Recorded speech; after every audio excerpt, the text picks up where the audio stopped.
Hello, everyone, and welcome to Uncivil Law, where, as always, we learn from the misfortunes of others. I hope you're having just the greatest of days, and today is a joyous day. It is the last day, hopefully, that we will ever hear from Darryl Brooks. I'm excited about this possibility. Now, he is still technically facing charges in Milwaukee for witness intimidation, last I understood. But I'm hoping that perhaps those charges will be dropped, because the less I hear from Darryl Brooks, the happier I will be. And since he's getting 6 consecutive life sentences plus, I don't know, 800 years or something, it's a little bit moot. I mean, not strictly technically, but, practically. So, I don't know whether or not that case will continue to be pursued. That's up to Milwaukee, whether or not, but, yeah. Anyways, hopefully today is the last day we hear from Mr. Brooks. And today we're going to hear from people who want to offer remarks as to why Darryl Brooks is really a misunderstood good boy. I look forward to these remarks, as I'm sure you do. I am sure they will be persuasive and they will make us reconsider our proposition of the 6 consecutive life sentences. Maybe not so much with consecutive, maybe concurrent. And maybe all those extra years should be concurrent too. I don't know. Maybe we'll feel slightly more merciful today. Probably not. There's been some dispute on how many people he will have, and I suppose we don't really know until they show up. Initially, of course, you may remember he asked for 20. And the last I heard from reliable sources, 9. Although I've also heard maybe 3. Also, I've heard that his mother will be appearing via Zoom, even though she's in the area, because she said she'll never step foot in court. If I want her to be here, she'll be here. Apparently not so much. So she's willing to appear by Zoom, but not willing to appear in person. So maybe she has some misgivings about Darryl as a misunderstood. He's just a scamp. Boys will be boys. These kinds of things happen. These kinds of things happen, and who hasn't run over 6 people and killed them and then hit 80 more or whatever as who among us has not sinned in this way? I mean, I went to the gym this morning and on my way back, man, I ran over like 3 people. So, happens all the time, right? Yeah. So we're here to discuss those things and see what happens in all this story. I know. Only 3. I know. Only 3. Those are rookie numbers. I understand. Those are rookie numbers, but not everything can be glory. So, we'll work on it next time. Next time I'll I go to the gym to lift more than I lifted the last time, right? Got to get those gains, got to get the numbers up on the weights, right? Got to increase those weights, increase those gains. And so as long as I'm working on my workout game and getting my swole on and increasing those numbers on my way back from the gym, I'll work on increasing those numbers little by little. Maybe one day I can be like Darryl Brooks too. We'll see. So all those good things.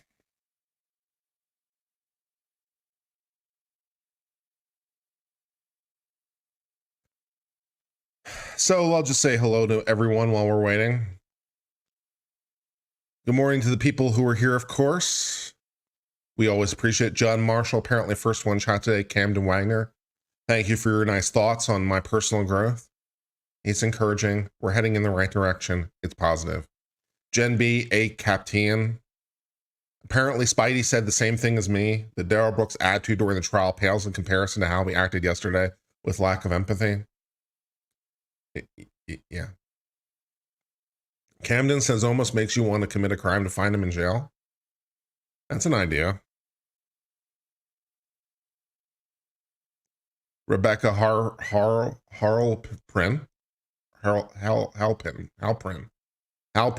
Rebecca Halprin. That's how that name's pronounced. Halprin. Rebecca Halprin. Yeah, we appreciate that you're here. Mac Medic, appreciate that you're here.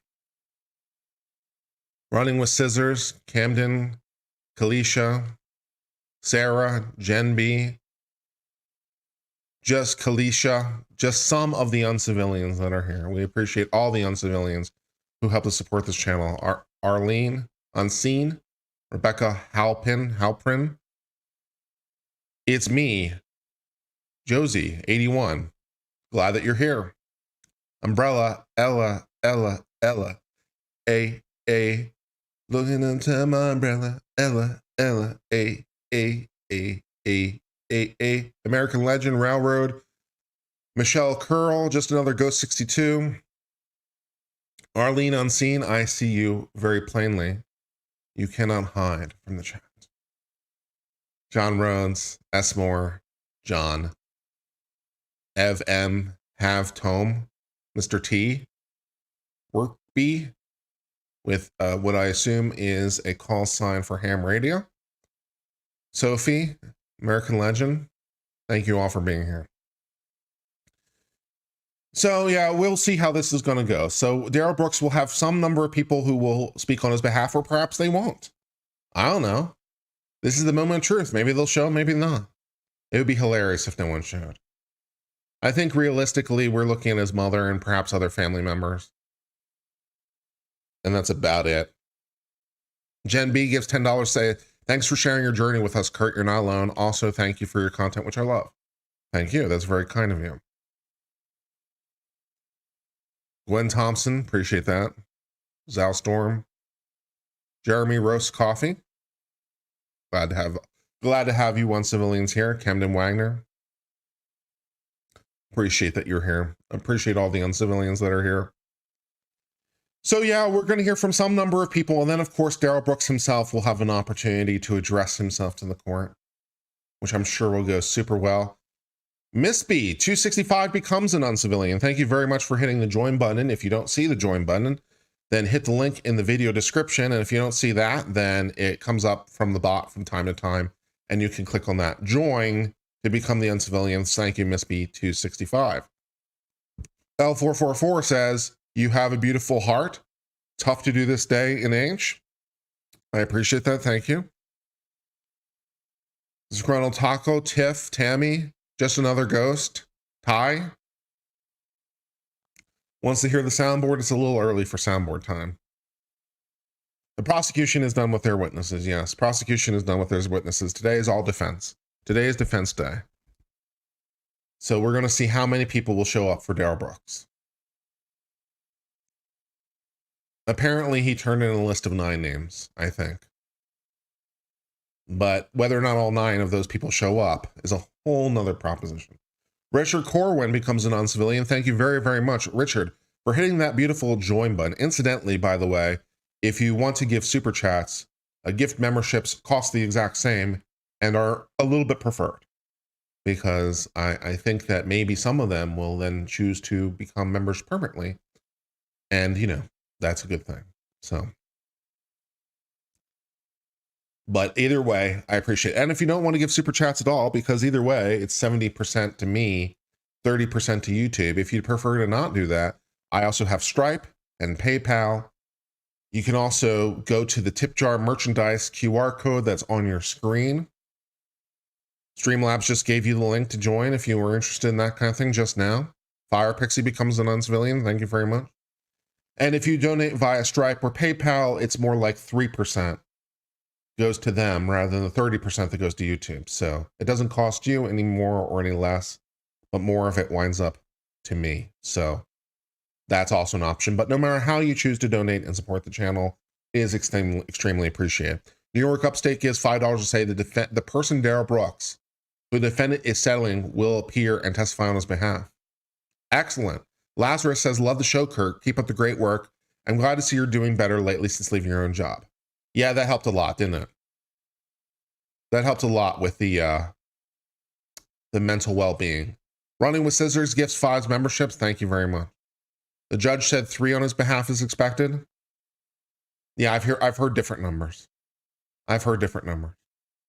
I don't remember the judge explicitly saying that, but maybe she did, and I just missed it.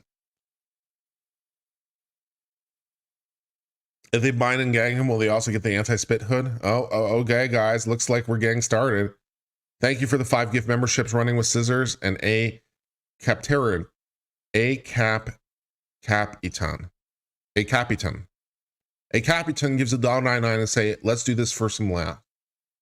I'm sure we'll laugh very, very hard.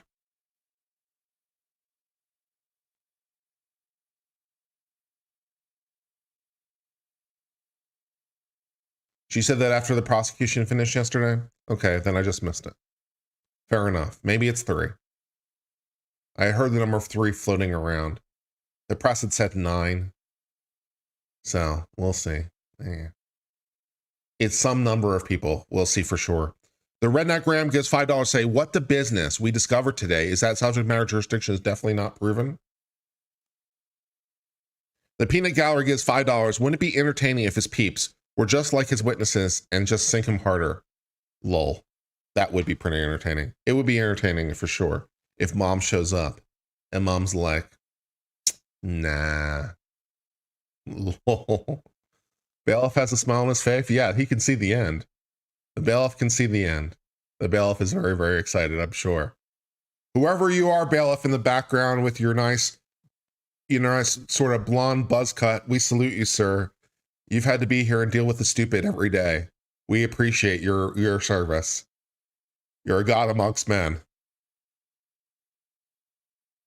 I've also heard rumor that all the people who will appear for him will appear via Zoom, and that no one will actually show up in court for him. So I don't know whether or not that's true, but that's what I've heard. So we'll see. I missed a $5 super chat from Unspecified Podcast. Oh, that's no good. We don't want to miss super chats. Let's see. I don't see it. Maybe it came in through PayPal or Stripe or something. But that's also one of the reasons it pops up on stream, is in case I miss it. That way everyone gets credit. What's the cost to join? It is 99 cents a month to join. It is literally the least YouTube will let me charge it. 99 cents a month to become an uncivilian in the arms of angels. Yes, you can become an uncivilian far away from here for a mere 99 cents in these good room and the air that we fear. You could help support an Uncivil Law. All right, I don't see it in the list, but that's okay. I have all super chats go into Google Sheets. So, because hold on. So let me just go into Google Sheets, and for some reason it's not appearing on the back end of YouTube, but that's okay, because I can get it a different way. What day is today? The 16th.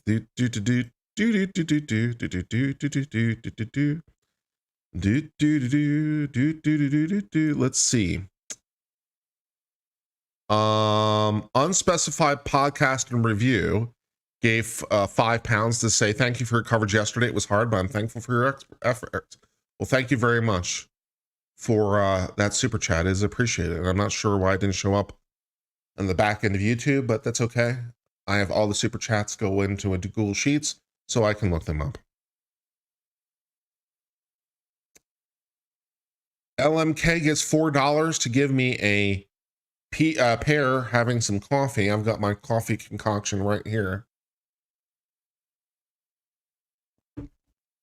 Lynn Ass becomes a new member. Thank you very much. Redneck Ram becomes a new member. Thank you very much. John Steven becomes a new member. Thank you very much. Grammartron, 3,000 for $5. You need to give us your saddest dog look at that song.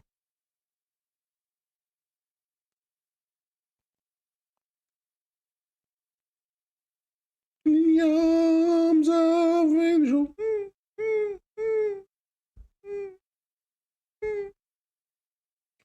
Love you all.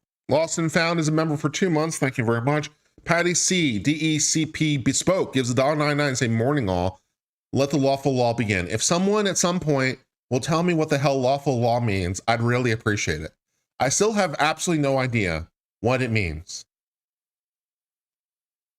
I've been a lawyer for 15 years and just passed the bar again, as I'm sure you guys remember. Still not sworn in Texas, unfortunately, but hopefully soon. And I cover cases all the time on this channel, and I still have no clue what lawful law is.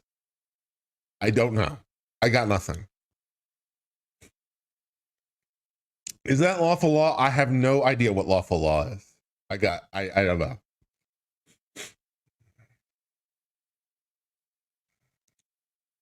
Yeah, as opposed to unlawful laws. I don't know.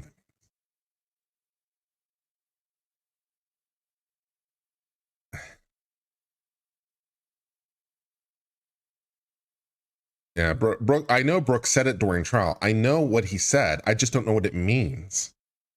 I'm not confused where it came from, Mystery Sniper. I understand he said it many times. I just don't know what it means. I don't have a clue. Join the next stream today? I might, but I'll probably do solo. We'll see. Kiwi New York Upstate gives $5 say a lawful law is simply a law that's not unconstitutional. The Supreme Court has determined that laws were unlawful in previous cases. Well, if that's what he means by it, then okay. I've never heard it done that way, but okay. Maybe that's what he means. Eddie Marie Young becomes a new member. Thank you very much for hitting that beautiful, beautiful join button. Again, if you don't see the beautiful, beautiful join button, it might be because you're on an iOS device, but never fear. The link is in the video description and the bot gives you the link from time to time in the chat, and you can click on it and become a member for a mere 99 cents a month and help to support this channel. Literally the least they will let me charge you. And for your 99 cents, you get cool little scales by your name. That's nice. And you also get access to some emojis. That's nice. By the way, if you'd like additional emojis, you can help create them if you are so inclined. If you go into my Discord, which is also a link in the video description below, you will find a link to my Discord. And if you go there, there is a chat room called Midjourney. And Midjourney allows you to create images from artificial intelligence. Very exciting. And so you could perhaps create an emoji. And if it's good, maybe we'll use it. It's very exciting. iOS has the join button now in the YouTube app. Excellent, Gen B. That's very, very good news. I did not know that. Let me see if I can confirm that's true. Because if that's true, that'd be incredibly exciting. Let's see. Let's go to someone who has a membership. Law and Lumber.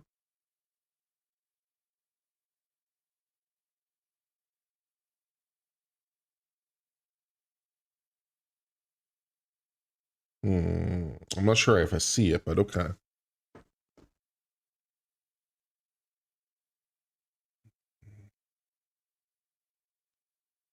Thank you very much, Eddie Marie Young, for becoming an uncivilian. Grammar Tron 3000. The NFA is unconstitutional, so that could be an example of what it means on unlawful law. I don't know if the NFA is completely unconstitutional. We have to go through it part by part, but I don't know if that's what he means or not. Richard Corwin gives 5 gift memberships. Thank you very much. And a meme becomes a new member, and Chelsea Jensen also becomes a new member. Thank you very much for your beautiful, beautiful joining of the channel. It really does help a lot. A lot. By the way, it's Edie, not Eddie. Okay. Fair enough. I'll try to keep that in mind.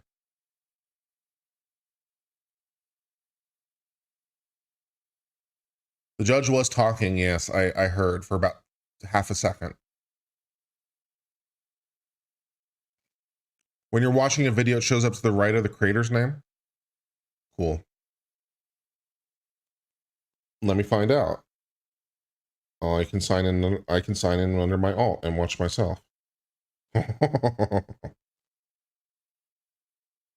Let's see.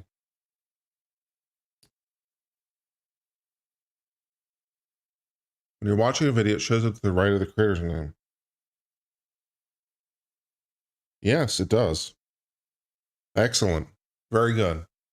So now you have a join button in your thing.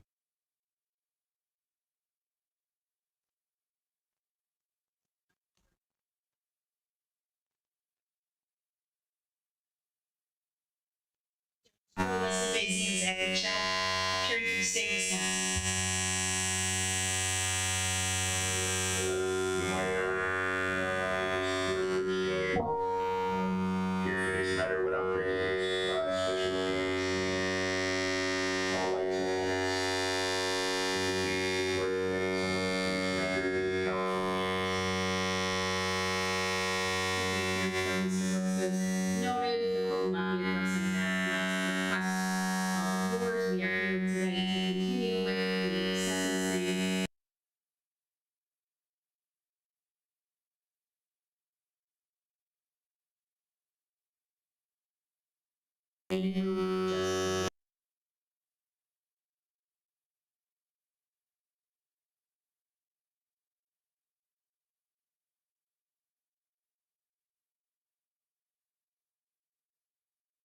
Issues.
I'm sorry, everyone. We're having obvious audio issues here, so give me a second and I'll fix it. Okay. All right. Hold on. We'll get it. We'll get it fixed. Give me a second.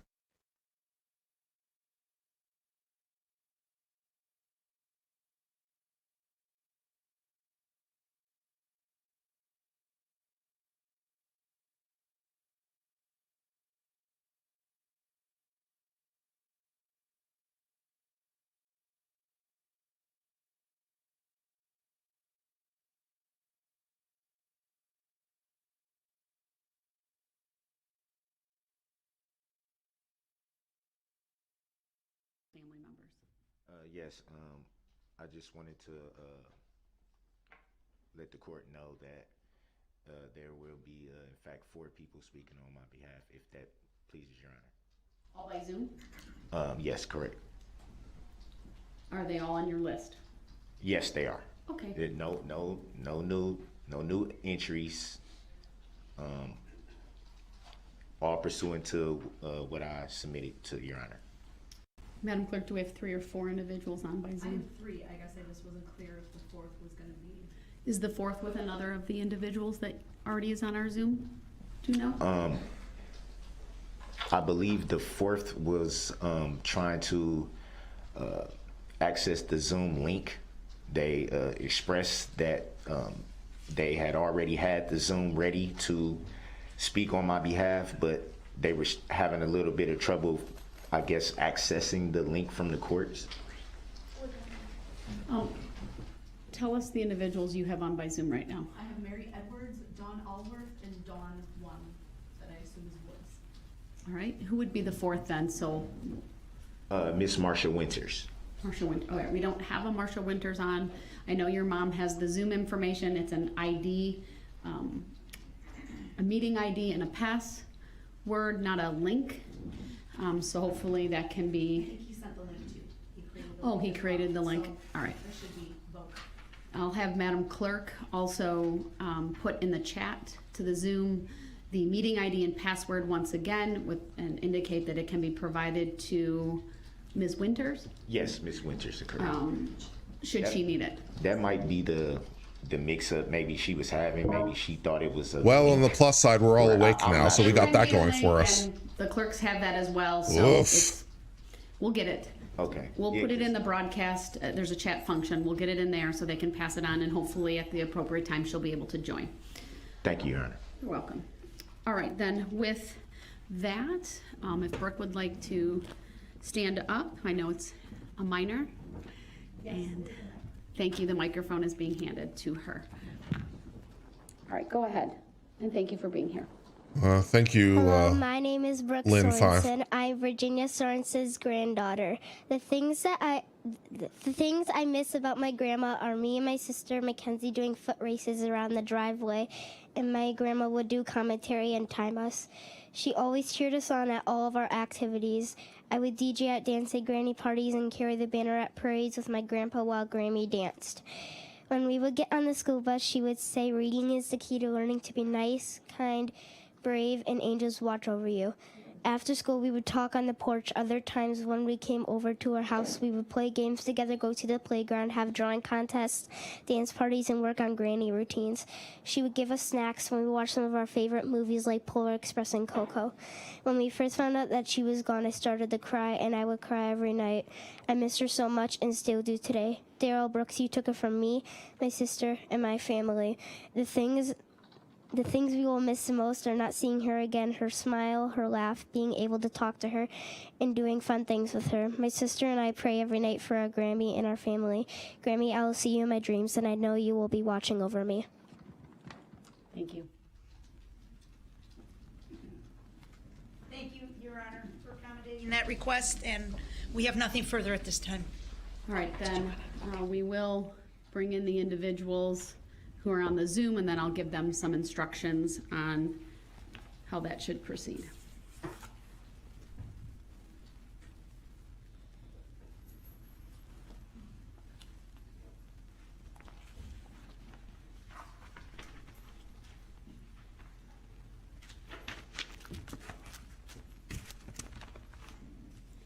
Do you have all three trying to join? I admitted all at the same time.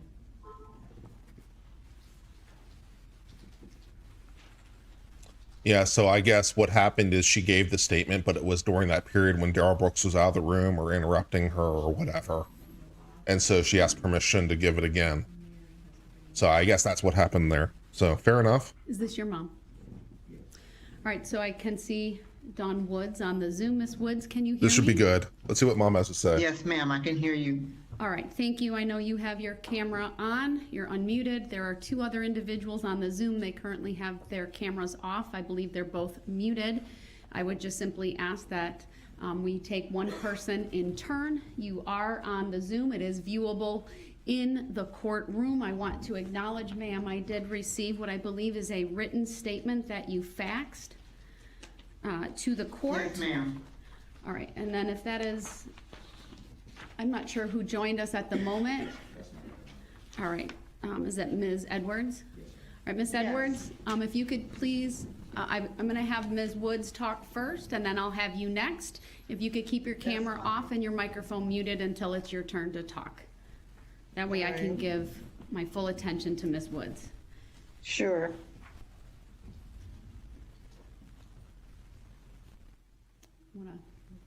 There we go. Very good. Thank you. All right. So once again, Ms. Woods, I believe you sent in a fax yesterday. Is that right?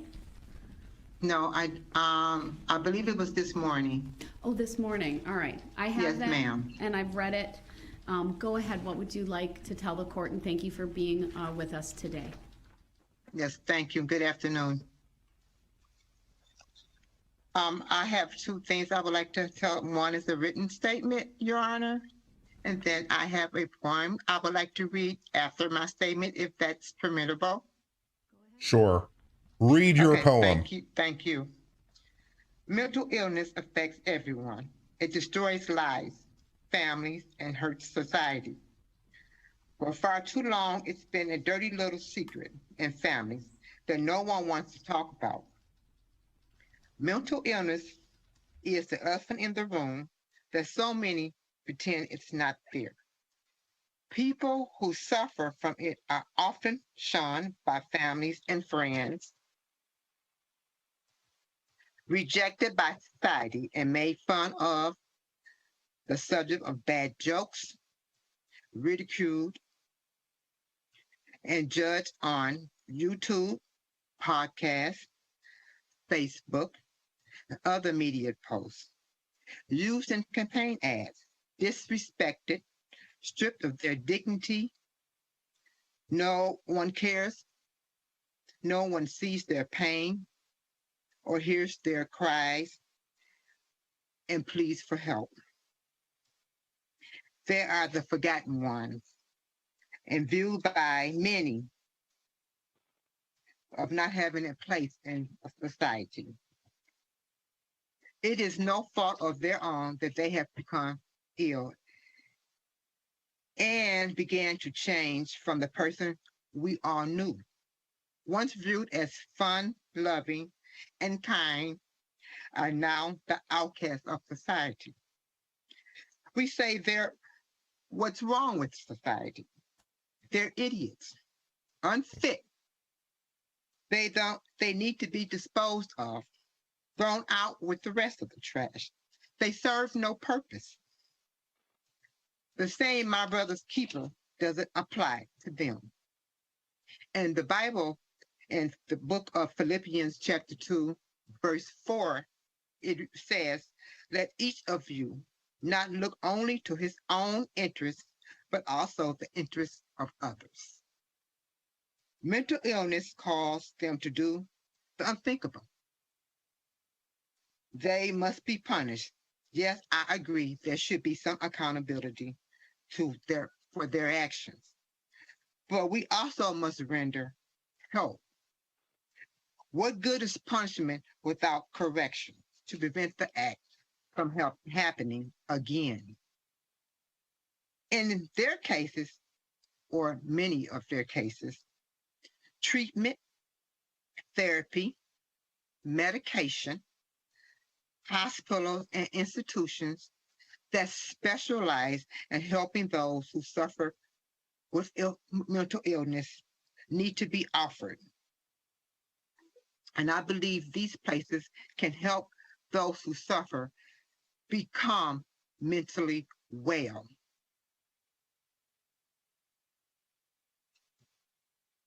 I believe lawmakers and society as a whole need to recognize mental illness. Mental illness cannot be eradicated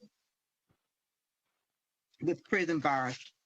Mental illness is going to always be there. It's invasive. With treatment and therapy, medication, and hospitals and institutions that specialize in the treatment of mental illness, it can be controlled. What else can we do as a society to help those who suffer from mental illness? How about showing a little compassion, empathy, and some understanding? Families need to advocate for those who cannot speak for themselves or who struggle to understand what's happening to them. Lawmakers should support by providing resources to individuals so they can get the help they need. Now, I've been dealing with mental illness for over 30 some odd years. And here's my take on it. And I think I have a little insight on it. From the surface, I believe that treatments need to be offered. I believe that if treatment is offered early, when the signs of mental illness first shows, and it's addressed and stayed on top of, instead of let people lagger and fall through the cracks, just maybe there would be less court cases and less people crying because their loved ones was hurt or was injured or killed because someone of mental illness attacked them. Maybe that needs to be done. Treatment needs to be done early and right away and stayed up on, and not let people fall through the crack holes and not be shunned out the door. It's the same. You don't have a mental illness. You're just a bad person and needs to be locked up. Jail is not the only answer. Help treatment, hospitalization, and medication. It plays a big role in preventing this where we are today if it would have been offered sooner. Now, I have a poem that I have adopted, not just for my son Darryl, but for all the people who suffer from mental illness. And I let this be my theme and some inspiration. And I hope that Darryl will find strength in this poem. I sent it to him. And it's a poem that was written by the late, great Maya Angelou. I don't know Of course if it you're is. familiar with her writings, but she was a brilliant poet.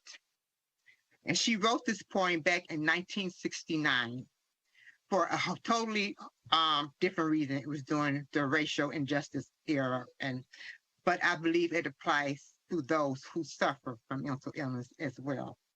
It's called Caged Bird.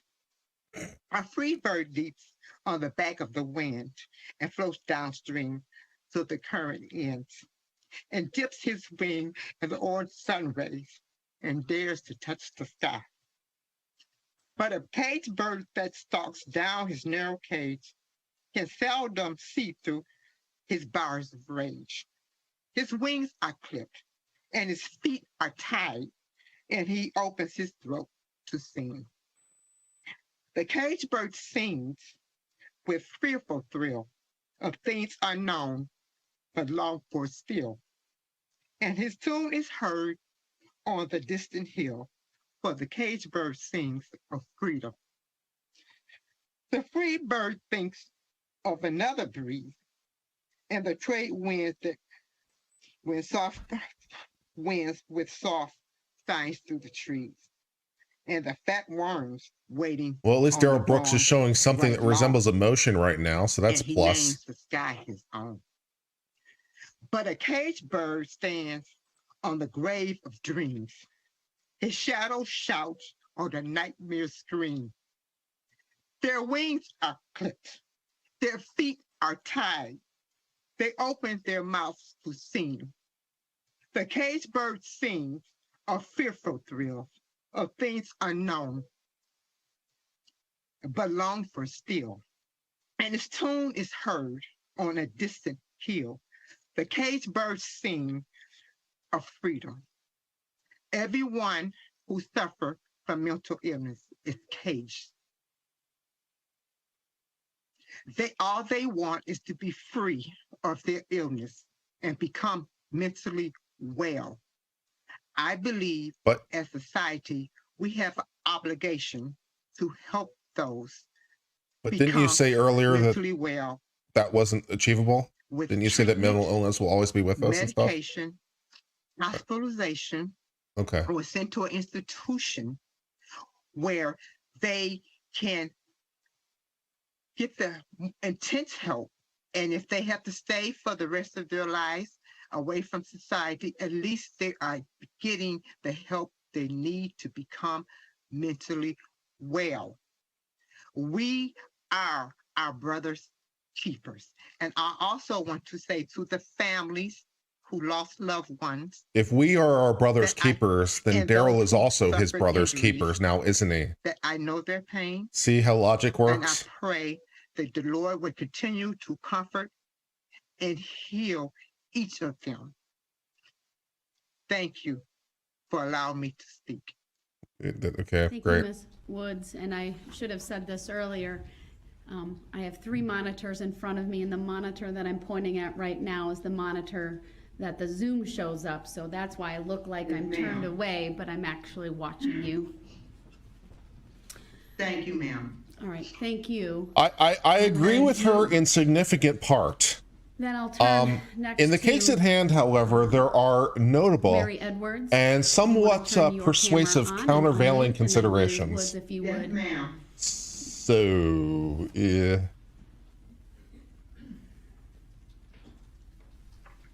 If you want to take her camera. Good afternoon. And I should say for the record that obviously Dawn Woods was the first speaker, and then I have Mary Edwards. If you can let me know who's next to you, please.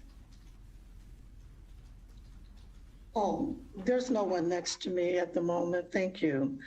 Okay. Are we good to go? I need to know who's in the room with you because I saw them. Oh, that's my husband. Okay, Okay, he's not in the room at the moment. well, all right, that's okay. He's not here. I just wanted to know I Is saw the problem someone. with him being here? No, he can be there since I know who it is. We'll just, All right, my husband is here. will he be speaking or Okay. just you? No. No, he's not speaking. All right, go ahead. Thank you for being here today. And again, if I look like I'm looking to the side, it's because that's where the monitor that I can see you is located. So go ahead. Thank you, Judge.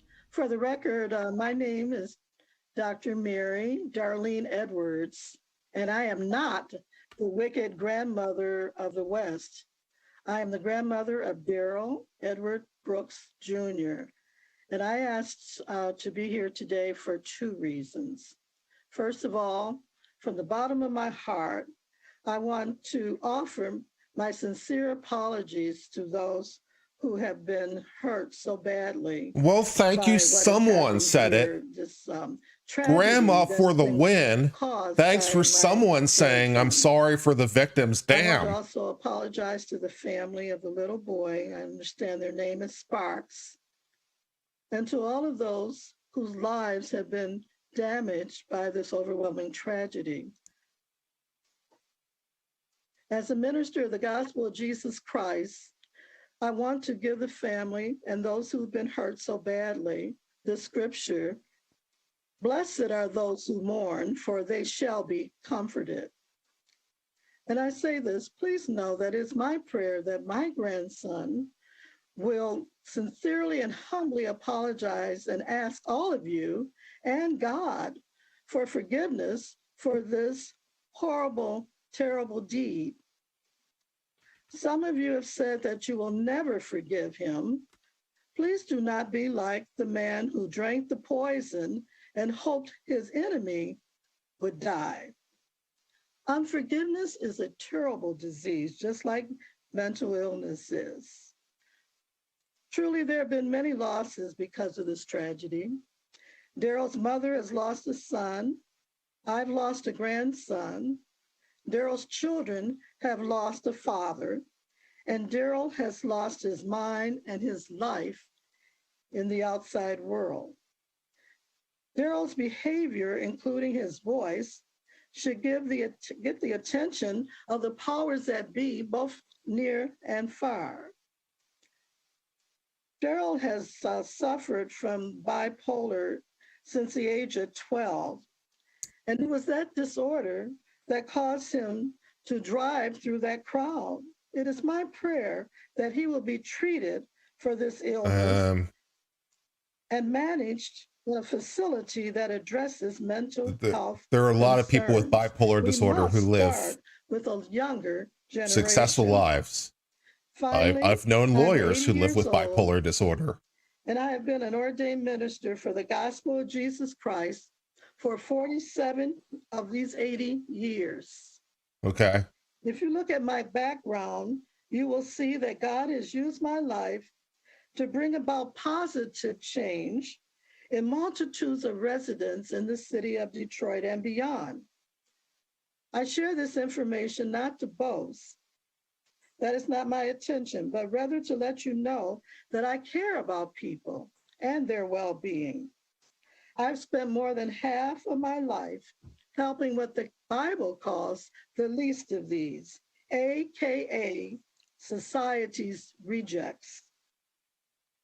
Since this tragedy, I have become a mental health coach. This will help me better understand this horrible disease, which has plagued my family for generations. Presently, there is a church in Detroit that is planning to establish a mental health clinic on the east side of Detroit. Without hesitation, I will support this effort and do everything I can to help those struggling with mental illness. Well, good for you. Good for you. Before Try to I do some good in close, this I world just as a wanna result of this share with you tragedy. some facts with Grandma for the regard win. to mental illness, and I got this from the government's mental health website. There's a myth that said mental health problems don't affect me. Many people don't feel like it affects them. That's a myth. It affects everyone. It's a common problem. In 2020, and listen to this, 1 in 5 American adults experience a mental health issue. 1 in 6 young people experience a major depression episode. 1 in 20 Americans lived with a serious mental illness, such as schizophrenia, bipolar disease, or major depression. Suicide is a leading cause of death in the United States. In fact, it was the second leading cause of death for people ages 10 to 24. Yep. It accounted for the loss of more than 45,979 Americans in 2020. That's nearly double the number of lives lost to homicide. Yeah, in 2020, there were some external factors that were also relevant, living the next which were completely immaterial for other reasons. Awareness campaign. I have faith to believe that God will hear the voices of all of those impacted by this horrible disease, as well as the cries of the mentally ill. I thank you for this opportunity to share with you from the bottom of my heart, and my prayers will continue on for those who have been affected. God bless you all. She seems like a nice lady. Good for you. Thank you, Ms. Try to do some good as a result of this tragedy. Maybe help some others. Good for you. Go get it, Grandma. No, and I reached out to Zach, and he has not heard from anyone either. All right, Mr. Brooks, we do not have anyone else. Lol. Oh, we have Michelle Allworth. Yes, Sorry about that. Thank you, thank you. All right, if Ms. Allworth then would start her camera and unmute, and we'll hear from her next. Thank you, Madam Clerk. Do I have my name and 6 feet letters on the wall? But no, but it could be an option. Yes, I can. Go ahead. I'm kind of sick. My son's here in the room with me. He's sick from homeschool. That's okay. Go My ahead. name is Michelle. My name is Michelle Allworth. I met Darryl Brooks Jr. 17 years ago when we both lived in Sparks, Nevada. He became my best friend, and over time we became brother and sister to each other. We shared so many good times, whether it was hanging out at the house, listening to music, movies, or just having conversations, a good laugh. He always had a smile on his face and the best laughs and jokes. Going out to theaters and a movie, going out to eat, attending Hot August Nights, which is a car show in Reno, Nevada, the rib cook-off. He shared with me multiple times on a daily basis since this has happened last year, how remorseful he truly is. Sorry. He is a very private person when it comes to his feelings and emotions, and it only happens with family and close friends. They say blood is thicker than water. Well, you can choose to make your own family. I've chosen to make Darryl part of my family. I will always have his back, even with this tragic event. Okay. I suffer from medical issues as well. I have epilepsy and cerebral palsy. My whole life, I've had it my whole life. Darryl was there several times that I had seizures. He called 911, went to the ER with me, stayed with me by my side when I went home, and helped in any way that he could help me. Sorry. Because of this reason and him being a family friend to me, he lived with me back in 2006 and again in either 2013 or 14. I'm glad he lived with me at those times because I black out during a seizure and unable to call 911. He lived with me for over a year. I wouldn't have let him had I not trusted him with my life. He had never shown any signs being this way on what happened November 21st, 2021. This is not the Darryl I know. He is a loving, compassionate, loyal, and humble person.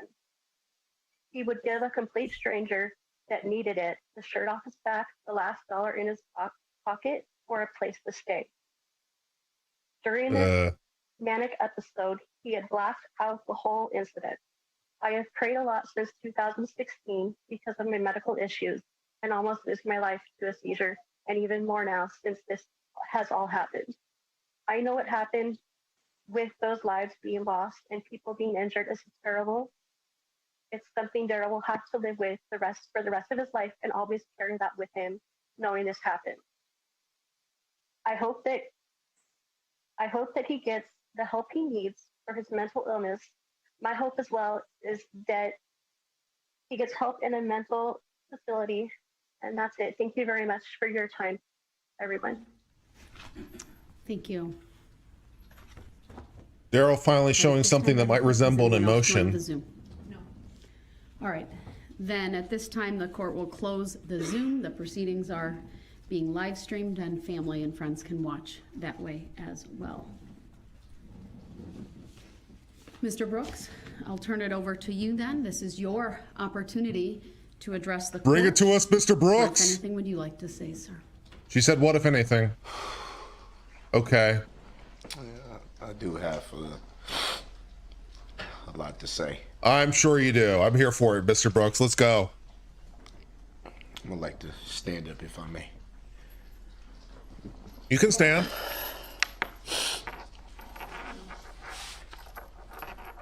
Show respect to the court. That's nice.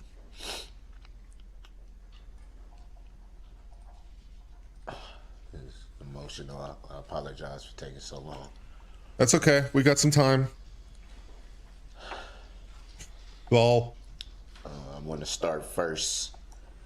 get my soundboard ready. by Hold giving on. glory to God. Okay, good. I believe in Jesus Christ Uh-huh. wholeheartedly.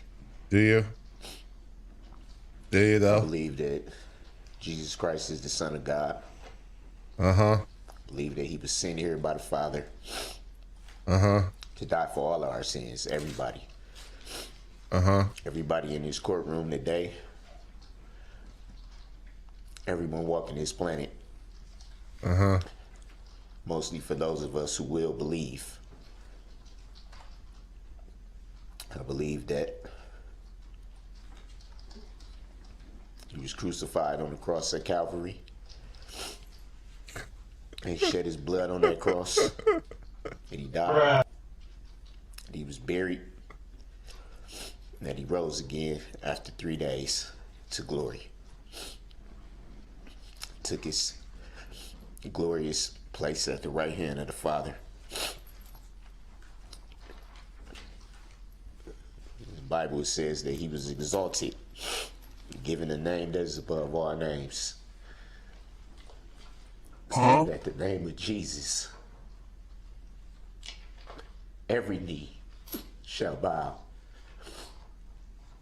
in heaven, on earth, and under the earth, and every tongue shall confess that Jesus is Lord to the glory of God the Father. It's not just something that I was taught by my family. It's something I believe in my heart.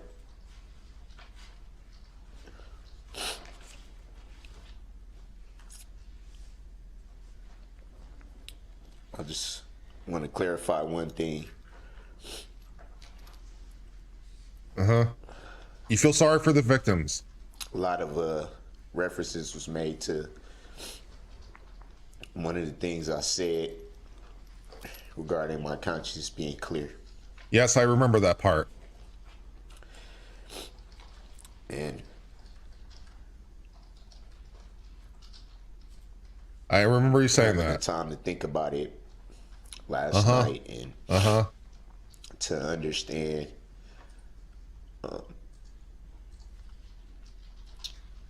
that the victims have the right to feel how they want to feel. Why don't you apologize? Can you right to even their say the opinions. words? Understanding that there's a lot of emotion, pain, frustration, anger, hatred, a lot of emotions. But I don't want that comment to be twisted. I don't want that comment to Just say become you feel bad. another narrative that's Say you feel bad that they're dead. ran with and taken out of context. Say you understand their pain, not that they have a right to their pain. How about that some comment was made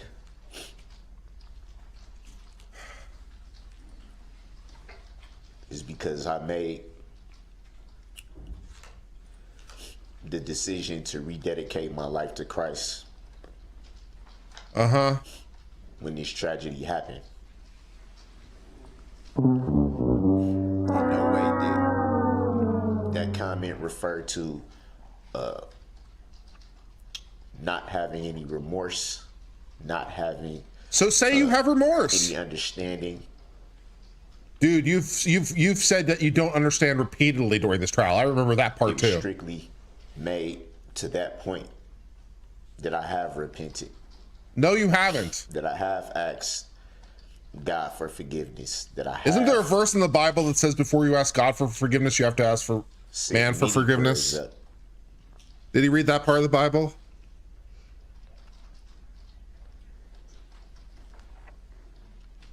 Learning how to wrap my head around this whole situation has been extremely hard.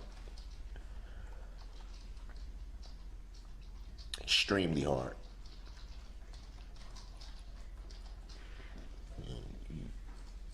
You get minimal time to It's been a year, Darryl. reflect in a place like this. But one of those minimal times that you get to reflect in a place like this is when you're alone in your cell. When it's just you and the walls. Yeah, and did you have any revelations in this reflection period?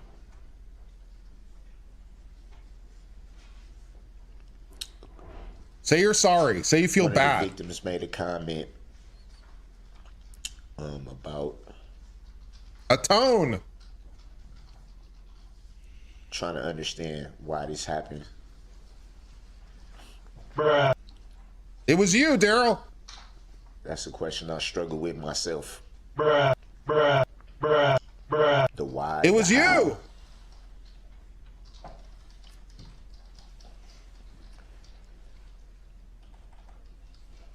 How could life ever get this far away from what it should be?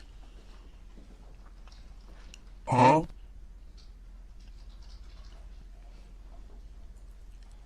Regardless of what a lot of people may think about me, about who I am, about my family, about my beliefs,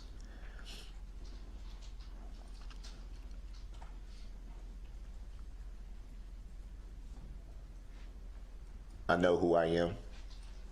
Who are you? What's your God name? knows who I am. What's your name? Say my name. And I don't have any words of anger, any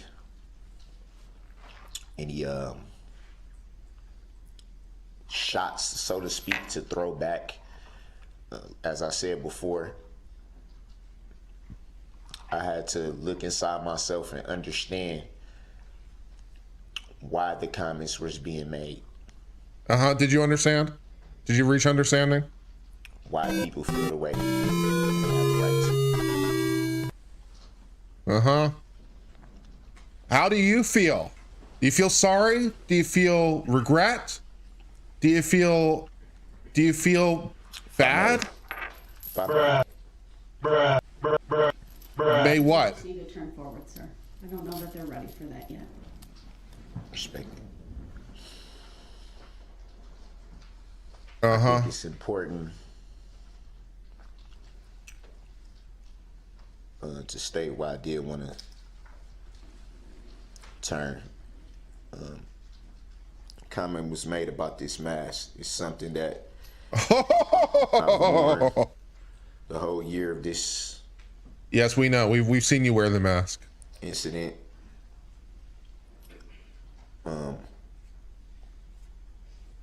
I don't. Well, I'm not gonna say don't, but I don't feel like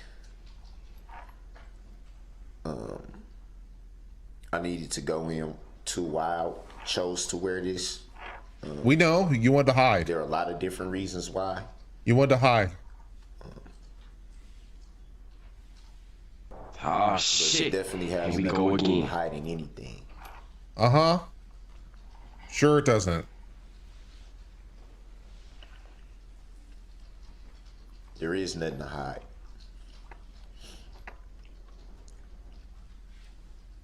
When you're on TV every day,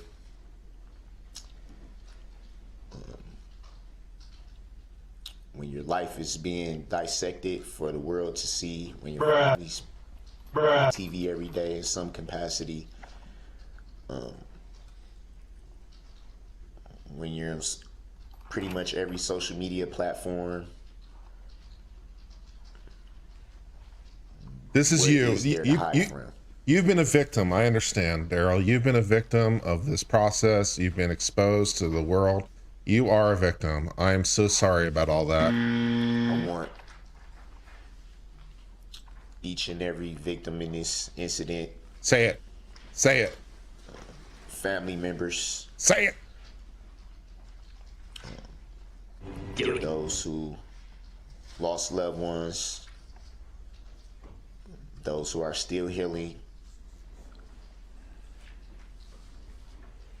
I want you to know that Yeah? no matter how No. you felt during this year, no matter how you felt yesterday, I want everyone to know, also the community of Waukesha,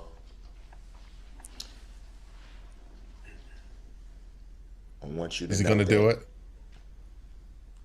Is he going to do it? not only am I sorry for what happened, I'm sorry that you could not see what's truly in my heart, that you could not see the remorse that I have, that you cannot. I'm sorry that you don't really understand me. Listen to all I the am phone sorry calls that that you I've don't made to my truly family. understand my feelings. That you cannot I'm hear sorry all the for you prayers that I've you said don't in my cell, feel that you cannot my feelings.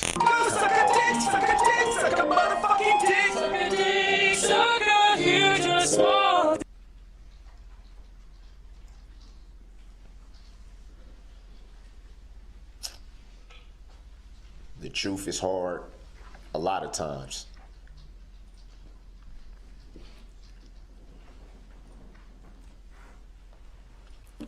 I'm not very old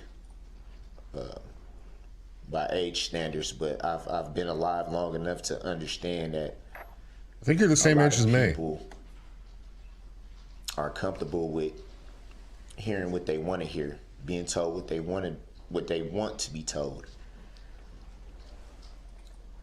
Emotional damage. And being okay with that. It's easy to accept what's on the surface. It's easy to accept what's being put out there. Gotcha, bitch. It's harder to pull back the veil. It's harder to look deeper than the surface.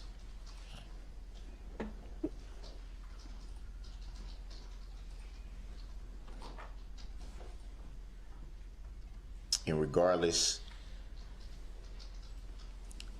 to the truth, I understand that there are many people that would never forgive what happened. I have to be okay with that. You didn't ask, And I hold no ill will towards them for that. don't you? I have to be okay with the fact that people will be angry. Some for a long time, some forever. I think it was clear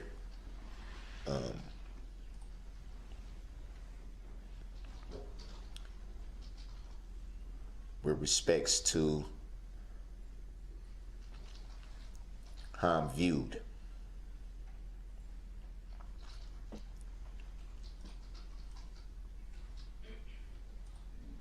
I will not respond to those comments in anger either. What?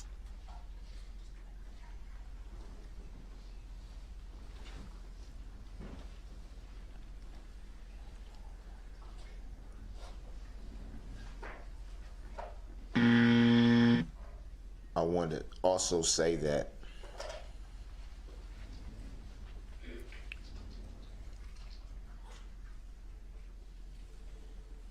it is not me that can take any pain away,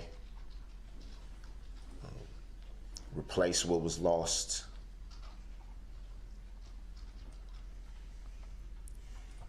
You could apologize and actually mean it. Happiness.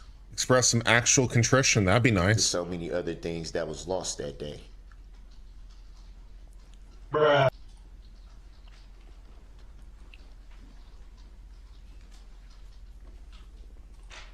Even after a year, I think all even that comes after a with year, he can't bring himself to do belief it. in Christ. He can't bring himself to do it. Even after a year, that even after all hearing that all the comes statements with yesterday, even after hearing all their pain, he time, can't bring himself to do process. it.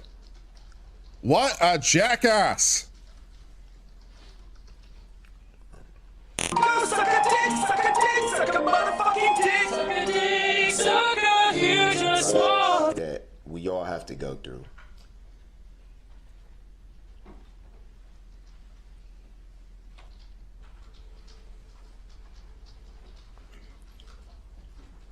I noticed a lot of things that that I've said over the duration of this trial were Grounds. there's a lot of misconception. Uh-huh. I don't consider myself to be a man of God yet. What? It's something that I'm learning. Well, at least as to that much, I agree with you, sir. with As to that time, much, we are in accord. faith. With We found steady. something we can agree on. Excellent. Lord willing, I will make it to that point at God's appointed time. Something that I'm learning.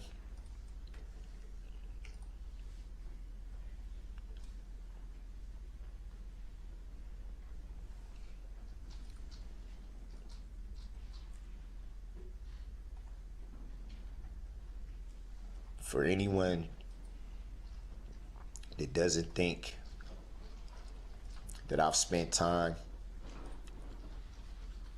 in the scriptures even before this, You have not spent time in the scriptures. We've seen you staring at the same page and not reading. Press X to doubt. Press X to passages were quoted doubt. from Romans 6:23 in particular. The wages of sin is death. The wages of sin is death. That's Romans 6:23. Okay, well, you know, that's Verse definitely I'm what very you've familiar earned. with, and I've read That's numerous something you've times. definitely earned. Countless other passages are all passages that I'm familiar with. Uh-huh. The thing about scripture is not only studying and reading it, it's about applying it to your life. Applying it. Yeah, you know, that is a pretty notable point, Darryl. It's not just not about about reading, it's actually about Just applying it to reading your or life. being able to quote it, it's about living it. I agree, Darryl. We're on the same page. It's not just about reading it, which I'm not even sure you got that far. It's about applying it. Darryl, once again, thumbs up. At times, Just doing during great this, over there. Doing all these proceedings, mostly trial.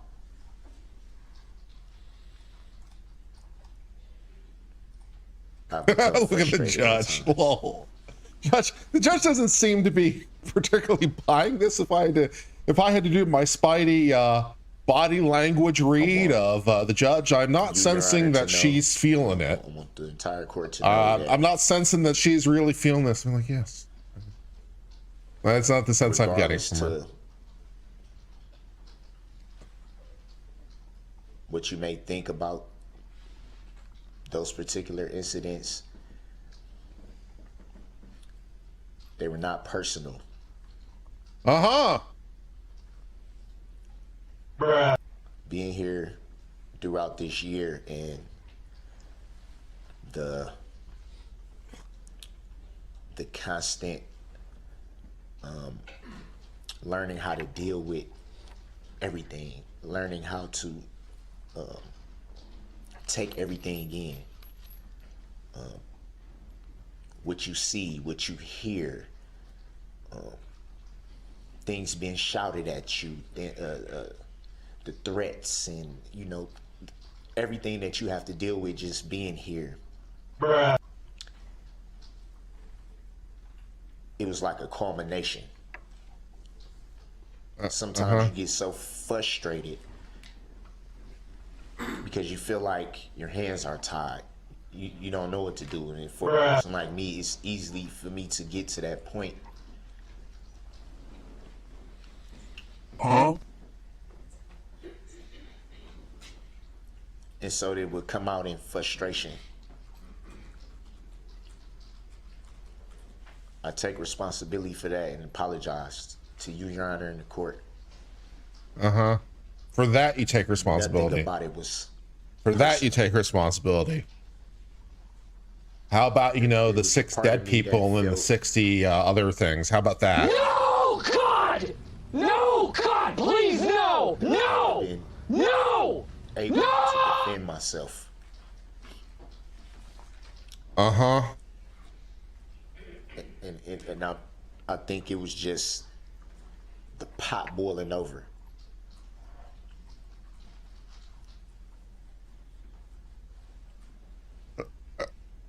What? I was wrong for not being able to control myself the times that I wasn't me. It's a little oblique. It's a little oblique for an apology.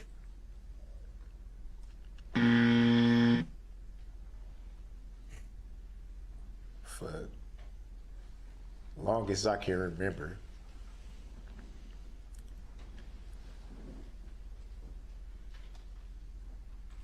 I've dealt with a lot of issues. You've dealt with a lot of issues. Would you like to express some more compassion or feeling for the issues that other people have been dealing with? Earlier about what people see on the surface.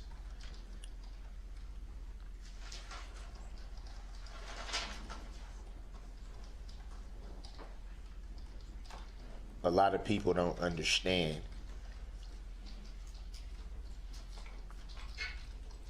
what it is to battle mental health issues.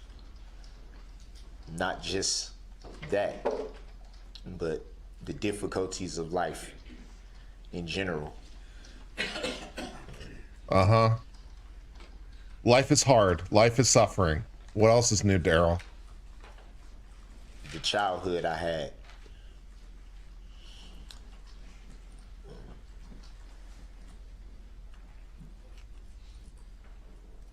Not having a father, having to see my mom sometimes work 2 and 3 jobs. Wow, that's a unique experience, Darryl. No one else has that life, Darryl. Truly understand why you did what you did now, Darryl. Take everything back. I remember being a child and me and my sister, my mom only had 2 children. My sisters passed away. But I remember being a child and me and my sister and my mom standing in the welfare line to get milk, to get cheese, bread, Spam. And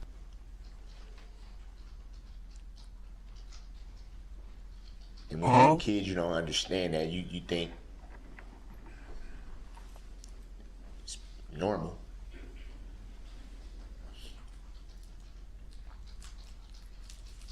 I remember Also, spam kicks ass. living in apartment buildings infested with rodents and bugs.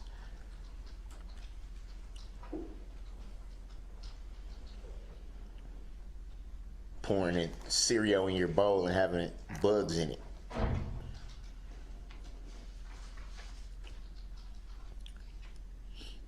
A lot of people weren't raised like that, so it'd be hard for them to pull back that veil and understand that.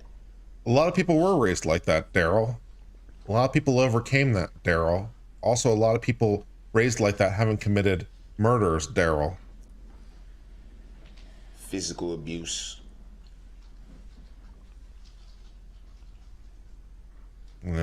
By the people that are supposed to love you.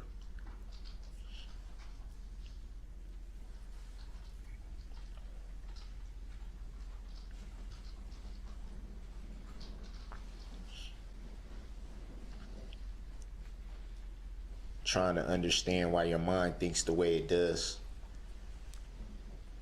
Why you don't comprehend certain things. You don't comprehend a lot of things, Darryl. Why no one can provide the answers that you want.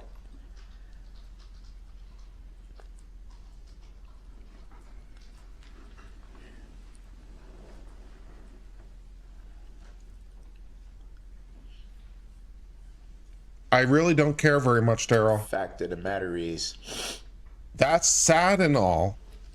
That's sad and all, but there are some significant countervailing considerations, in Darryl. Facilities, only for a short time.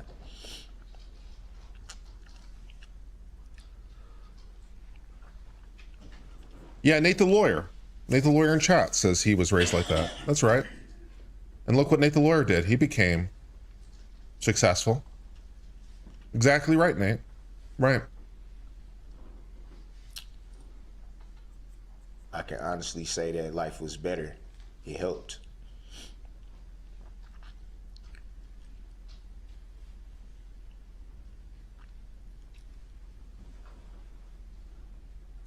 I think when you're going through something mentally that you don't understand, it always helps when you have people not so much that can relate. That also helps, but it's more, it's not the relating part of it, it's more of the that you can feel comfortable being yourself with. Someone to listen, someone to tell you that, hey, it's all right. What are you talking about now, Darryl? I honestly lost the thread. What are you even talking about right now?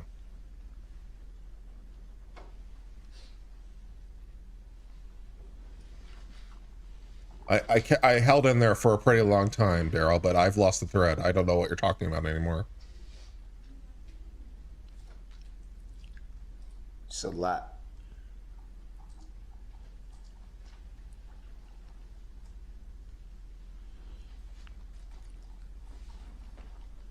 It's a lot. And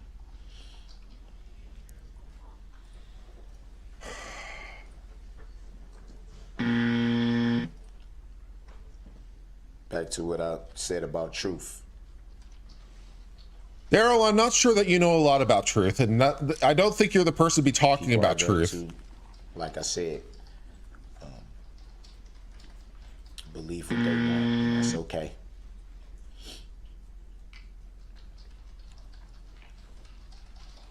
Oh shit, Needs to be here we go again.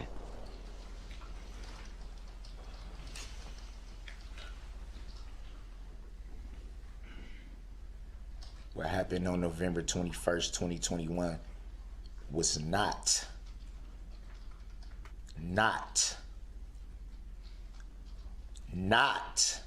an attack. I'm not seeing a lot of acceptance of responsibility in that statement, Darryl. Planned. Plotted. Not seeing a lot of responsibility there.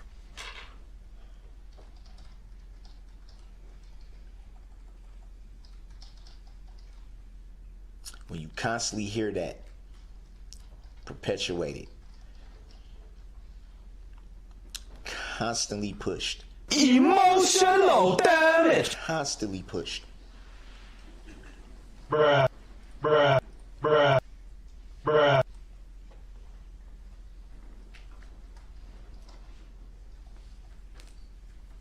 You wonder why. Why? What? You can't figure it out? What? This was not an attack. Suck a dick, suck a dick, suck a motherfucking dick. Suck a dick, suck a huge small. An intentional act. Yes, it was. No matter how many times you say it over and over,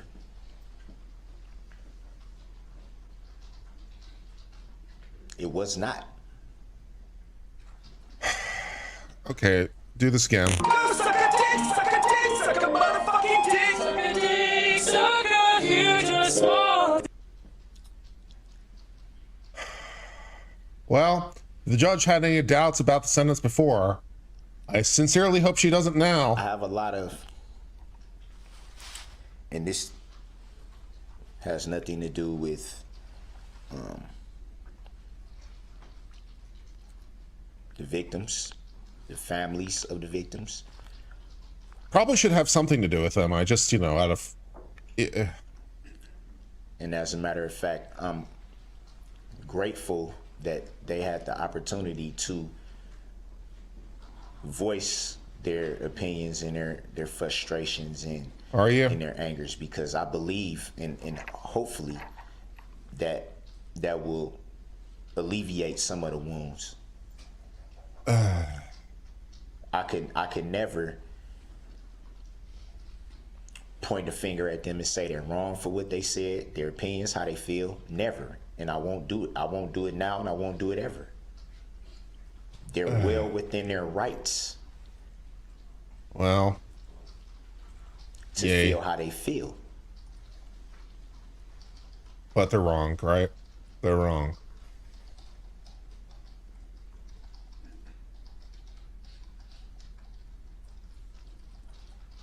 I felt a lot of frustration and anger yesterday, not towards any of the victims. To who then?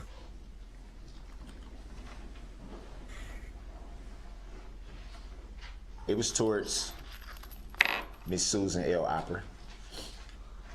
Susan's the problem. And I won't even throw shots back at her. Again, It's the prosecutor. It's the mean prosecutor. to take the high road. The high road. In spite of the clear language that was used by her,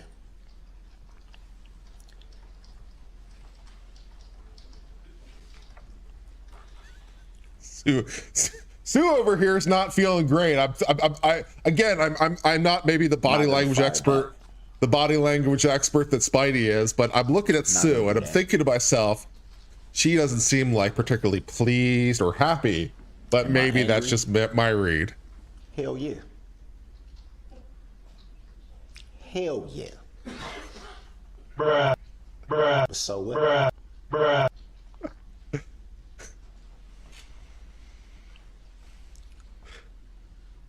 When it boils down to it,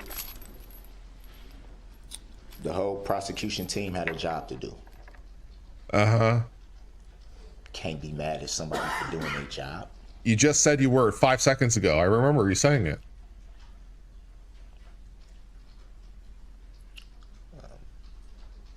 Attorney Basie, Attorney Witchow, I respect you guys. No, you don't. Regardless of what you may feel about me, I respect you guys. Sure you do. I really do. No, I don't think you do. No, I'm not feeling a lot of respect over here. I think base respect you prosecutor too, over here is Attorney considering Opera. getting up and executing judgment herself right about now. That's what I think is happening in the courtroom. The difference between all you guys is you, Attorney Opera, I don't respect how you did your job. And I never will. But you just said you respected them. But then you also said you didn't respect them and you were angry. I don't understand. But I refuse to get in a name calling. I refuse to raise my voice. I refuse to do any of that. Wow. And I realized that last night.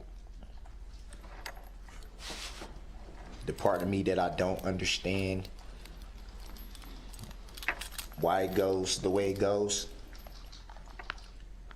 had every intention to come in here and lay into you.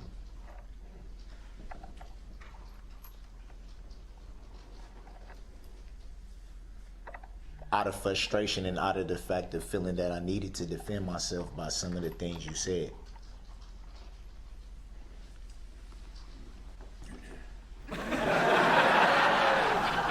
How you had the audacity to speak on situations that had nothing to do with this tragedy, as if you were there, as if you had intimate details, as if you knew everything that led up to those allegations.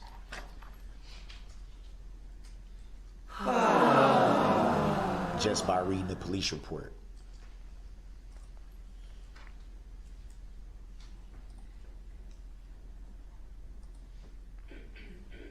I think every situation is unique in its own way. It all has different circumstances that leads to ultimately what ends up happening.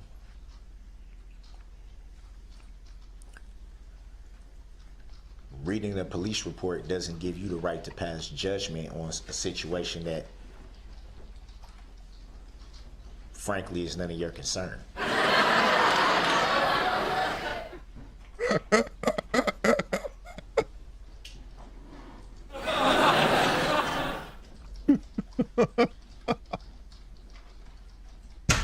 Honestly, you would think for someone that's been doing your job as long as you have, you would think you would understand that.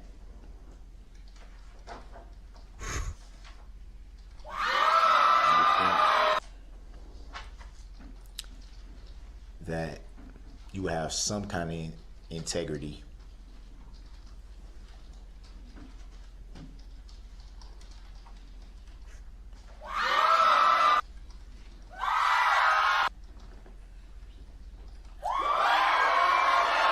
Even with that,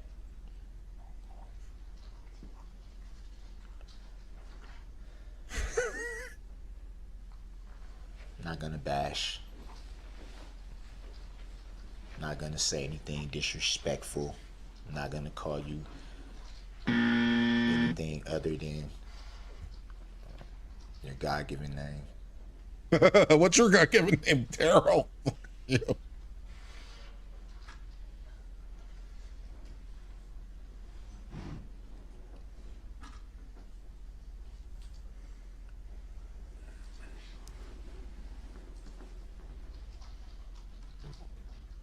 As far as the integrity, though.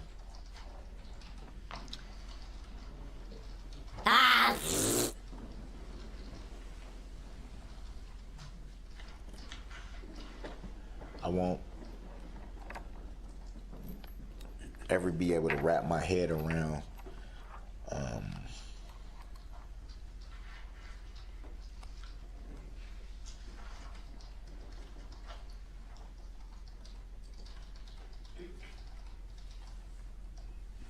why you did things the way you did it. Made reference to being an open and shut case. yet you needed a whole team. To prosecute an open and shut case, as you say. Okay. And again, no disrespect to. No disrespect to you either, sir. Suck a dick, suck a dick, suck a motherfucking dick, suck a dick, suck a huge or small. This is the best comedy I've seen today. This is the best comedy I've seen in, I think, all month. This is the best comedy. Wow. I feel like they was the reasons why your case had any strong points, not from you.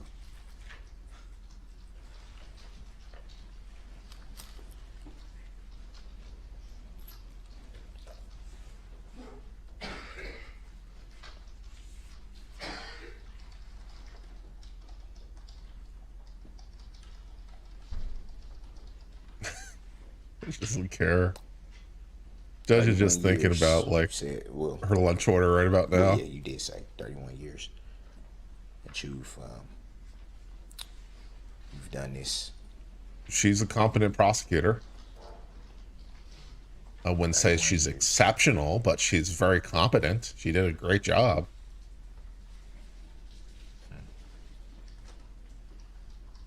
You know, 31 years, yeah. Seems like she's got it. I don't believe you're that bright. Okay. That's... Oh, okay. Bye. Yet, I respect you having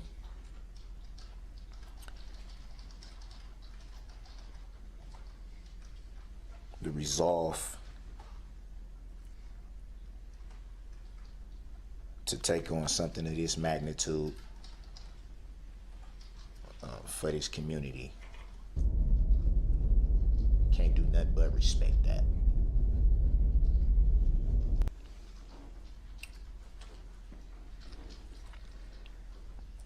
I'm sorry, what's happening now? I think I passed out there for a second. No ill feelings. Where am I?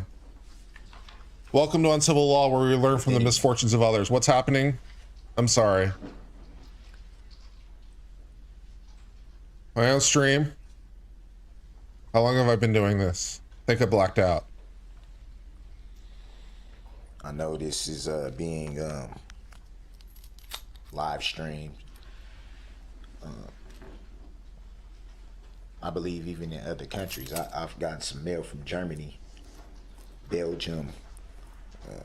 A lot of it hate mail, which doesn't. I stopped reading it months ago, so it doesn't really affect me. It's irrelevant. I do want to say something to everybody watching, as far as those who take the time, spend the energy and money to write and spew hate, not just against. Let's wrap things up. My family, my children.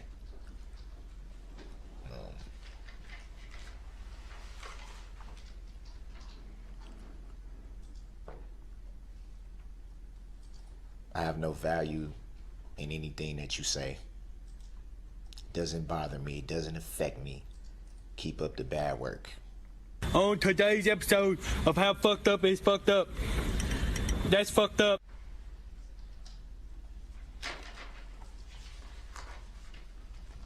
To everyone else, the people that have sent letters of support, I thank you for that, because it's not an easy thing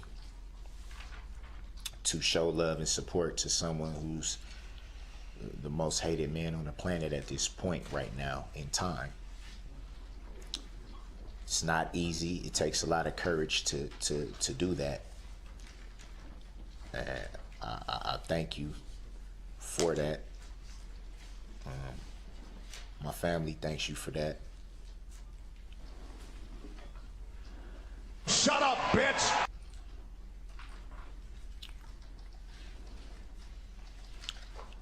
I want to say to the mother of my children, the mothers, excuse me, of my children.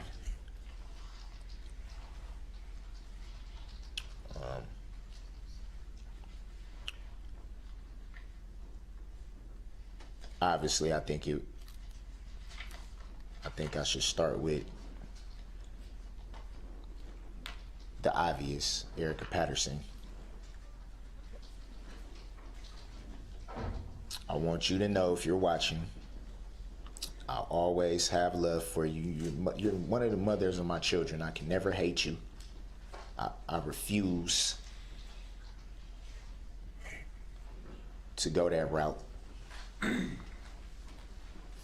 Always have love for you. I always respect you. We got a beautiful daughter. I haven't always been right in the things that I've said, things I've done in regards to you. What I will say is, it always takes two. Wow. It always takes two. Wow.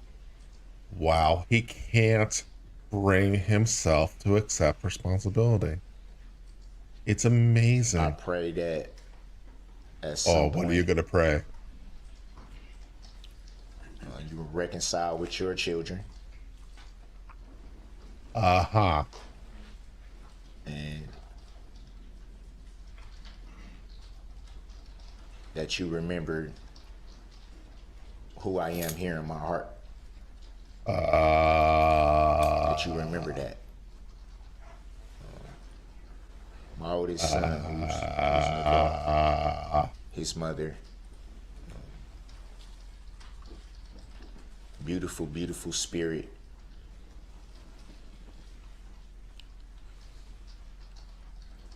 I thank her for the times that she was there to listen when no one else was, when I couldn't figure out what the heck was going on in life, and I was being pulled to this direction or that direction, and just couldn't figure things out.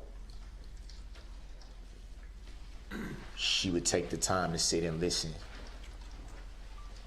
and I thank her for it.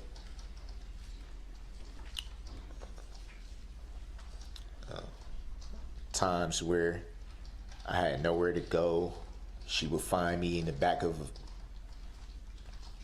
abandoned cars or trucks or something of that nature, and she would do things to help. You know, it's a lot of people, a lot of good people out there in the world still. She's The judge, lol. I thank you, Angel. That's her name too, by the way, Angel. Nice. That's great, Darryl. When I was all over the place mentally, couldn't sit still, couldn't make decisions.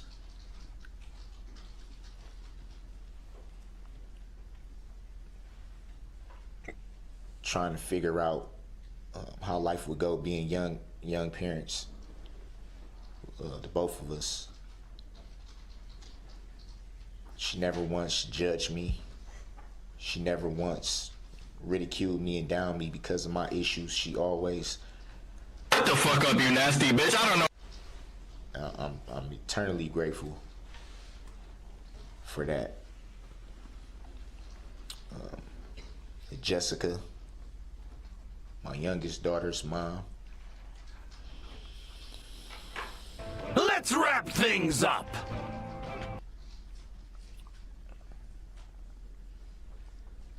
I believe it's a reason why God puts anyone in your life at the time that he does.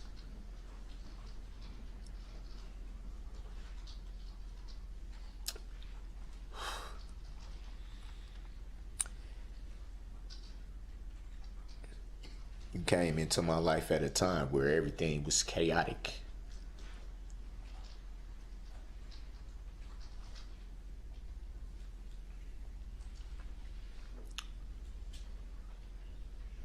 I didn't have a clue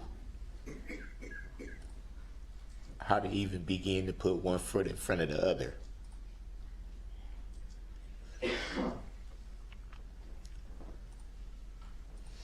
You came into my life at a time where I was pondering,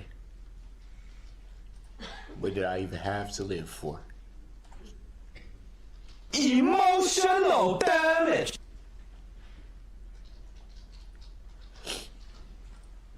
And in the midst of that, you gave me my daughter, my baby girl.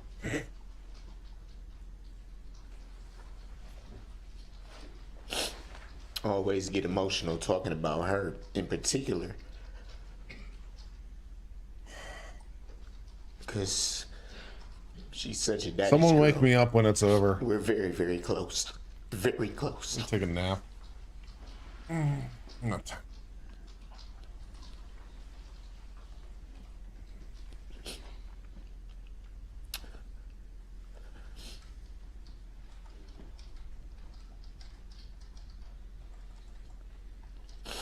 I felt like when Missy was born,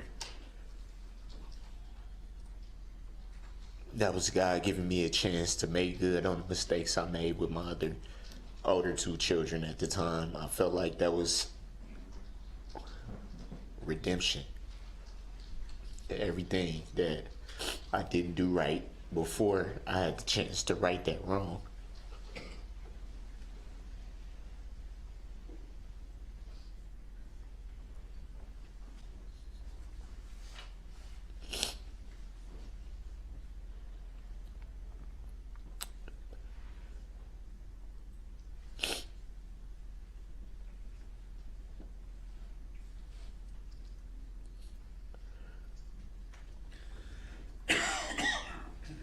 She's probably the single-handed reason why I'm even still breathing.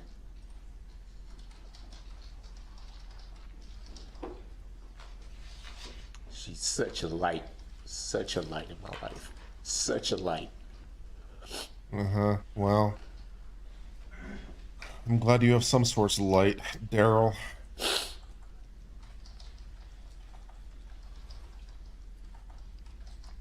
Please stop talking pretty soon, though. She doesn't even understand the extent of everything that's going on. Yeah, that's going to be doesn't know what interesting it as is she not grows to up be with able that to talk knowledge, to I'm me when sure. she That'll be wants real to. interesting in her life, Darryl. Thanks for burdening her with that. That's going to be able to real see interesting. when she wants to. She just doesn't get it, and I know that.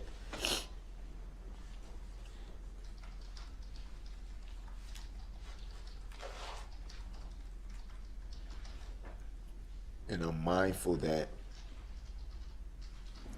there are people in this community that feel the same exact way.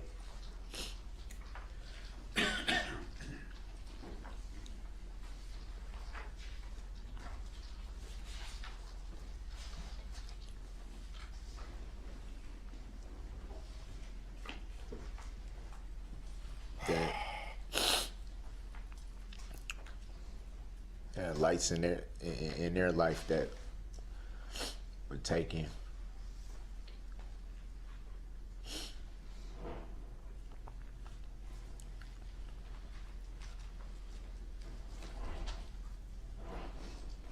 So without being insensitive to that, I'll move past that. I just want to tell my baby girl that I love her. I love you, Missy. Those parents love their children too, I'm pretty sure, Darryl. Didn't show a lot of tears. In fact, still haven't shown any tears for them, Darryl. My baby boy. Your only tears seem to be for yourself. Can't even bring yourself to apologize without undercutting it. During the time that I've been here.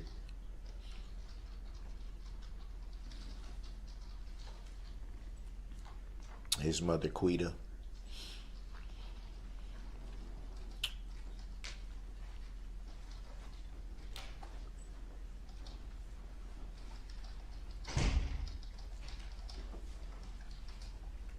regret not being able to be there for the times that both of them needed me the most. Maybe I'll work on my Darryl Brooks impression.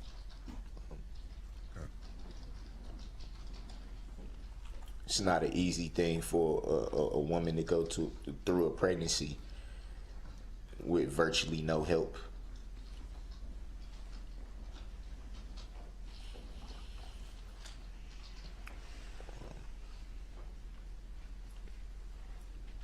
Having to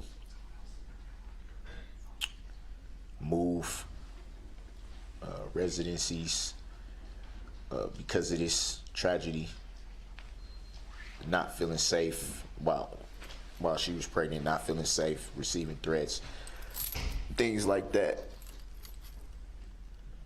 and I wasn't there.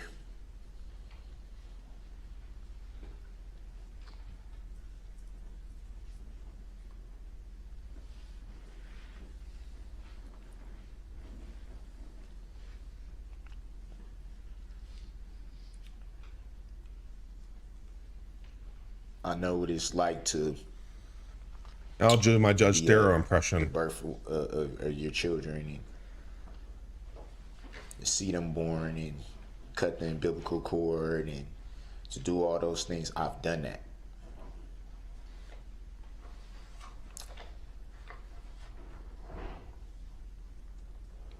And to not be able to do it for her and for him.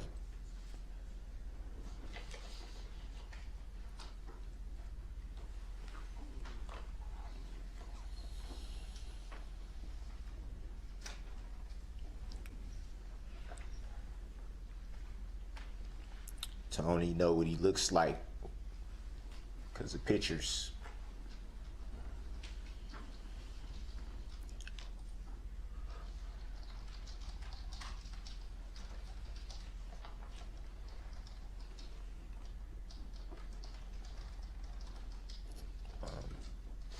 For her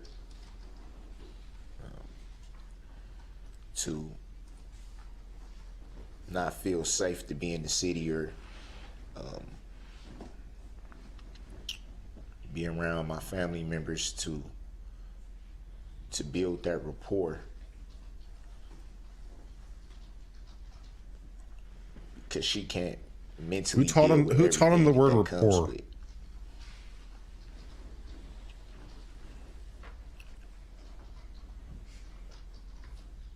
And for me to not be able to help her, for me to not have any words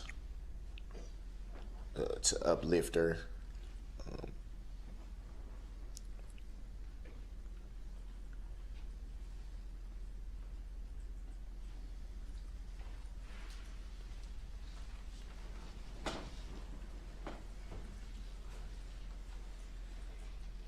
Her expressing her anger to me.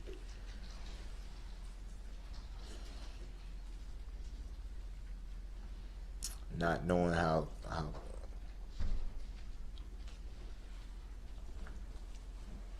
everything would go.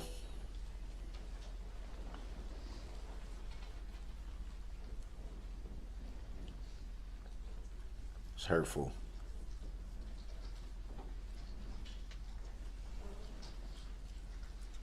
For those asking in chat, yes, the judge can eventually put an end to this if she wants, but I want her to know she's probably going to let him rant for a little while more before she does that.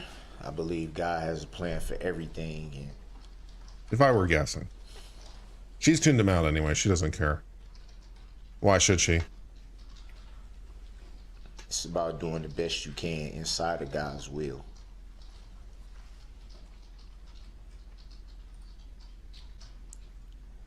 Say what you want about me. I'm not gonna walk away from my children. I refuse to walk away from my children. The state will help you with that one.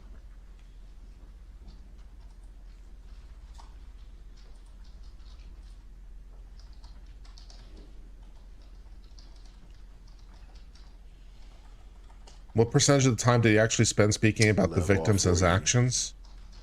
Oh, I mean, we're well under 1%. I mean, he had what? And that won't stop for nothing.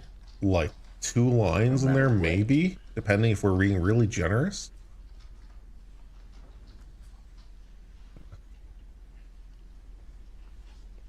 No, it was not even that long. Yesterday was made about death.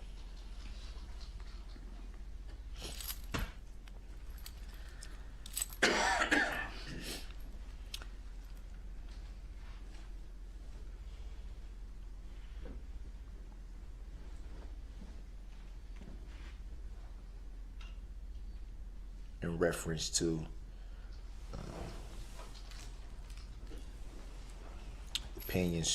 opinions towards myself.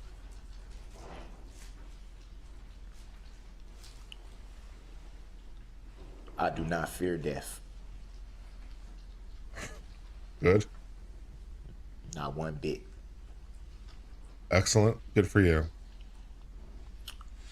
I do So what do you guys fear think death for because lunch? I'm in Christ. As I plan out my lunch plans, what do you think I should get for lunch? I'll take suggestions. Whether we believe it or not, Maybe some sort of go-to alcohol, at some point, we all have delivery a date. alcohol. Everyone on this planet has a date.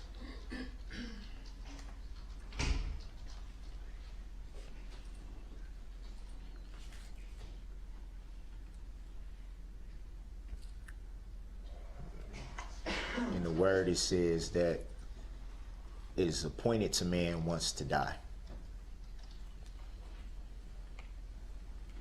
Barbecue is a good call. The way I see it, it's inevitable, so why fear it?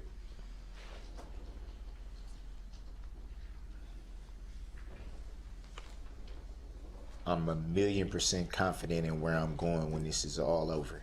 1,000,000% confident. Good. Regardless of what anyone thinks or says, I'm 1,000,000% confident in where I'm going. Good for you, Darryl.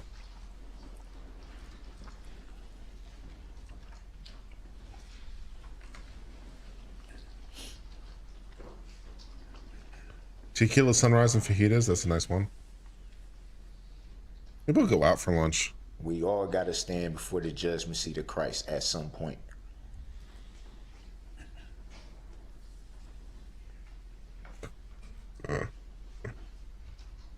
All of us.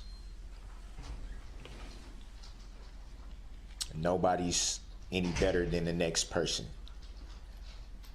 I don't know, Darryl. I think some of us might be better than the next person, Darryl. I don't know about that proposition. Contrary to belief, I do not feel like I'm above anyone. I think we'll go out for lunch and get some nachos or I don't something. feel like I'm superior to anyone. And margarita, that sounds I breathe good. air, I drink water, I eat, I go to the bathroom, I bleed just like anyone else. I'm no better. You're not better. That's definitely true. I'll agree to that proposition. I'm a human being. I'm not a monster. Press X to doubt. Press X to doubt. Press X to doubt.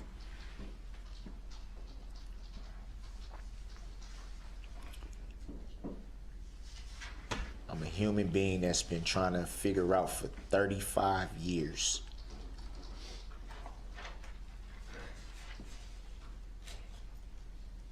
Let me see those X's in chat, baby. Let me see them. Questions that I've never got the answer to.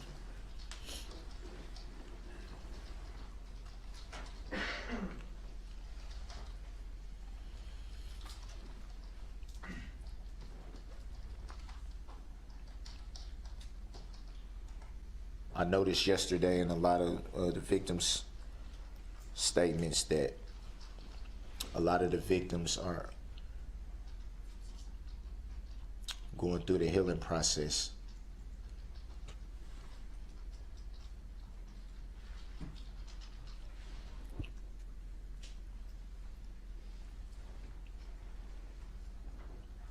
Believe it or not, I've prayed for all victims, family members. I'm gonna press X to down on that one too. To be able to make it through that process. But it is a process. It won't happen overnight.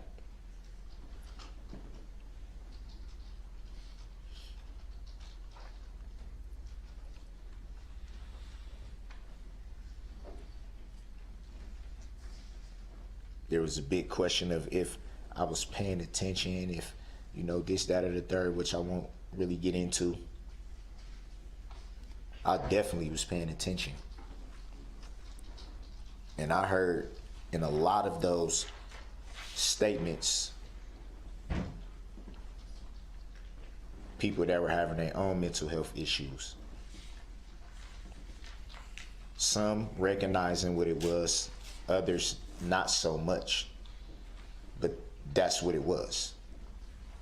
A lot of things that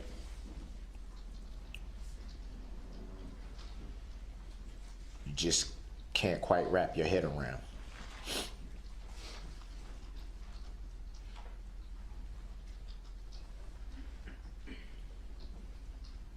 Believe it or not,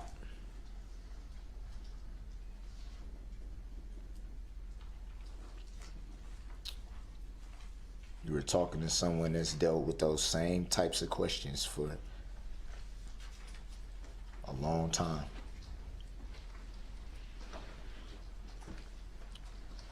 Questioning life itself. Questioning what's the point of being here? To go through all this pain, to go through all the doubts, feelings of inadequacy I can relate to firsthand. You should. I don't know if you do, but you should. Being made fun of, being joked about, being jeered at, being bullied. Growing up, I can relate to all of that because I've been through it. Bruh.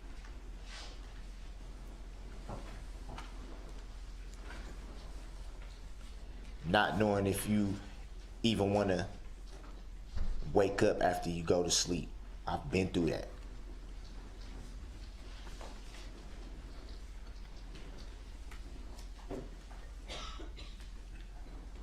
Wondering if you'll even be missed when you're gone.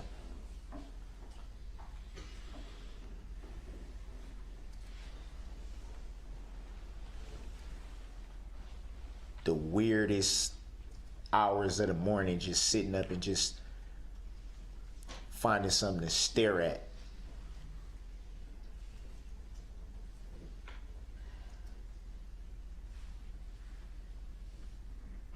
Hoping that an answer may just fall out of the sky on you.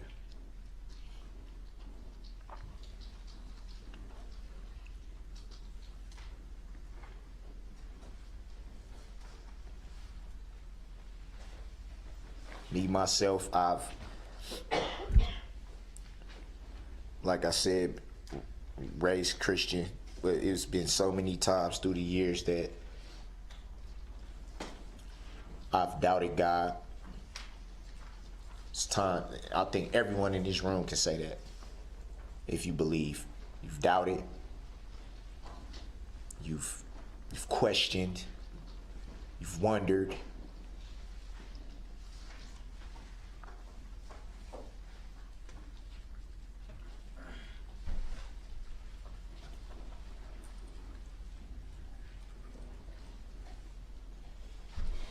Been in situations that just can't figure out why. How did I get here? What did I miss? What didn't I catch? What didn't I see? How did it ever get to this? How did it ever end up with this? Well, has a little bit to do with you driving the SUV through a crowd of people, Darryl. You see, the thing is, Darryl, let me do this jump man style. See, the thing is, Darryl, that you took your SUV and you were driving the SUV, and then you decided to press the gas of the SUV, and sometimes you braked to get around a corner, and then you pressed the gas some more, and you drove over some people, and some of those people died and got injured, and it was you that did it. You, Darryl Brooks, and so that's kind of how we got here, Darryl. I hope that explains it.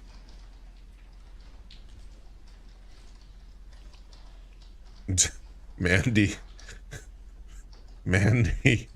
that's a great super chat. I always want to comment, don't give her ding when you sing, but please sing.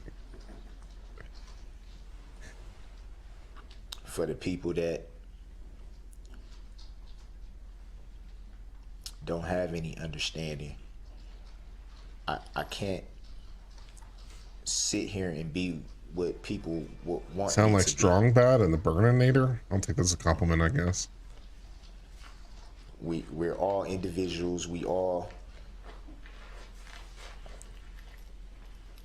have our own ways of looking at things, and we all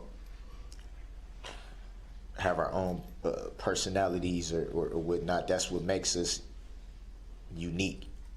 Is our individualism. How one person may react to something, another person may feel the same exact way, but probably not react the same way. I don't know what's happening anymore, guys. I think I've moved into surreality at this point. I don't think things are real anymore. Approach. I think I doubt the reality of existence at this point. I think we've moved into surreality, and I don't know what's happening at this point. Uncivil Law has left the building. Thank you for being part of this stream. All the victims yesterday that had the courage to speak and state their opinions and vent their frustrations and their anger and everything.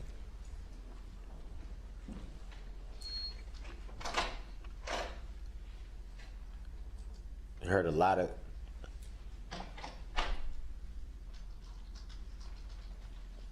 what should have been done, what could have been done as far as to the and we're back. The remorse. I apologize for not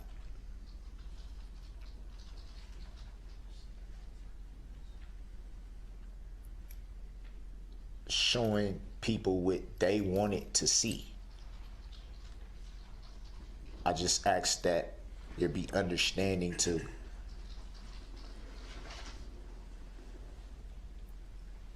that there's a side out of the courtroom that's not seen. What's seen in the courtroom is just a small piece of the whole puzzle.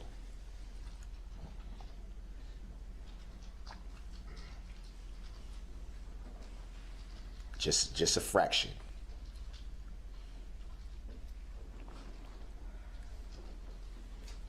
The majority of the time, I'm not standing in the courtroom or sitting in the courtroom. No, God!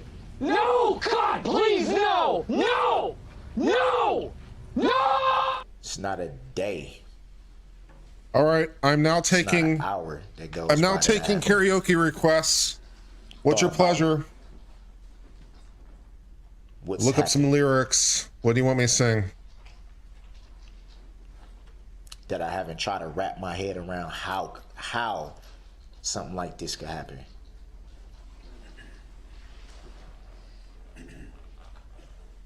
Chance?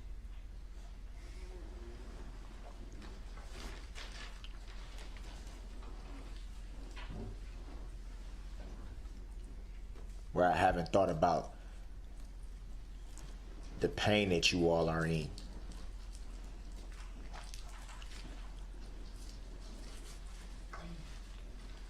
What was lost and in the fashion that it was lost. That's great. It starts with an earthquake, birds and snakes, and an aeroplane. Lenny Bruce is not afraid. Eyes of a hurricane, listen to yourself, churn. World serves his own need, don't misserve needs. Feel it up, knock speed, grunt, no strength, no ladder structure, clot with fear, fight down high. Wire and a fire, represent the 7 games, in government fire in a combat site. Get to a point though. It's the end of the world as we know Obviously, it. it's different. It's the end of the world as we know it. With me being It's in this the position, end of the world as we know it. people being on And I feel fine. the other side of the coin, so to speak, it's a different position.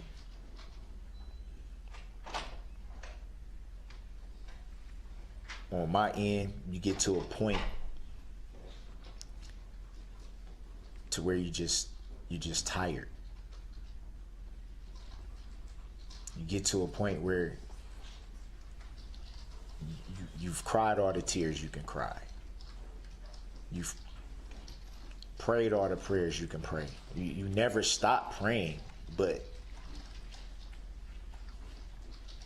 it's repetitive at this point. You get to a point where Tell me lies, tell me sweet little lies. you're completely drained. You don't know Tell what me else you lies, have tell to me do. lies, tell me lies. Oh no, no, you can't disguise. Tell me lies, tell me sweet little lies.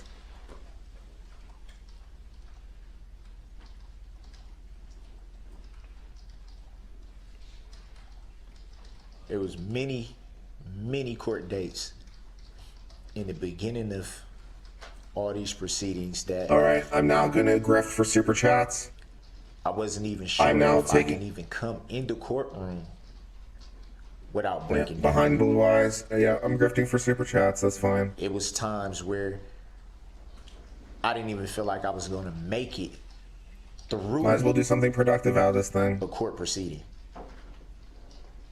No one knows what it's like. When I did have be representation, the it was times I bad told man. my representation, no, I don't. To be the sad man. And that wasn't because I just didn't want to come in the Behind courtroom. blue It was eyes. because mentally I could not handle it. No one knows what it's I like couldn't. to be hated, to be faded, Having to be prepped for to everything telling that I was only lies. gonna walk into. Them telling me, you know, it's gonna be this kind of I'm just a atmosphere, poor you boy, expect this, nobody expect loves this. me. He's It's just a just poor like- boy from a poor family, spreading this life and this monstrosity. Easy come, easy go, will you let him go? This be lost. No, we will not let him go. I want everyone to know though, when you walk out of the courtroom and the cameras aren't rolling anymore, you don't have the world looking at you anymore. Breaking lots in the hot sun. I fought the law and the law won. I That's fought when the you feel law like you're and the human again. law won. When you can I needed money cause I go had to your none. cell, I fought the drop law your and the tears, law won. pray, I fought the law and the law won. punch your mat if you're frustrated.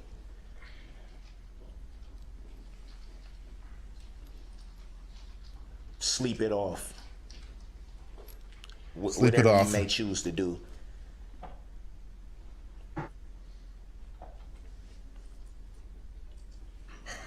And I wonder how things would be different if the cameras was rolling then.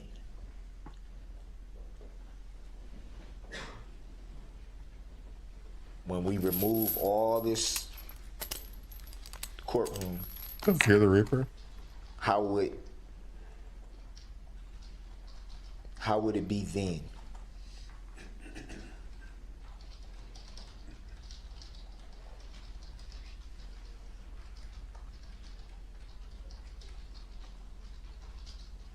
All our times have come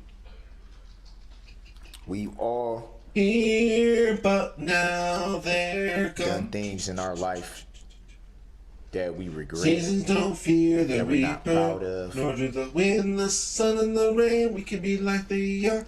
Come on, baby, That we fear don't know the what we Reaper. were thinking. Baby, take my hand. Don't fear the Reaper. We'll be be able to fly. Don't fear the reaper, baby, I'm your man.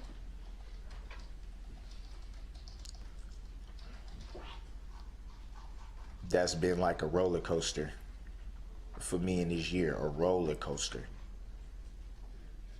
And obviously, just everyday life, some days are better than others. That's just life in general. Some days are just better than other days.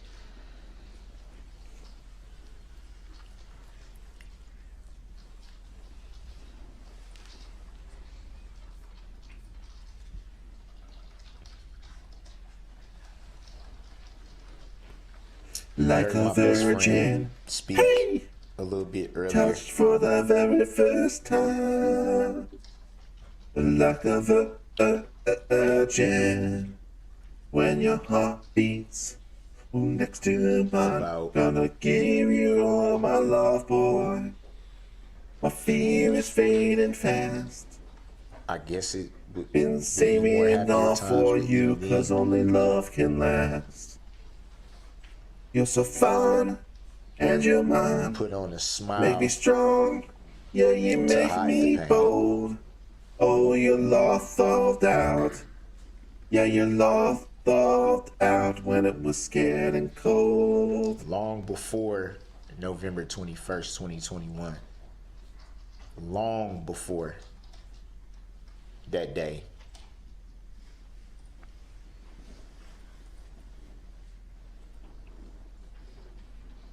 I was struggling. Long before.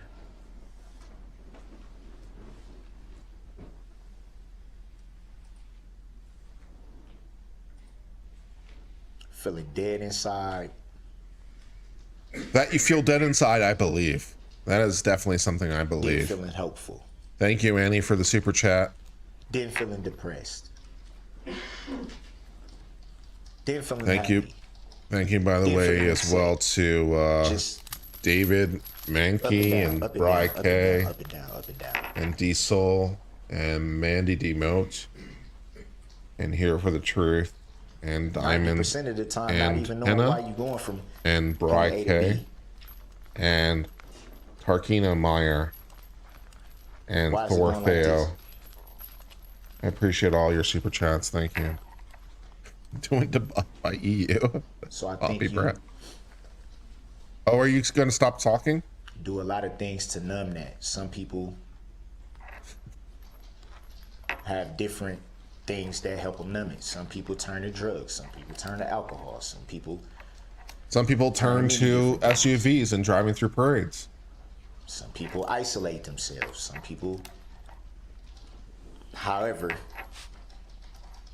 you deal with it, it's how you deal with it. At that point in my life, I chose to put up a front.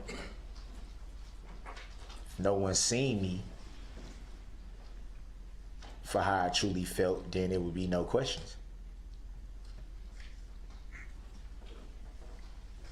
You see someone and they always have an upbeat appearance or seem to be smiling or seem to be in a joyful mood. There's no reason to what is there a question?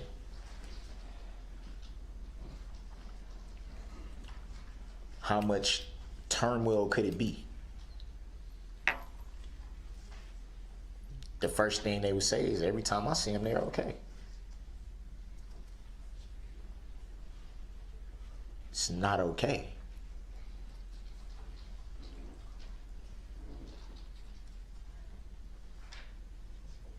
It's not.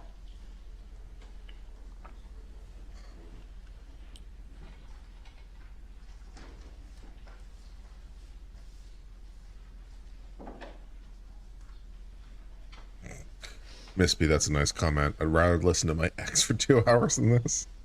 I'm not sure what that says about your ex necessarily, but damn.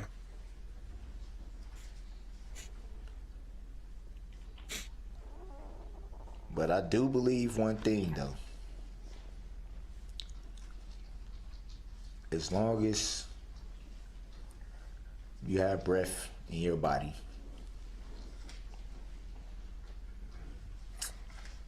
no matter what you're going through, where you may be, what struggles you can have, say where the road goes, what you can't figure where out. the day flows?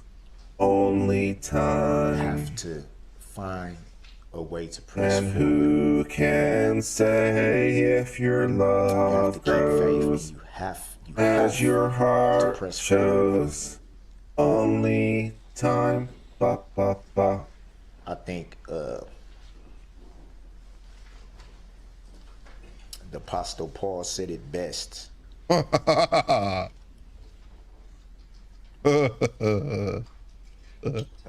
Paul said it best when he said, one thing I do, forgetting what's behind me and straining toward the upward call of which Christ has taken a hold of him. Straining forward, which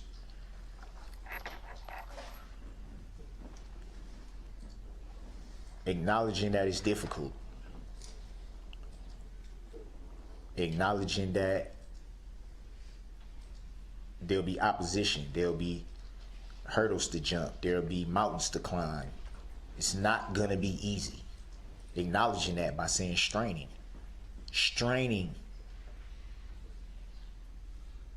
to move forward.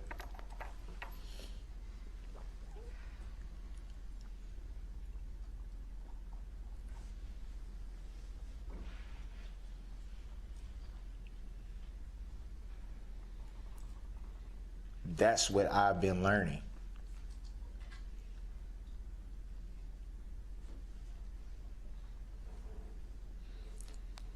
Is it frustrating that sometimes people mistake that for not caring? Yeah. It's very frustrating.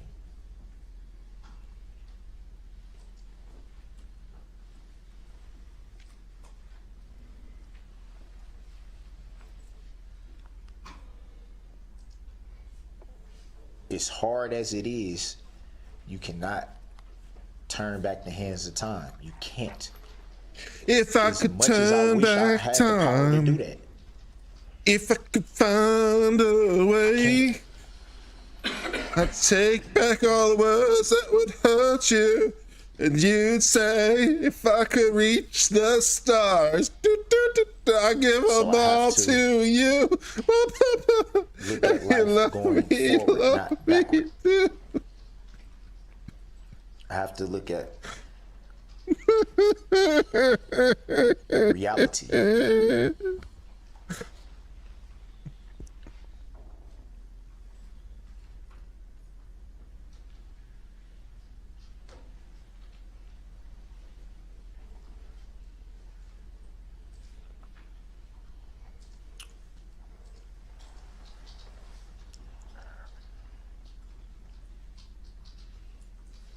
I've moved past the actual tragedy of the day of November 21st, 2021, but I have not moved past uplifting this community. Thank you, in prayer, Melinda. and I will Thank continue God. to do that until it's my You're a time hero. to pass on. I won't stop uplifting the communities in prayer, the victims, the families. Regardless of how anyone feels, I will continue to pray for them, because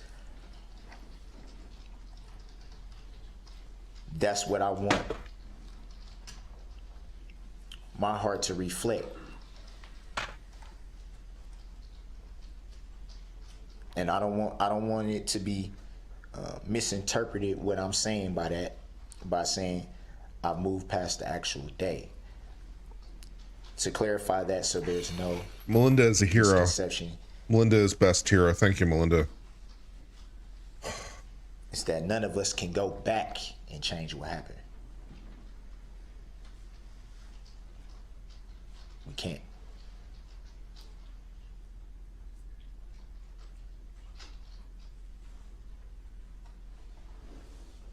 But that doesn't mean that my life life has to continue to be defined by that.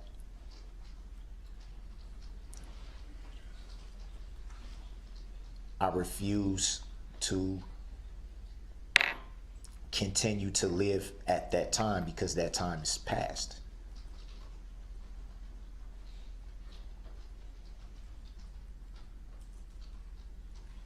We can always say shoulda, coulda, woulda. Nobody knows what they'll do until they're in that situation. It's easy to say, I would have did this, I could have did this, I should have did this, I would have did that. You never know what you're gonna do until you actually there. I mean, that's true. None of us would know whether or not we drive through, you know, a complete parade and kill 6 people and then wound like 80. Does anyone think I haven't asked myself that? Man, I should have. Why didn't I? What does it matter now?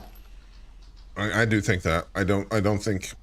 Yeah, you've asked yourself this question. How many times can I pound my fist against something and say, "Why? How could this? What?" How many times before you just like have to move forward?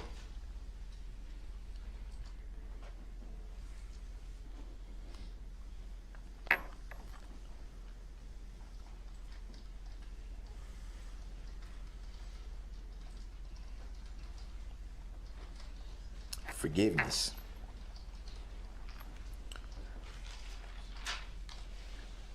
Matthew 6:14 and 15, forgiveness.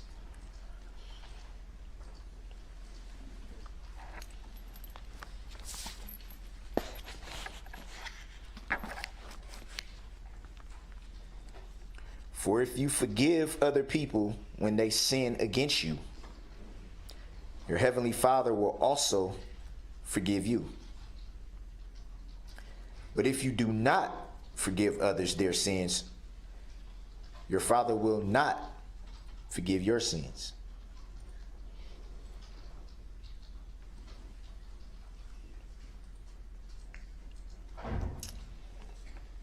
That's Jesus himself, God himself.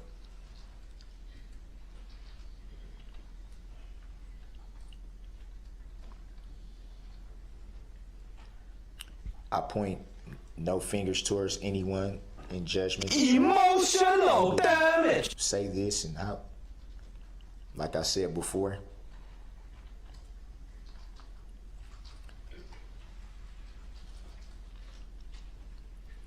how people process this tragedy is how they choose to.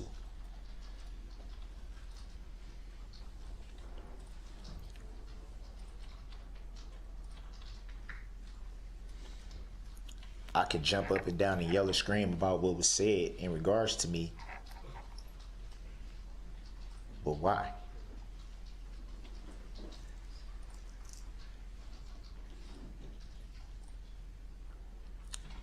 Everyone has to make their own peace with God. And that's what I've done.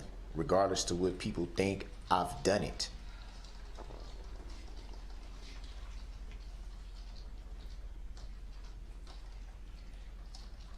I don't want that to be confused with being at peace. It's a process. But I've made my peace. Tell Spidey, see if he can read this body language.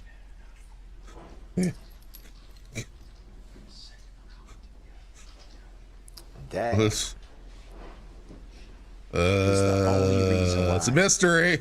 I made the comment that I have a clear conscience. It was not pertaining to remorse. It wasn't mockery. It wasn't to thumb my nose at anyone. I need to use the restroom real back. I'll be back in 30 seconds or so. I don't imagine That anything wasn't interesting what will that comment happen. was about.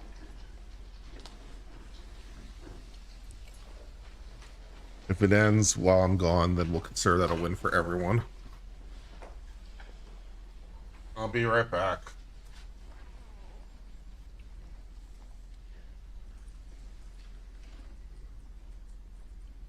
I've chosen to do that because it was needed.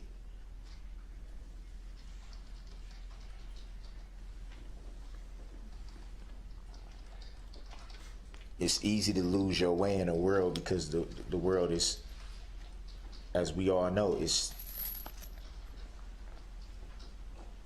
a big place. All types of things are out there. All types of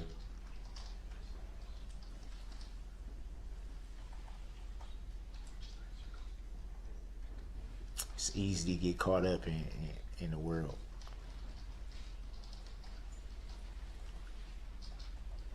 I can't and I refuse to live the rest of my life trying to please other people.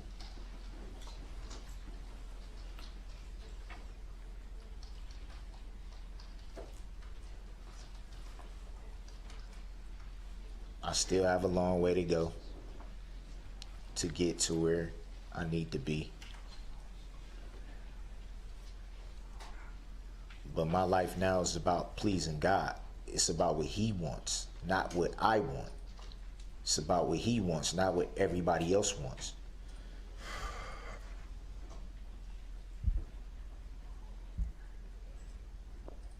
Can I change to all blue lights for Waukesha? I brought up God's will. Yet another comment that was taken out of context. Sure, why not?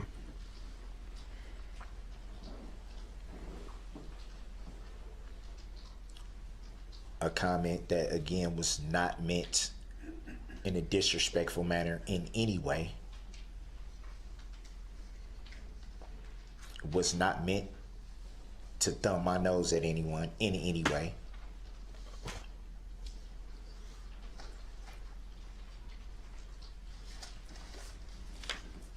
It was the acknowledgement that God is in control of everything. Everything. The good, the bad, and the ugly. He is in control. That's what that was pointed towards. That and that alone. For those of us who do believe, we always been taught that God, His way is not ours.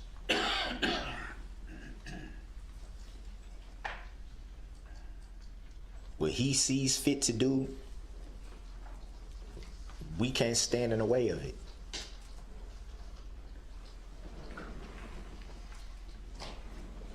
No matter how much we wish we could, we can't.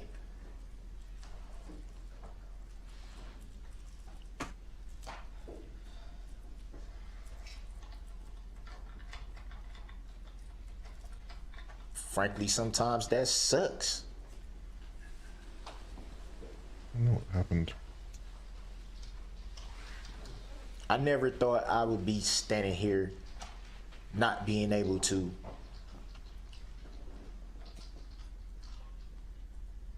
enjoy a time with my family that anyone would enjoy with their family. People lost loved ones. People, I'm sure they feel the same way. They never expected to be here now because of something like this. That is not lost on me.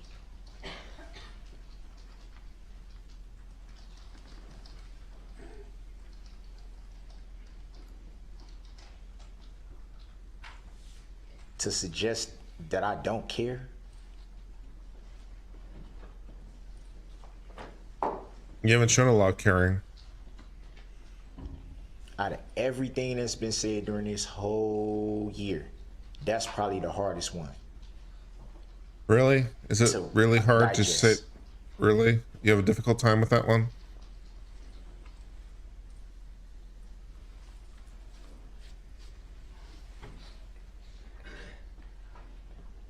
To suggest that I'm heartless.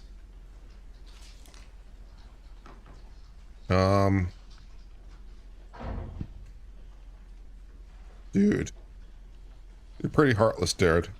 I don't know who needs to tell you this, but Mr. Brooks, what do you think this court should do? as far as the sentences are concerned with all of these convictions? That's a good question. Ask to set it aside.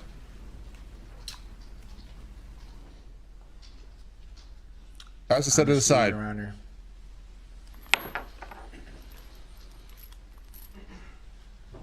Do it. Do it. Do it. Do it. Oh, is he gonna do it? and I don't want. Do it. I don't want Do this to it. be taken out of context. Okay. I'm prepared. Say it. Say you think the court should set it all aside. Do it. He's gonna do it. He's gonna do it. I believe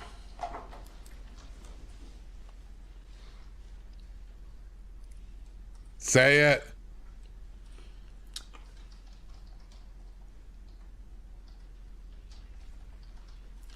there's issues with me attempting to answer that. And here's why. Aww.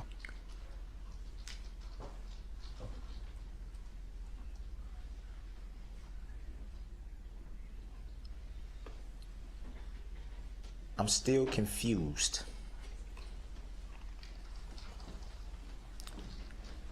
I'm still confused on the true nature and cause of the charges. I don't understand them.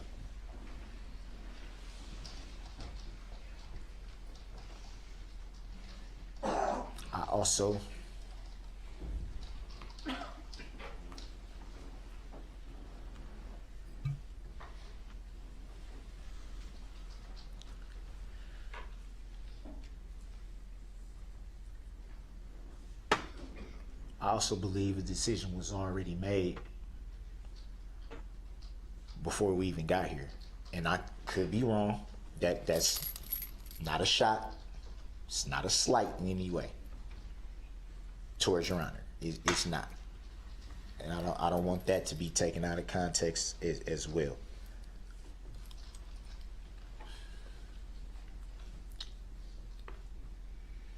I will say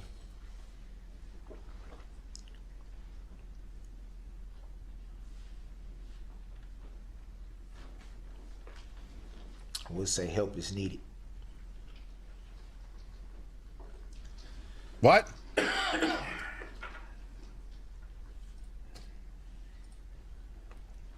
When you've dealt with certain things as long as I have,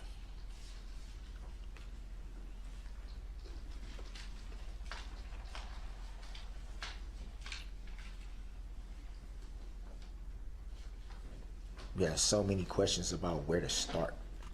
Where to start. You have so many questions about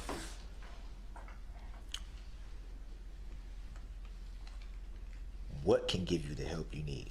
Who can point you in the direction to get the help you need. I know the answers to these questions. There's so many I can help you things out. that you just you don't know where to start at.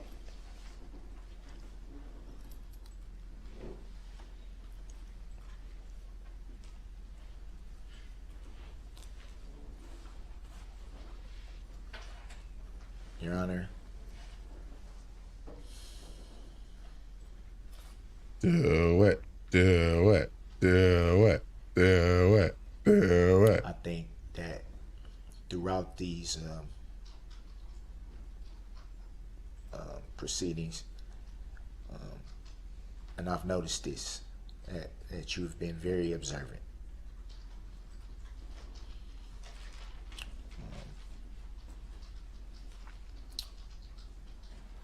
You've been very attentive.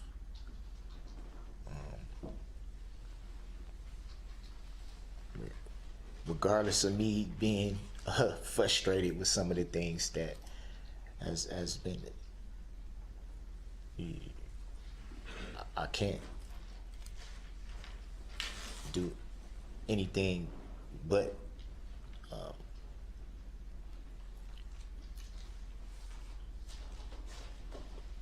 look at what what you have done, which is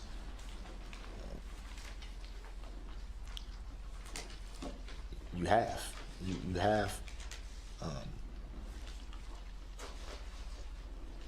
been very, very keen. I believe that little flirting with the judge, little sucking up the judge. You know. Sure, I'm sure this is definitely got to work at this point. still a lot of issues there. Does anyone remember Happiness? Was it nice?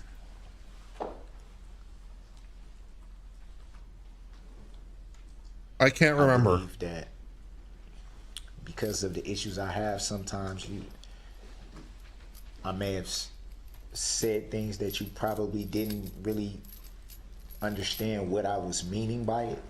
I'm not sharpest knife in the drawer. I think sometimes my mind probably works a little faster than I can articulate something. Your mind works so fast you can't articulate it. Oh, I sympathize with that problem, Darryl. Oh my God. Obviously, it would be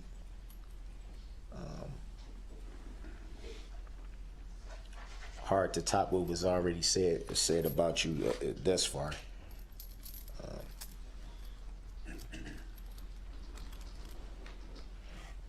You've gotten an incredible amount, a credible amount of love.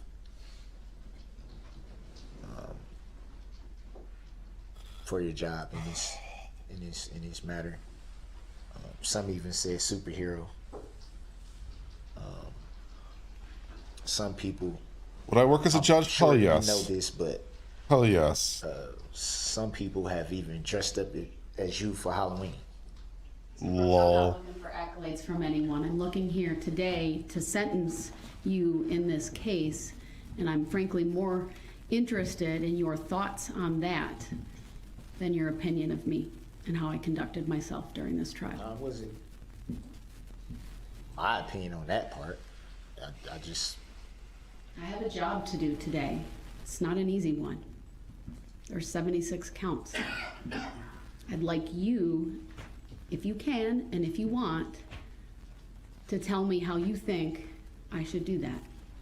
That's what the victims have stated. That's what the state, right? They provided their recommendation. The only thing I can say is one thing that should be taken into account is the time that I've served. Been here a year. That will absolutely be taken into account. I guarantee you. By law, it will be taken into account. Would pretty much negate count 76. It may very well negate count 76. You may very well be right. You may have served time for count 76. You may be correct.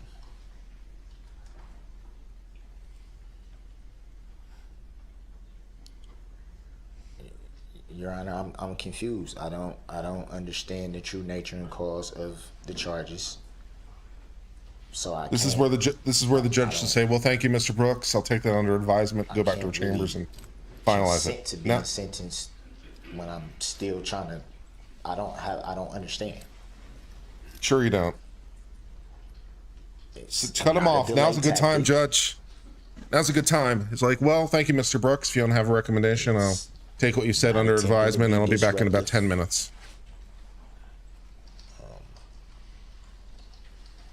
It's not intended to stop the proceedings. It's my honest opinion. Now's a good time to stop him, Judge. Please. Now would be a great time. Oh, yeah. Christy, I would have stopped him long ago. I assure you. I would have stopped him long ago. I think I'd make a good judge. I'd have more control of my courtroom than this. That's for damn sure. I can't say with 1,000,000% certainty.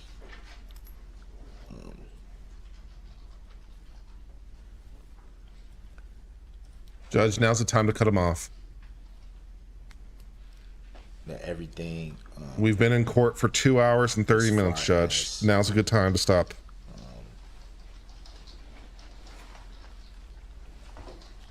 In regards to me, everything should be looked at in its totality. Good. Yes, thank you, Mr. Brooks. I'll do that. I'll be back in about 10 minutes. Now, just do it. Please, for love of God.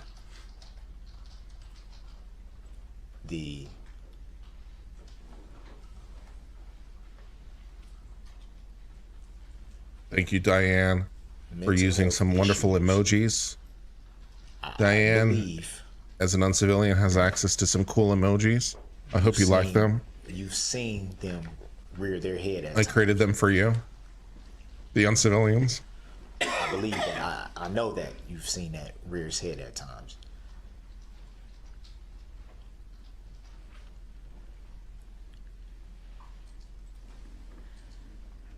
I also believe that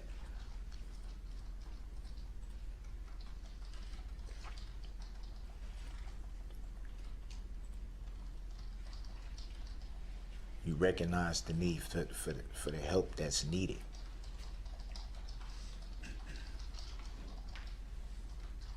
Thank you, Suki, for the $4.99 super chats. Very appreciated. Now, Zier, thank you for becoming an uncivilian. Icarus for Scissors. XD, thank you for becoming a member. Sing the chorus to Rodeo song, acting, now telling. Lol. Couldn't debate me before I was high. From Shred. You understand the Eliza gave $5 to say, how's it going? Well, certain needs. Uncivil Laws exited the building. With benefit.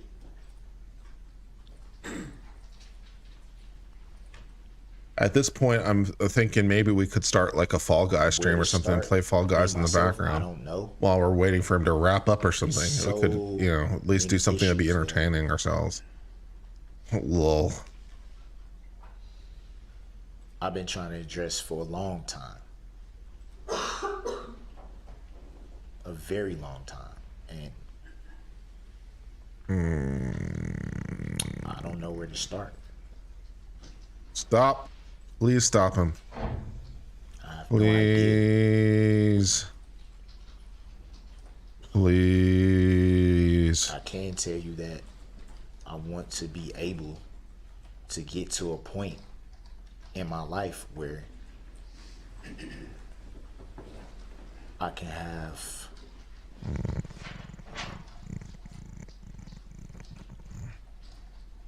the ability to recognize before it happens, when something could become out of control. Thank you, EOC2, for sending some PayPal money. That's appreciated. Thank you.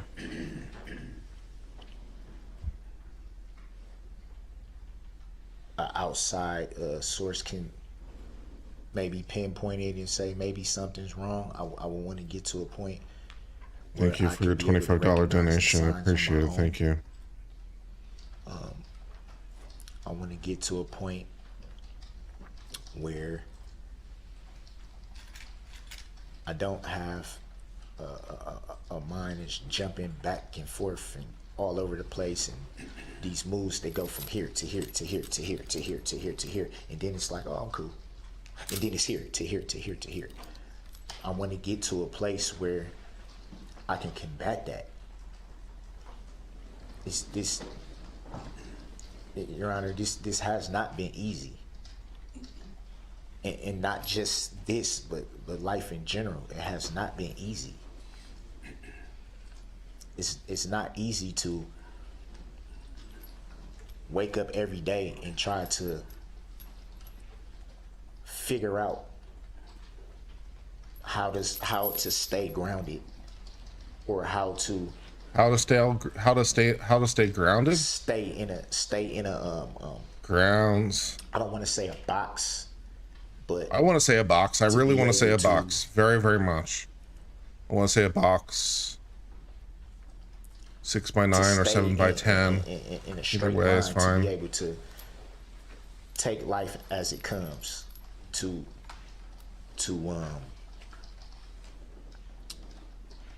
not only be able to cope with things.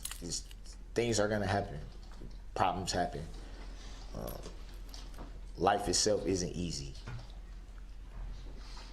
I want to get to a point, Your Honor, where I can be able to say, okay, it's okay. Let's wrap things up.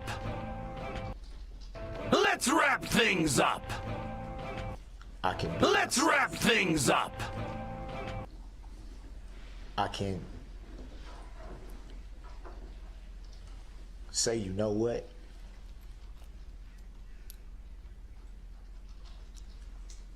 You aren't the only person going through this. This doesn't make you any less than anybody else. I wasn't asked to be born this way, Your Honor. I wasn't. I was not. I don't understand it. But the fact of the matter is I want to get to a point of happiness again. You and me both, Darryl. To be able to be medicated and not care what people think. To be able to speak my truth without having to feel ashamed that some people may think of me lesser than a person because I have to be medicated for life, or because kill me. They feel like it's not normal. Which lends to the reason why I said not wanting to live to please anyone else anymore. But for me to be okay. Here, for me to be okay. Well, you being okay is definitely my primary consideration right about now, Darryl. Let me tell you what. I'm tired, Your Honor. I'm tired. You're tired? I'm tired too. Some days, That's. I don't know what's up or down. Some days I don't know. I want to know. Emotional damage. Mr. Brooks, it's going on 2 hours. Thank you. I feel like we're starting to cover the same ground over and over. So I'm going to ask you again, because I'm really interested in your perspective. I want to know, as I consider and contemplate and finalize what to do in this case, if there are any sentencing recommendations you have on your own behalf to make at this time. Of course he doesn't.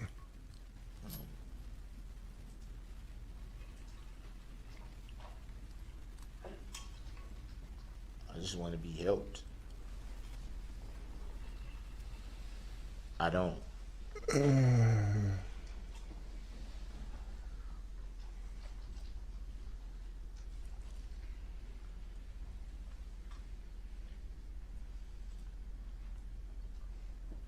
I don't want to live with Thank you, Phil, very much. I appreciate it. Thank you very much for I know that's helping. probably not the answer You're a champion, Phil. Everyone in chat, would you please be so kind as to say to Phil Harrington, you demand, and also to Melinda, you the woman, for their generous contributions to the Pain Stop Fund.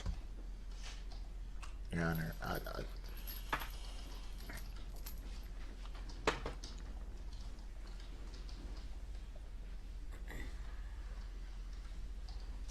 really.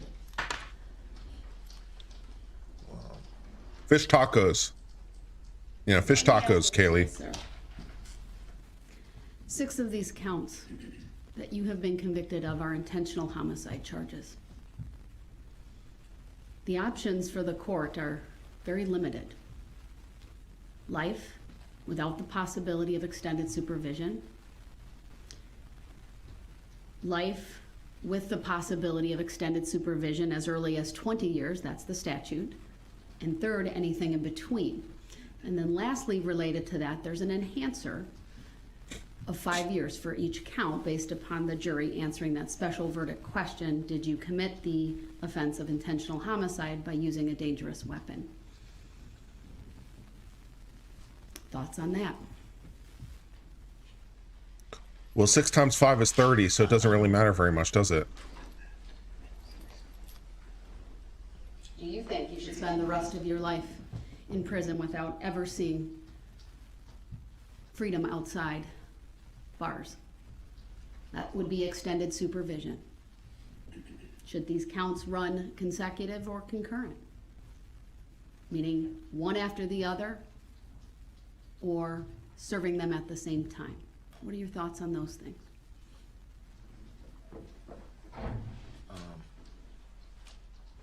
I didn't understand everything you said, but I did. No!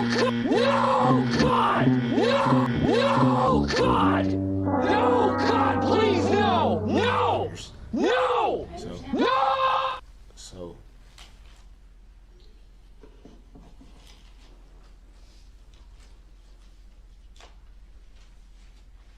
I feel like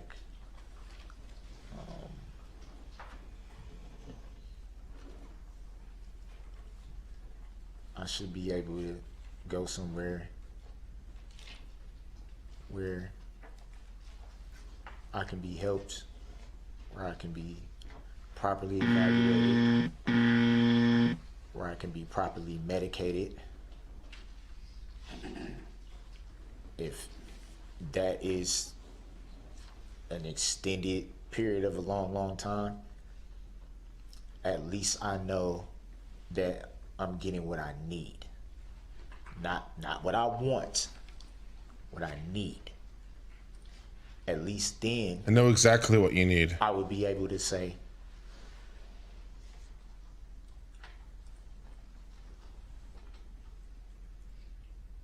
it's okay. What? You can be you. What? You can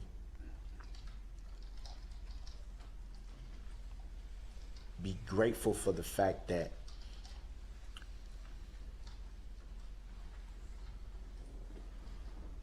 you have experts, or I don't know if that's the right word, but you have people that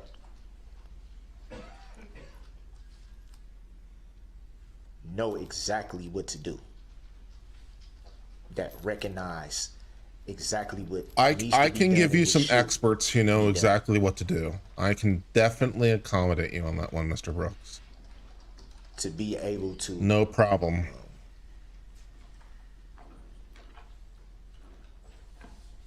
like I said, be properly medicated, which is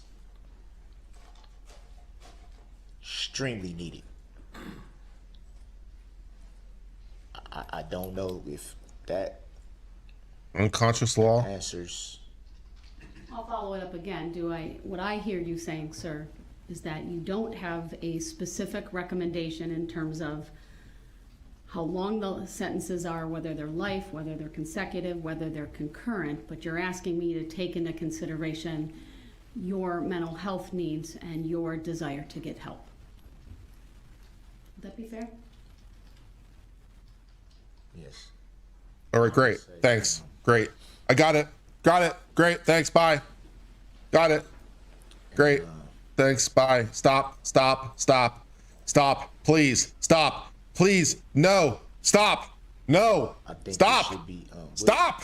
You said, what was the term you used? The extended supervision term or consecutive versus concurrent? Yeah. The concurrent. Right. Serving sentences at the same time versus consecutive, one after the other.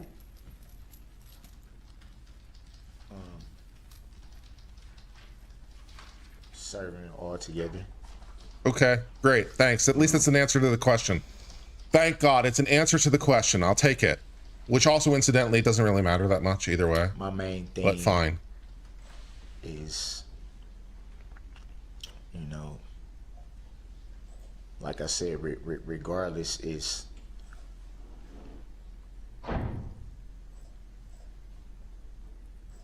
to not just be placed somewhere and just forgotten about. That's my vote. That That's doesn't my help. vote.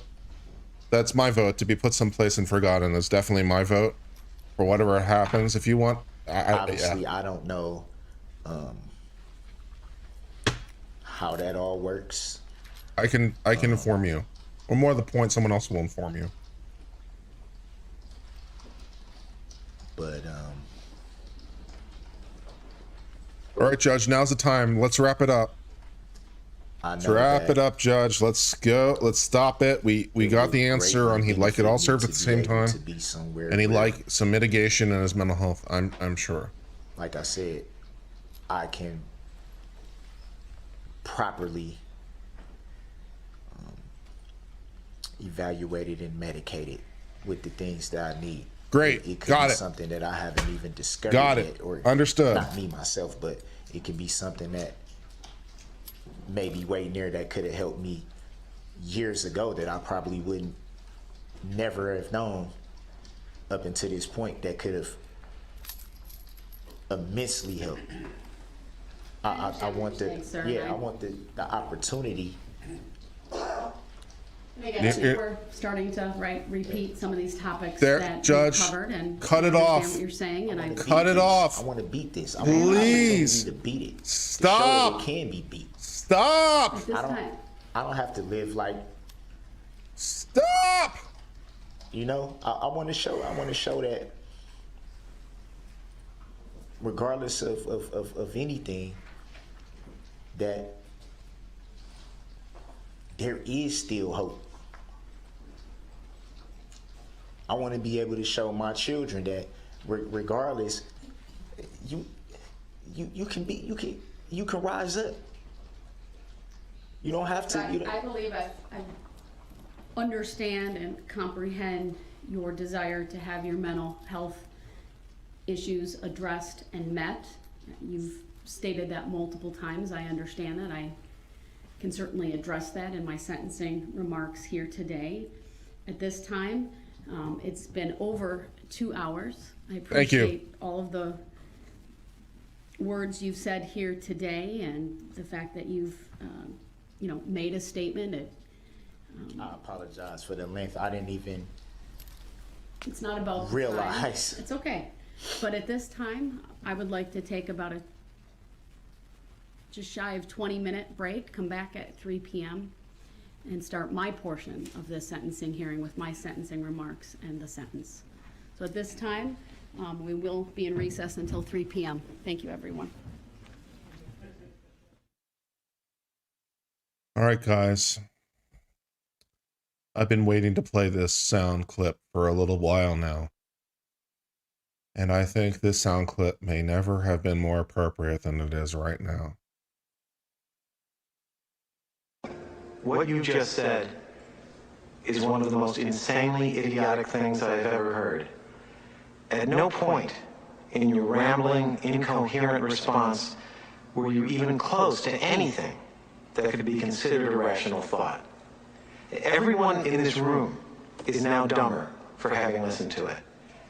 I award you no points, and may God have mercy on your soul.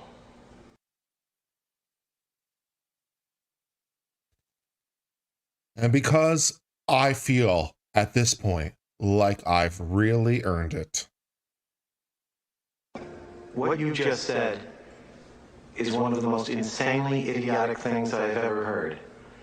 At no point in your rambling, incoherent response were you even close to anything that could be considered a rational thought. Everyone in this room is now dumber for having listened to it. I award you no points, and may God have mercy on your soul.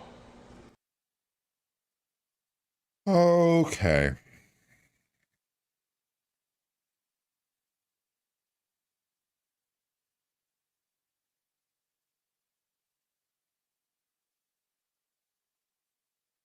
Yeah, and he never really said he was sorry and felt bad for the victims. He never really apologized at all. So my only comments, I suppose, that I'll add is I'll go back to what his mother and grandmother said. I agree with his mother in a lot of what she said. Mental health is definitely an issue that impacts a lot of people. Impacts people to different degrees. It's impacted me to some degree, as you guys know. And fortunately, I've taken steps to help get better. And those steps are not complete, but, I've taken steps, and those steps were needed. And so I understood a lot of what she was saying, or at least what she was trying to say. Like maybe the pure version of what she was trying to say, maybe. I think it's true that mental health is often something that is not spoken about. I think it's true that mental health is often something that people treat as a point of shame in particular environments and particular cultures, that it's something that's not particularly tolerated, especially with men. The idea of being a man and embrace the suck and, being strong and not crying and not feeling things is real. And I think that mental illness among men is still something that's laughed at by society. It's still something that's laughed at by television and media and the news. I think that mental health of men is not taken fully seriously. And I think that that's a real problem. I think people say they want men, women, for example. I think, and this is sort of the zeitgeist sense, women say they want men to express their feelings, but I think women shun men who express their feelings. I don't think women are attracted to men who express their feelings. I think that women don't get attracted to men who are in fact feeling. So what they say they want and what they actually want in terms of their behavior seems to be distinct. And I think this is true for society in general. It's not just women. I think society in general says they want men to express feelings, and then they are in fact rejected. And men who express feelings are treated as weak, inferior.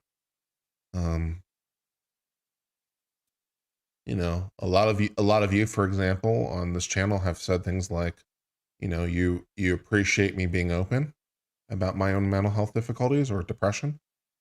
A lot of you have said that you applaud me sharing my thoughts, but it's certainly, let's say the reaction in the chat to me versus, for example, Law and Lumber or Peter Tragos from Lawyer and No is not the same.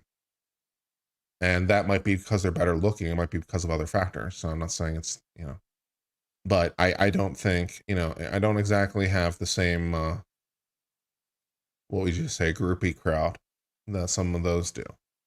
And that could be because I'm a complete fat ass in addition to being depressed. So there's a lot of potential factors, but I definitely agreed with at least part of what she said. That mental health, especially in some communities, especially where being a man and being tough and being powerful has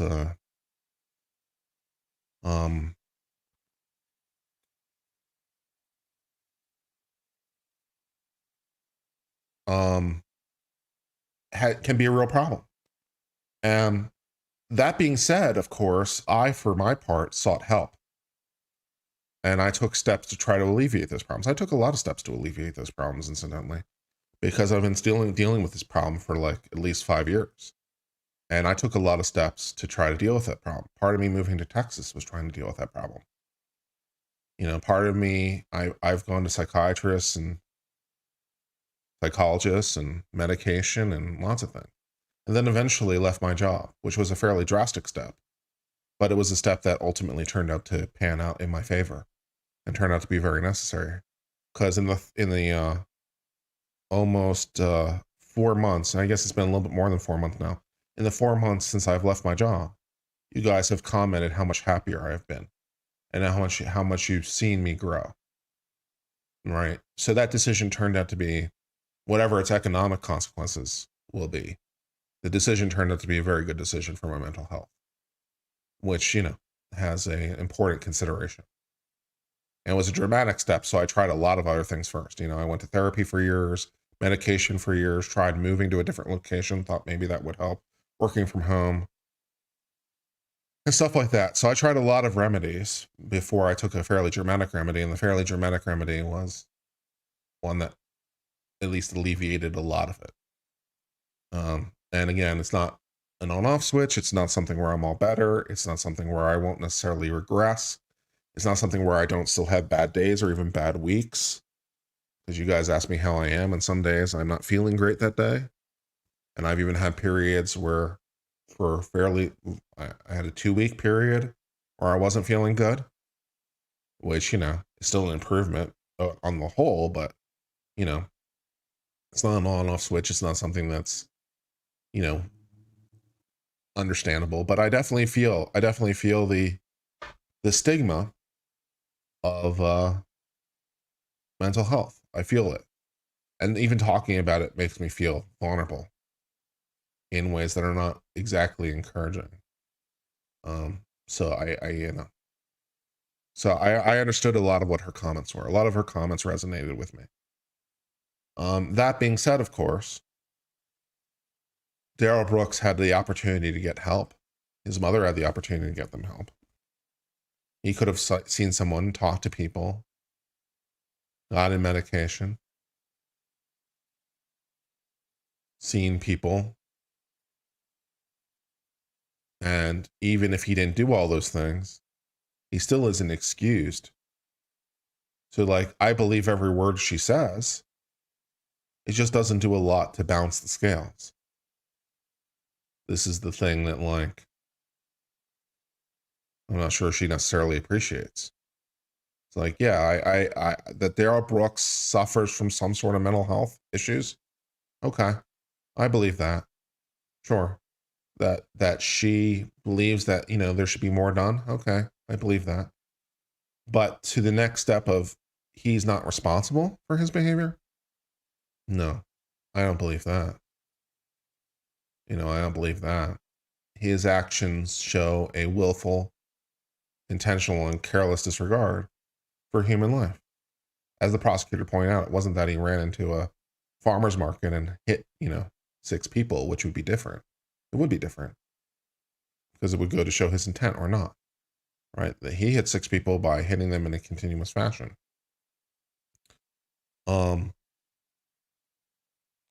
Yeah.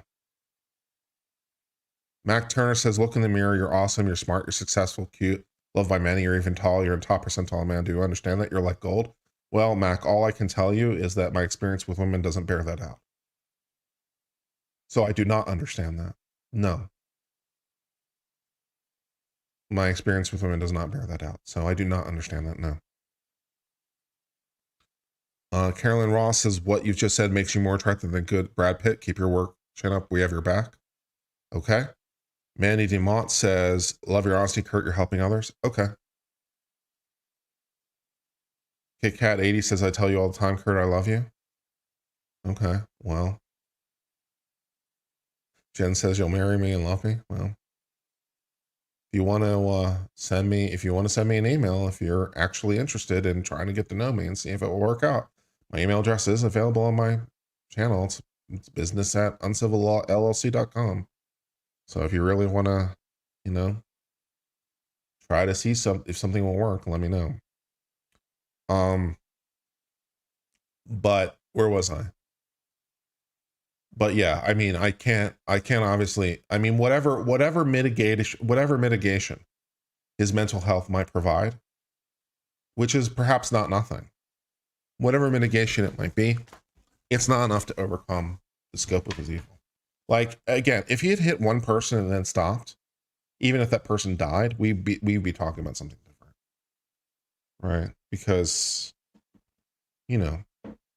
that you lose your temper and you break through a barricade and you run one person down, without really thinking about it in some sort of conscious way, this is more understandable. It doesn't mean it's good, but it's more understandable. It mitigates, right? But the fact that he kept driving for a half mile at least and ran over 6 people and killed them and then hit 80 more, it's pretty hard to understand that in sort of a blind rage sense. At no point did he stop. And then the fact that his behavior today has been incredibly discouraging. Like the only time he said is like, I am sorry. And then he said immediately followed it up by, and I feel sorry for you that you can't see the inside of me. He can't apologize. He can't offer contrition, you know, can't do it. So it's his continuing behavior is today, like he said, he feels sorry and then immediately follows up with, and I'm sorry you can't see the inside of me. So he undercuts it immediately. And then with his baby mama says, you know, I'm sorry, but it takes two. He even after this, he can't do it. Yeah. Did he admit that he was the one that did it? Did he even say that much? I mean, he might have said the words at some point, but to be honest, if he said it, it ran right over me, much like his truck ran over those people. It was so meaningless and so empty that I didn't even register in it.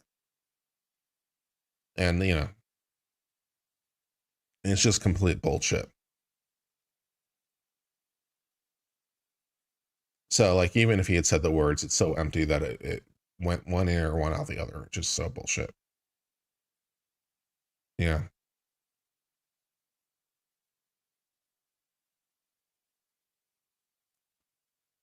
What time is the judge back? She said 20 minutes. She'll be back in about 5 minutes. We've been chatting for a little while. And I don't really have much intelligent to say about Brooks because he didn't say anything intelligent. You know? What you just said is one of the most insanely idiotic things I've ever heard. At no point in your rambling, incoherent response were you even close to anything that could be considered a rational thought. Everyone in this room is now dumber for having listened to it. I award you no points, and may God have mercy on your soul. That's about right. That's about right.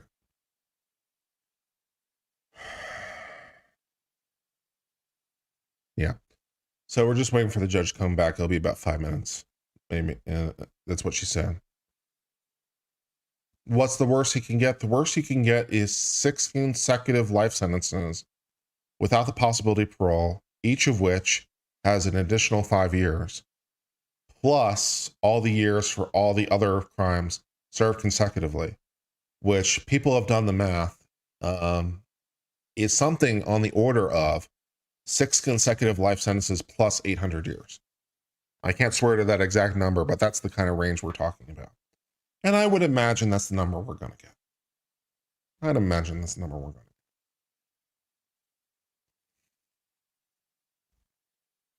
to get. Yeah. Oh, plus restitution. And also the judge can technically order fines. They never do in criminal cases. And I don't understand the fines in criminal cases. They're very weird. If you go look up the statutes in most states, and I don't know that Wisconsin has this, but most states do, they're really, really weird. At least to my mind, they're really, really weird. So if you go look up your typical murder statute in most states, it'll typically say something like, you know, for second-degree murder, 20 years to life, and or a fine of $25,000.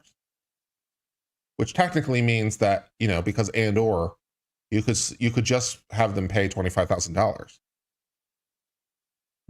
And even though it's and or, judges like almost never give the financial assessment. Which I mean, and also, who comes up with these numbers? Who comes up with these numbers? Like life, you know, 20 years and or $25,000. Who comes up with these numbers? How $25,000 get into this equation? But they seem to never ever issue the fine, which always strikes me as a little weird. And I don't know what legislature thought, okay, 20 years in jail and or $25,000. Okay. You know if he's allowed to profit from his crime by writing books? I don't know the specific law. The thing you're asking me is if Wisconsin has a son of Sam law. I don't know. Incidentally, I don't think Texas does, although they kind of back-end it through equitable remedies. But technically, Texas, I don't think, has a son of Sam law. Jennifer says, both my daughters married sweet men and they're stay-at-home moms. My oldest son married a very sweet lady, but youngest can't meet anyone. Yeah, well, you and me both, right? I wouldn't mind a stay-at-home mom. That'd be cool. Well, a whole bunch of kids. Lol.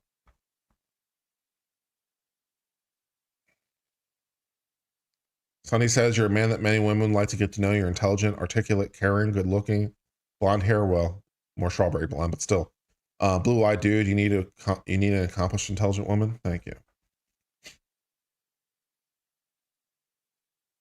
Yeah. Oh, also, incidentally, because I saw this question come up in Law and Crimes chat, the judge had said yesterday that any sort of restitution for the victims would come out of his commissary at a rate of 50%.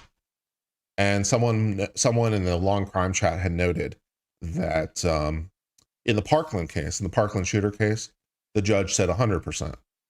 And so the person in Law and Crime reached the incorrect conclusion. Well, that means this judge can do 100%.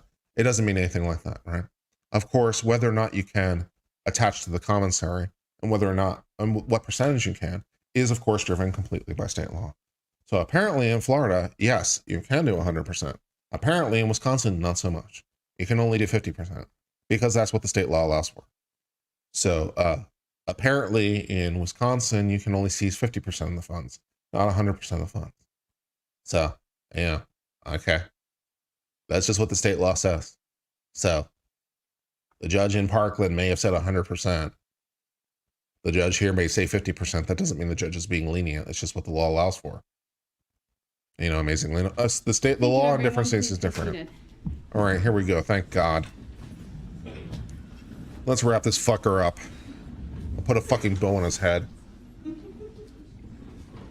right, we are back on the record in State versus Brooks. Appearances are as they were before. I want to give you all a little bit of my roadmap for my remarks here today and what will ultimately conclude with the sentencing. I'm going to start with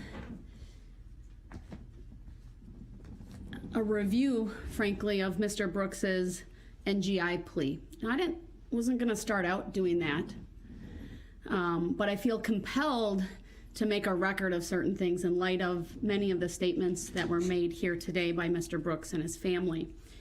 Following that, I'm going to talk about the case, the strength of the case, the witnesses and evidence that was presented, and some of the things that really impacted me throughout that time and throughout the nearly 4 weeks of trial. Then I will spend some time talking about the victims, their victim impact statements, and again, things that have stood out here to me. It looks like we're going to be here for a little bit, guys. I cannot comment on all of the victim statements that have been made, but there are a few that I do want to highlight. And then ultimately, go through the sentencing factors. Because all of these things that I'm going to talk about relate to those factors, which in Wisconsin, there are 3 primary factors: the seriousness of the offense, the need to protect the public, and the character and rehabilitative needs of the defendant. So I want to start sort of near the end of all of the remarks over the last couple of days, and that is with my thoughts on Mr. Brooks and his mental health. I'm not here to debate that you have had a history over time of intersecting with the mental health agencies and that you may have in your history trauma, emotional pain, and things of that nature. I have read through not 1, not 2, not 3, but 4 reports from experts, people who are well known in this field of what we call forensic psychology and psychiatry, individuals who have an expertise in evaluating a plea of not guilty by reason of mental disease or defect. Because I don't want there to be any doubt in my sentencing here today that I've considered that. But I also don't want there to be any doubt that somehow this trial was missing something. Because the fact is, Mr. Brooks entered a special plea of not guilty by reason of mental disease or defect in the early summer, maybe late spring of this year. And this court ordered 3 court-ordered evaluations, and the state retained an expert to also review the issue. Whether the defense team at that point ever hired anyone, they are not required to disclose that. I don't know, but I have 4 well-known doctors who have written this court based upon the orders that were made or one doctor being retained. And these are reports that are thorough. One report is 24 pages, another is more of a summary, it's 8 pages, another is 26 pages, and then another is 12.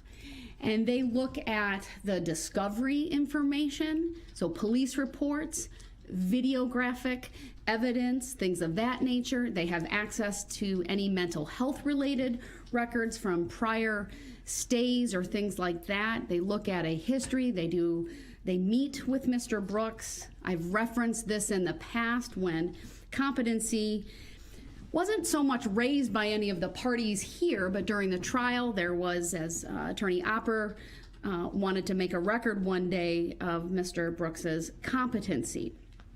And I will restate what I stated at that point. I have absolutely no doubt that Mr. Brooks is competent. I'm obviously well versed in the legal standard, but that is not something that this court was frankly ever concerned about at any point in time. I know that his attorneys, when he had attorneys, never raised the issue. And it was really only after the trial began that that issue was raised, I think, by the public based upon what they saw. But Attorney Opper, like myself, had the benefit of having reviewed each and every one of these examinations. And I'm not going to spend a lot of time, but I think it's important because it goes also to Mr. Brooks's character, which is one of the things that this court must consider along with his rehabilitative needs.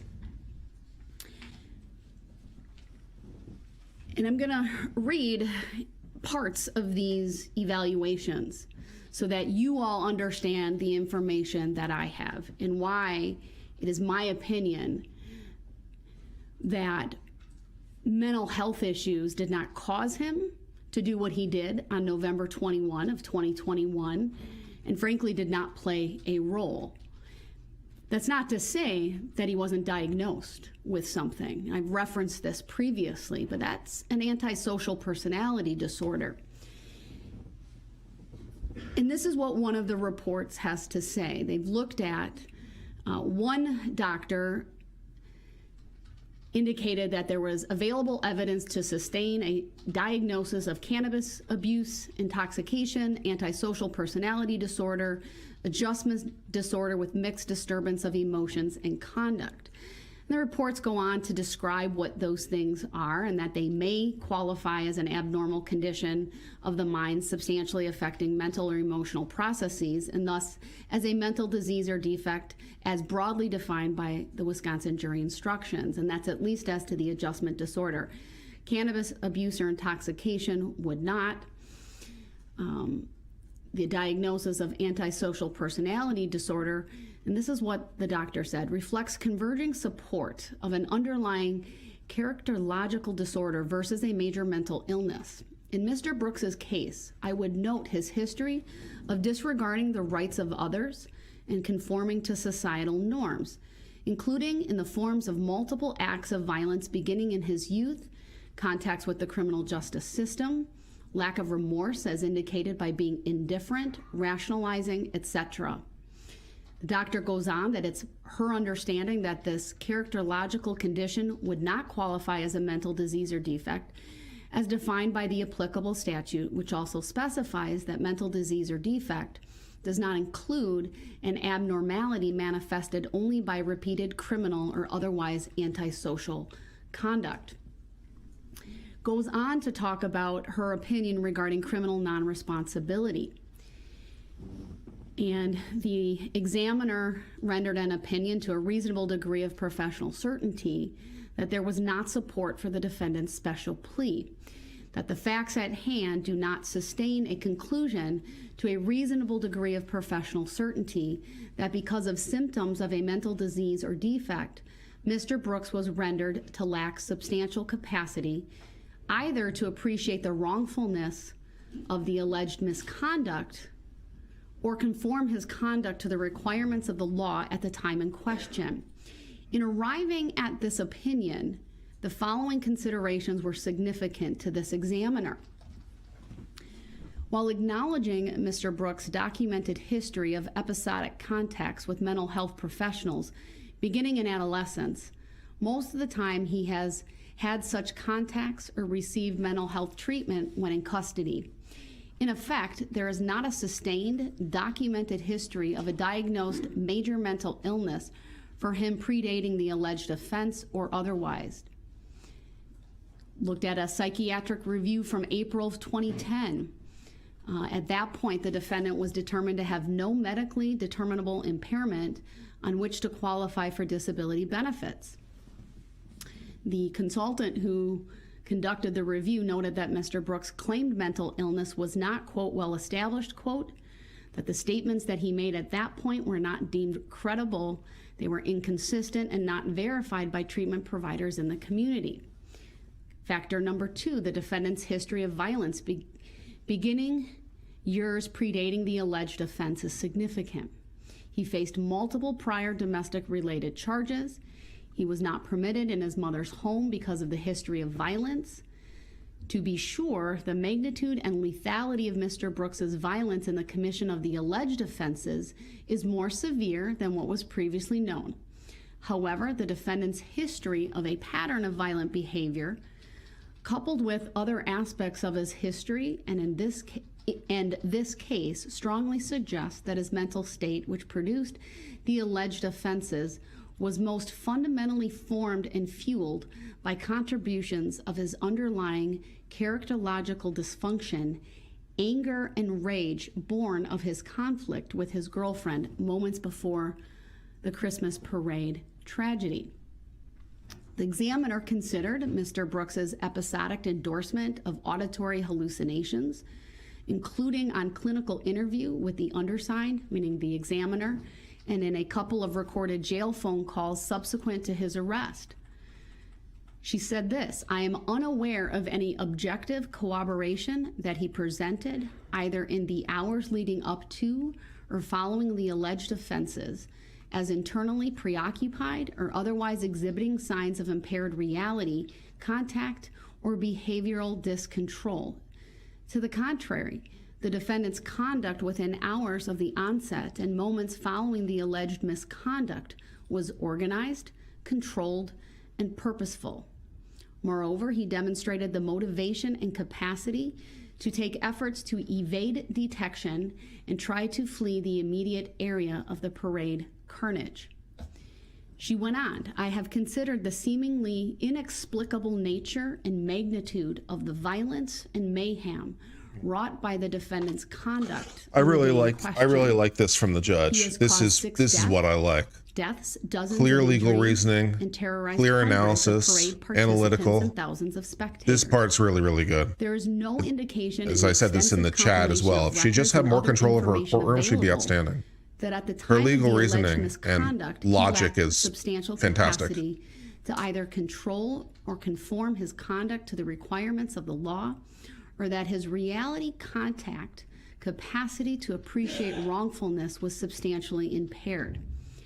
In the context of rage born of his conflict and altercation with his former girlfriend turmoil, the defendant was disinclined to control his behavior or attend to its consequences. Notwithstanding the magnitude of the violence in this case, a mental disease or defect is not defined by the unnaturalness or enormity of the act. Moreover, temporary passion or frenzy prompted by revenge, hatred, jealousy, envy, or the like does not constitute a mental disease or defect. She goes on to talk about the course of functioning of Mr. Brooks during the day leading up to the alleged offense. Does not suggest that he was behaviorally dysregulated or that his reality contact was impaired. Goes on to talk about what he did in the immediate aftermath of the parade, including fleeing the vicinity, making efforts to evade detection or responsibility, and other things. Went on to discuss other evidence, including the videographic evidence of the Ring doorbell and being on the porch where he sought to use the phone. He had apparently discarded a couple of small bags, later determined to contain marijuana, and presumably, this is the examiner again, he discarded items to evade responsibility for possessing them. By implication, such conduct strongly suggests his capacity to appreciate wrongfulness was then intact. When responding to law enforcement officials, he followed their commands. He lowered himself to the ground. We saw that on the recording of his arrest when he was taken into custody and detained. None of the behaviors nor verbal remarks at the time of the arrest suggest he was behaviorally dysregulated or that his reality contact was impaired. Following his arrest and being taken into custody, he engaged in an informal series of verbal exchanges with authorities, and none of his statements taken at face value suggest he was then actively psychotic or that his behavior controls were substantially impaired. She then goes on to talk about the Mirandized statements. This court personally watched every minute of that interaction with Detective Carpenter and Detective Stern, along with the one from the night before, which was at the hospital within hours. And I would concur with the examiner's conclusions that the content of his initial statements to authorities included multiple efforts to deceive or mislead. He changed his story multiple times, including he initially denied being in Waukesha the prior Saturday. He initially asserted he traveled to Waukesha on the day in question in a tan Kia with a friend. He initially asserted his mother did not own a vehicle, though later acknowledged as much, and that he used it from time to time. Other changes in his story over the course of his statements and the nature of them further suggest that he was making active attempts to evade detection or responsibility. By implication, such behavior strongly suggests that his reality contact was then intact. When he was shown photographs of driving in the SUV into the parade route, he indicated it was not him. And this is again the examiner. With the police. She's noting the police contact. It was not until Mr. Brooks was in the booking area of the Waukesha County Jail that he displayed some emotion, and this was to, I believe, Detective Stern, where he said, "I didn't mean to kill nobody." Such a remark indicates an awareness of the consequences of his actions and runs counter to a conclusion of an exculpatory mental disease or defect. There's other criteria or other factors. I'm not going to read them all. That was probably one of the more comprehensive explanations of why that examiner did not conclude that there was support for the special plea of not guilty by reason of mental disease or defect. All four examiners shared similar observations. Certainly their conclusions were that there was not support for the special plea.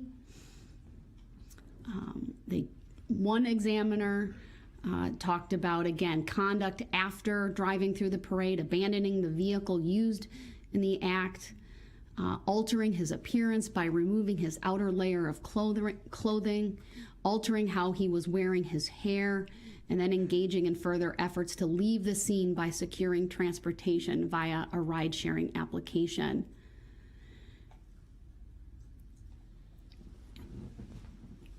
This particular examiner went on to say, while he essentially, meaning Mr. Brooks, disclaimed any memory of those actions and could therefore not explain them, such behaviors strongly suggest an awareness of wrongdoing and a desire to avoid detection.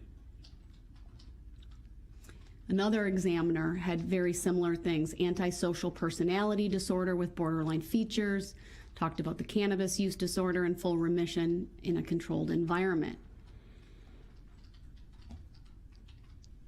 What's interesting about this particular report is the description of an antisocial personality disorder.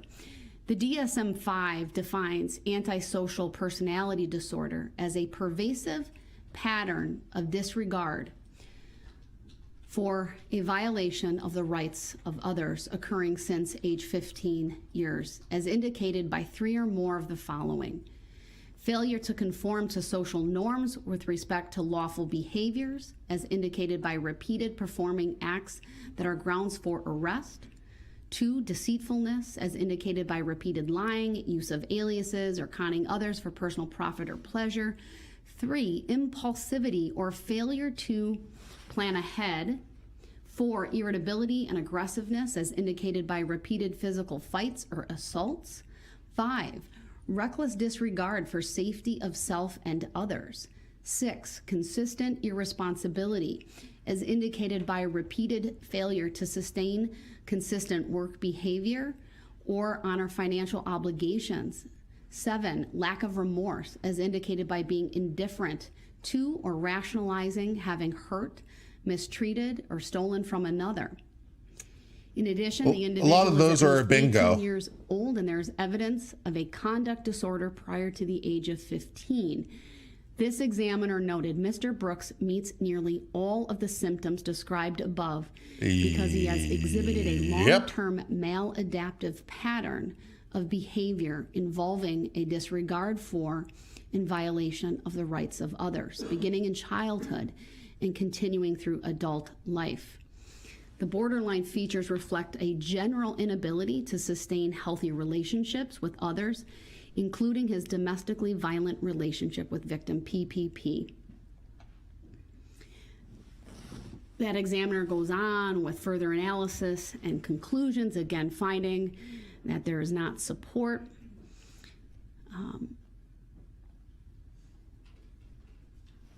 The last examiner, again, made similar conclusions, also diagnosing Mr. Brooks with an antisocial personality disorder. Yeah. Why is that important? Judge is speaking my language big time right now. This is exactly the way, this is exactly what I like. Today, we face analytical, factual, applying the law, facts. In our courts. This speaks all my love languages. Alone, this court has ordered many competency evaluations, presided over a number of contested competency hearings, and ordered many, many evaluations for the special plea of not guilty by reason of mental disease or defect. And the bottom line is, for this court, Mr. Brooks does not present as a person who is either not competent or not guilty by reason of mental disease or defect. It is frankly heartbreaking to see those individuals who truly suffer from schizophrenia, for example, intersect in our criminal justice system. Sometimes they do unspeakable things. They hurt other people. I'm thinking of one such gentleman who was so schizophrenic and out of control. He couldn't even be kept in the courtroom. He was too loud. He clearly, if you've ever been in the room with someone who is suffering from auditory or visual hallucinations, it is not something you easily forget. It makes an impression, even on someone like myself who's not an MD or a doctorate level psychologist. I've been in the room with an individual who was, when I did defense work, and he was accused of killing someone near and dear to him. It's a very, very different presentation. It's heartbreaking. It's heart-wrenching. Do the mentally ill sometimes commit atrocious crimes? They do. This is not one of those situations. We've heard Mr. Brooks's family talk about mental illness and bipolar. You know, in addition, and before I get to that, I've also had, over my 11 years on the bench, of coming face to face with evil on occasion. There are many times, good people do bad things, but there are times when evil people do bad things. Preach it, sister. There is no medication or treatment for a heart that is bent on evil. Preach it, sister. Child trauma, bipolar, indifference, physical abuse of a child, or even childhood trauma did not cause Darryl Brooks to commit the acts for which he will be sentenced here today. It is very clear to this court that he understands the difference between right and wrong, and that he simply chooses to ignore his conscience. He is fueled by anger and rage. Some people, unfortunately, choose a path of evil. And I think, Mr. Brooks, you are one of those such persons. Say it, sister. Say it, sister. For your family, for your mom, and for your grandmother. The son that she raised, the grandson that your grandmother knew, the hopes and dreams they had for your life, they're gone. And I think it's perhaps far easier for them to blame a mental illness than to perhaps come to grips with their son did very, very bad things due to very bad motivations. One of the things ultimately that will happen when you are in prison, sir, is that the Department of Corrections, they are statutorily responsible for your care and your well-being, including your mental health. I do not have any authority to dictate to them where you go or how they treat you. That is far different than when there is support for a plea of not guilty by reason of mental disease or defect, because then the court has available what is called treatment facilities and a commitment to such a treatment facility. That is something that is simply not on the table. And She again, doesn't have the authority. for evaluations, not even my own assessment, but for Not that she gives you evaluations from anyway, probably, but licensed she doesn't have the authority. It's the law, baby. Talk law to me, baby. Say Talk law to otherwise. me. Talk law to me. Even in the face Sweetly. of your family saying that, Softly. and even in the face of you claiming that. Yeah. I'm not even here to say that some of those things can't coexist, and that you might not have some of your own mental health issues, whether it be bipolar, childhood trauma, or things of that nature. But the bottom line is none of that caused you to do what you did on November 21 of 2021. I want to next turn to the trial in this case. And I think it's important that the sentence here today focuses on your conduct on November 21 of 2021 and the moments leading up to that tragic and fateful decision of yours to drive through the Waukesha Christmas parade, and of course the moments after.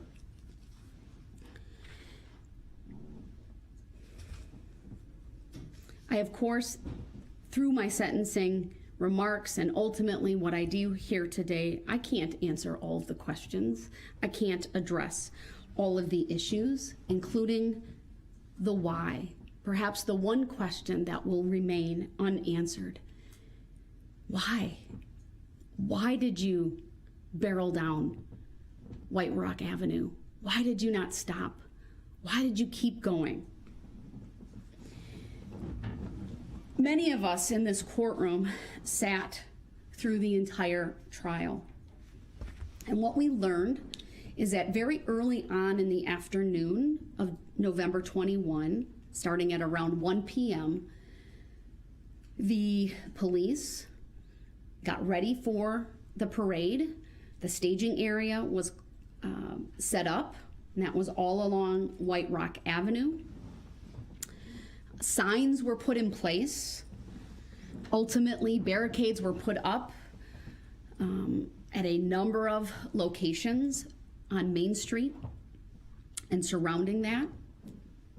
We know, because we heard from Sergeant Warner about what he had done, and he had, right before the start of the parade, had driven down the parade route. It was on his shoulders, his responsibility to make sure everything was safe and in order. What's important about that staging area, sir, is we know that is where the altercation with Erica Patterson really came to a head. We all watched that video, multiple videos. And we know that even before that, you appeared angry and upset. 2 individuals testified about you being at that mobile gas station, how you turned the wrong way down a one-way street, waved your hands in the air, rolled down your window, either exchanged gestures or words with one of the drivers. Perhaps 30 minutes or so before the start of the parade, maybe an hour or so before you drove down the parade route. But what's important is the signage. Even you, at one point, I believe when you were talking with Detective Carpenter, noted, it was my words, my assessment, it was clear something was going on. I think what you said was a lot of shit was blocked off. You'd driven past those signs on the staging area. The fact remains they were there, sir. And the fact remains is you told Detective Carpenter that.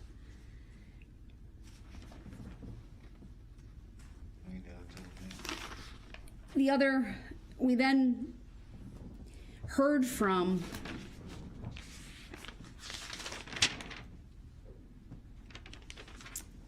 the witnesses related to Ms. Patterson. We heard from Corey Runkle. We heard from Erica Patterson herself. My impression, based upon Erica Patterson's testimony, who, by the way, she showed grace and dignity facing you, the man who clearly has no regard for her as a mother of one of your children, as someone you had a domestic partnership with and a relationship with at one point. That's not true. We know, and I would say this goes to your character, what was shown through that altercation and going up the hill, following her, slapping her. You know, the rules don't matter to you, not the rules of the road, not the rules established by court orders, not the rules even of decorum and decency. And I'll get to this more fully when I talk about your character.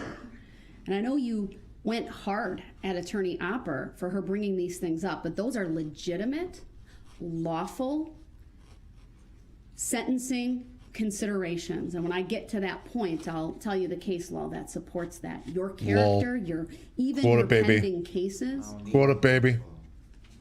She's going to tell you. That lawful law, Your Honor. At the time of all of this, right, you were out on bond for 2 felony cases. All right, I need to take another brief break. Be right back.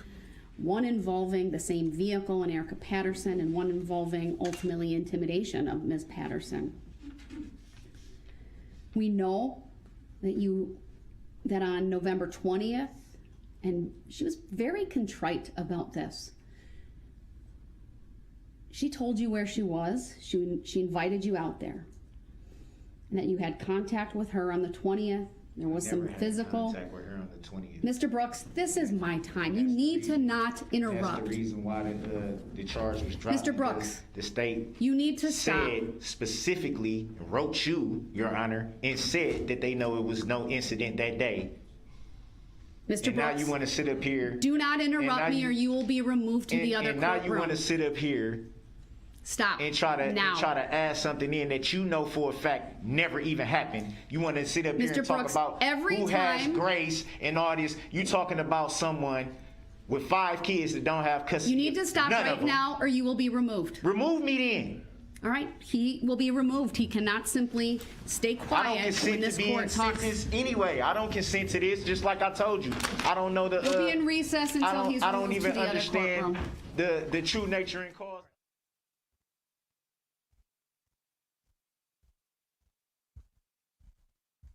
Uh-oh. I missed it. I missed it. Sorry. Apparently I missed it. Let's roll back. Let's roll back. Apparently I missed it.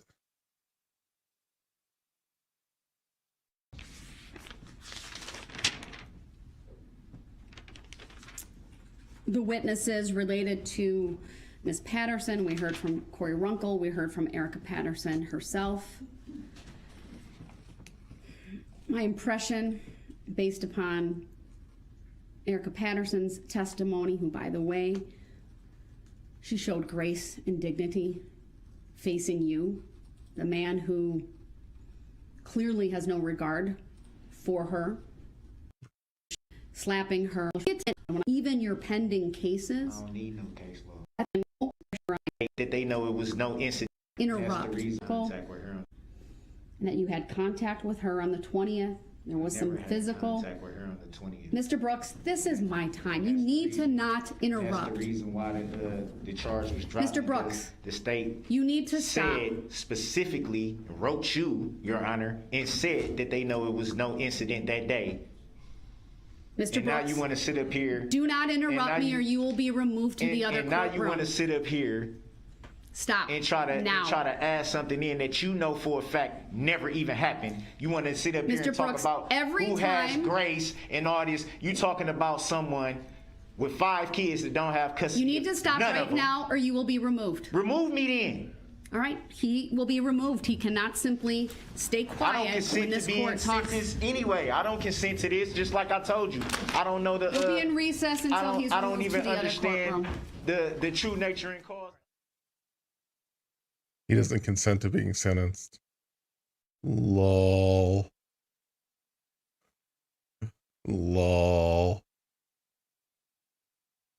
He doesn't consent to being sentenced. I didn't know that was an option. I mean, I went to law school. I've been a lawyer for 15 years. I've passed 2 different bar exams, one fairly recently.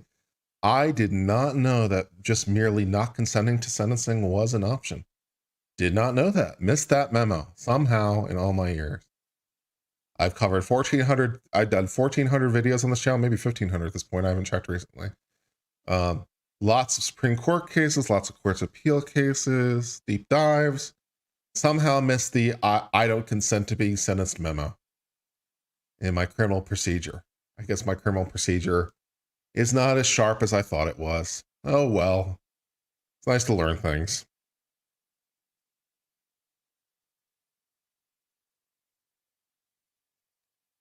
Lol.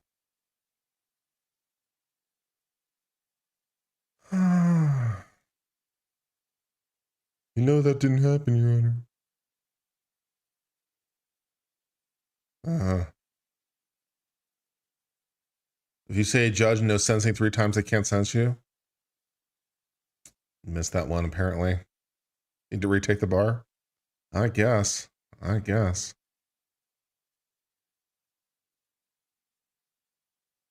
the Court of Appeals remove this approval clause without actually hearing an appeal? I mean, they already have. Alan, we've talked about it many times. Lol. Thank you, OTM. It's nice. Still haven't been sworn into Texas. I don't know what they're doing in terms of the character fitness review, but apparently they're still clearing me. So I don't know. So they still have till January technically by rule. So we'll see.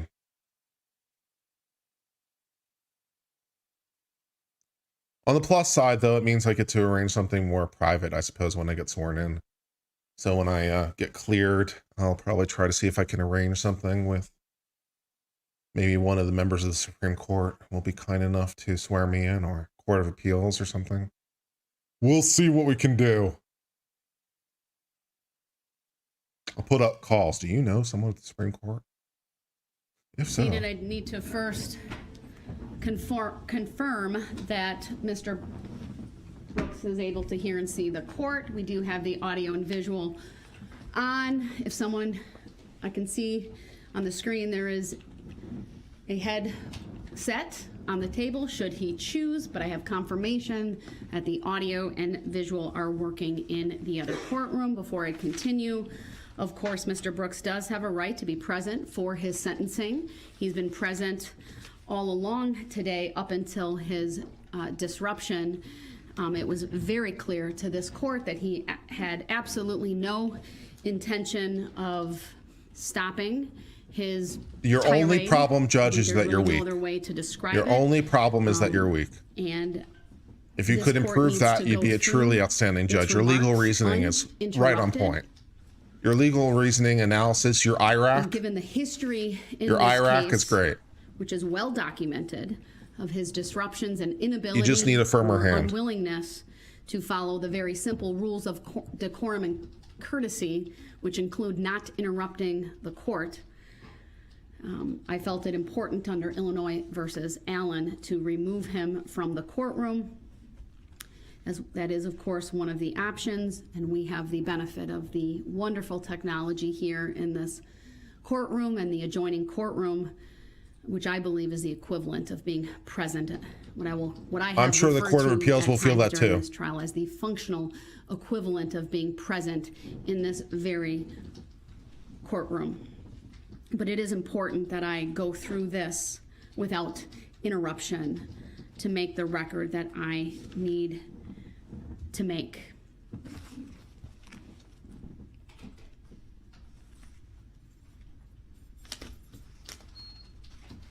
I'm going to backtrack. No, you're not muted, sir. You're going to listen to me, and you're not going to interrupt.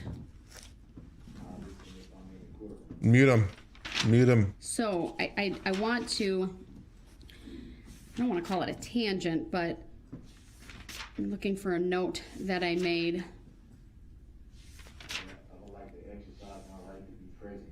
No. Then you need to pledge to this court, sir, that you will not interrupt me despite what you may not like me saying. Can you do that? No, he absolutely cannot. All right, he's not making that pledge, and under Illinois versus Allen, unless he makes that pledge, he's not coming back into this courtroom. Excellent. Keep reading. You are not.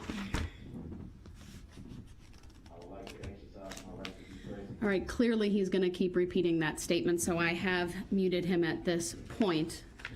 It was my hope that he would honor the simple I don't know why you would have that hope at this rule point, of Your courtesy Honor. and decorum that he show respect I don't know why to you'd this have that court, hope. to these proceedings, and You're not hired interrupt and literally talk for your over me, judgment. but Why you'd have clearly that hope at something this he point is a unwilling little or bit beyond me. unable I mean, with to all do. possible respect I'll to find the my court on note this one. that I wrote later. It had to do with, frankly, what this court has observed as a pattern with Mr. Brooks, and that is when testimony or statements by the court or statements by the prosecution team become unfavorable to him, he lashes out and he disrupts. And that has been borne out time after time. If we could wrap this up so I could have what will now be So let me dinner, go that would be nice. through and pick up where I left off about the trial. I'm not going to go through everything in detail, but I think it's important that I set the stage, right, and the basis for my sentencing.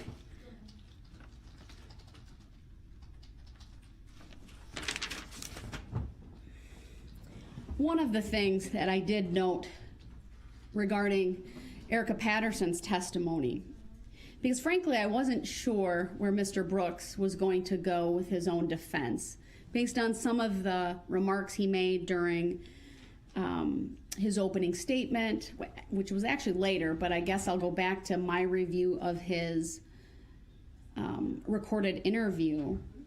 and some of the things that he tried to say, and at least it became apparent ultimately with the way he cross-examined witnesses. I wasn't sure if he would claim perhaps someone else was in the vehicle, he was afraid of police, the tinting of the windows, some of those things. Here's where it frankly doesn't matter, okay? Erica Patterson provided key testimony in this regard, that there was no one else in the vehicle with Mr. Brooks. And I'm aware that he wants to come back, but until he writes me a pledge that he will not interrupt me under Illinois versus Allen, he is not coming back in this courtroom. He has forfeited his right to be present during my remarks. And unless he makes that pledge to me in writing, he's not coming back in.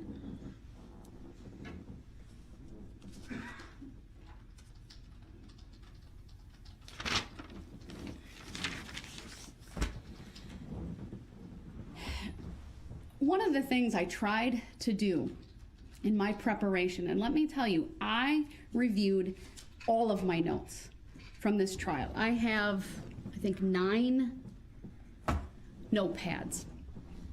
I looked at just a couple of exhibits, but primarily the map, Exhibit 15. I really wanted to determine for myself how long this carnage took. We know the distance, right? From at least where he entered. And you know what, Madam Clerk? Put my screen up, will you? Sure. Let me see. So we're video conference. I'm going to put Exhibit 15 up because I think it's worth doing that. All right. We know he entered from White Rock, where the first star is on the right side, where it says Fleet 1, unmarked sedan and marked SUV. And that's where Detective Casey was. And so we know he goes 1, 2, 3 blocks before striking anyone. And then it's really about 5 blocks of what can only be described as chaos and carnage. We know we have, from the evidence and the testimony, 2 different speed calculations. One from Bosco's, that was the surveillance footage, between 33 and 34.5 miles per hour. And then we have one farther down from the footage from Curry Insurance, where it was an average 32 miles per hour. Now, I acknowledge math is not my strong suit. I did not do a calculation, but I don't think it took very long for all of this to happen. I think it was a matter of minutes. I think 5 minutes would even be far too long.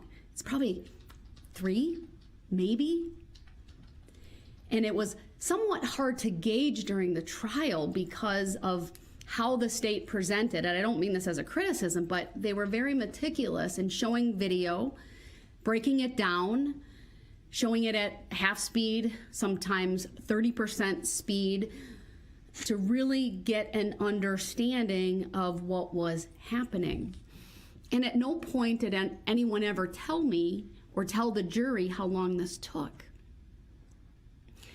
But even though it took just a couple of minutes, there were so many opportunities for Mr. Brooks to simply stop, turn around, turn down other streets before he ever crossed Barstow Avenue. And what we know is that at 4:37, Detective Tom Casey had the first police encounter with Darryl Brooks. Came face to face, Detective Casey at the hood of the car, coming eye to eye. The SUV brushed past him. And here's the thing, Detective Casey said he wasn't going very fast. To me, that tells me he had ample time to reflect about what he was about to do. If you look on that map, it's not a pledge, he's not coming in. When you come down White Rock You can take a hard left on East Main Street.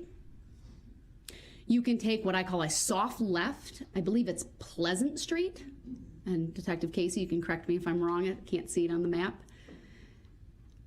Frankly, you can turn around at any point in time on White Rock Avenue.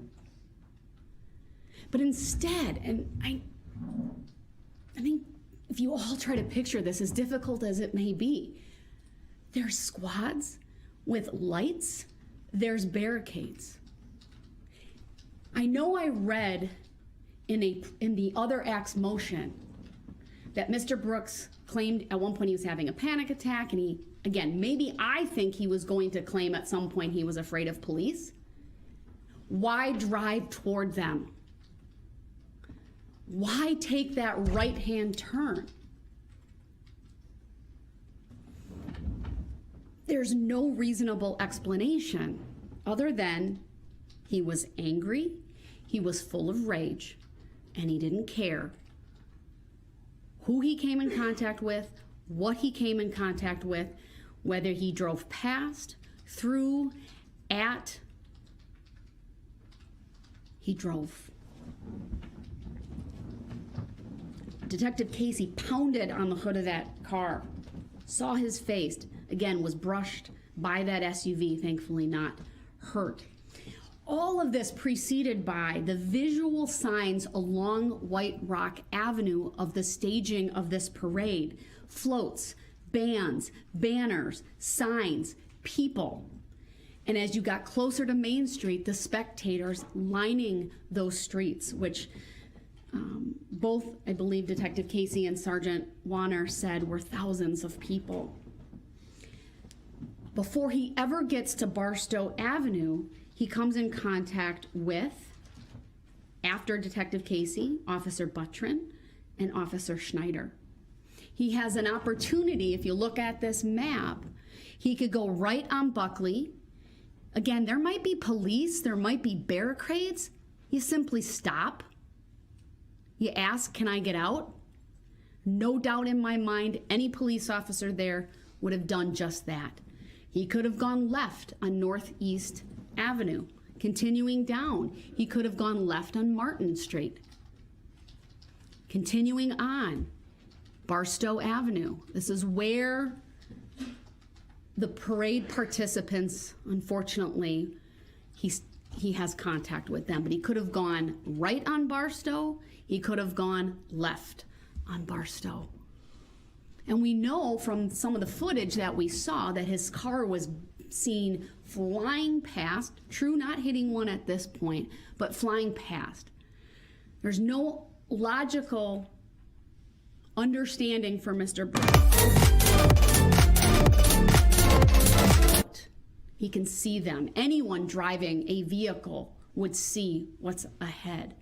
And we know from this map, right, what was ahead of him. We saw that video footage. We heard the testimony.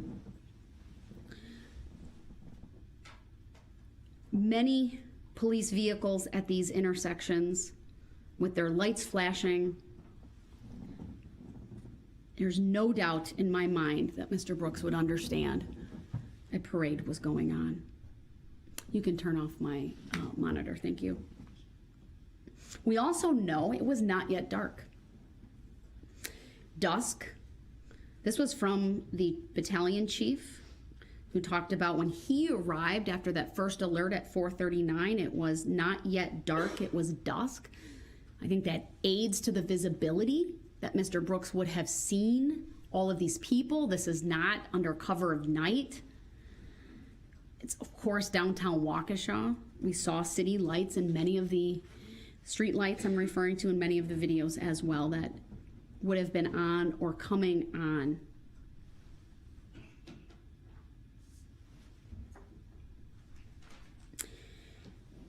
We know just past Barstow, he strikes his first victim, Nicole White. She was with Remax Services with the hot air balloon. Oh, it looks so sad. We saw it in the video. He looks sad, people. What that is. Oh, that would get no one paid anyone's attention to him. Oh, he's so sad. If this was a mistake, if he was lost, this was his very first opportunity to stop and do the right thing after causing injury to a person. But he didn't. He did not stop. And then, of course,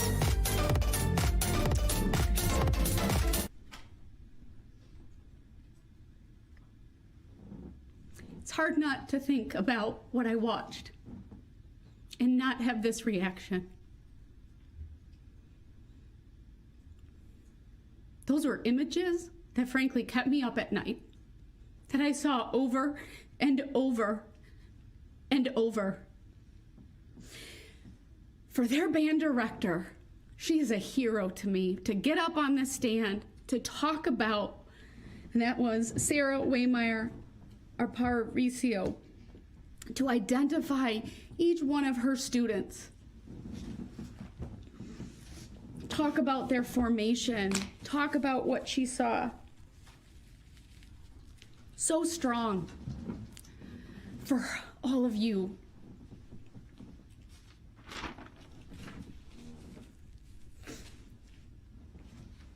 Mr. Brooks had another opportunity to stop.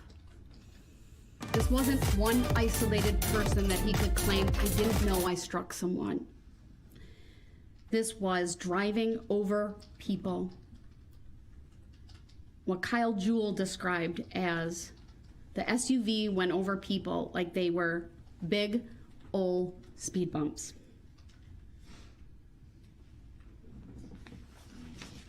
I know the Green children were injured around there. Thankfully, their physical injuries were minor, and I know I could probably spend a long time talking about the injuries of the band members, and I'm not gonna go through that. They were significant. It was horrific. Thankfully, none of them were killed. And then, of course, moving on to Burris Logistics. Between the band and the Blazers, that is where Kelly Graybow and her 10-year-old daughter, Adelia, were in that adorable Cindy Lou Who costume. And what struck me, and Kelly referenced this in her statement yesterday, was seeing the tires go past her head after she was hit. Adelia had major injuries as well. And then, of course, the footage from the Waukesha Blazers. And Jeff Rogers talked both at the trial, he testified, and he gave a statement yesterday about, again, having to come into this courtroom, talk about all of those who were with him, who were injured, and of course, little Jackson Sparks. Another video that frankly is very difficult to watch and hard to unsee.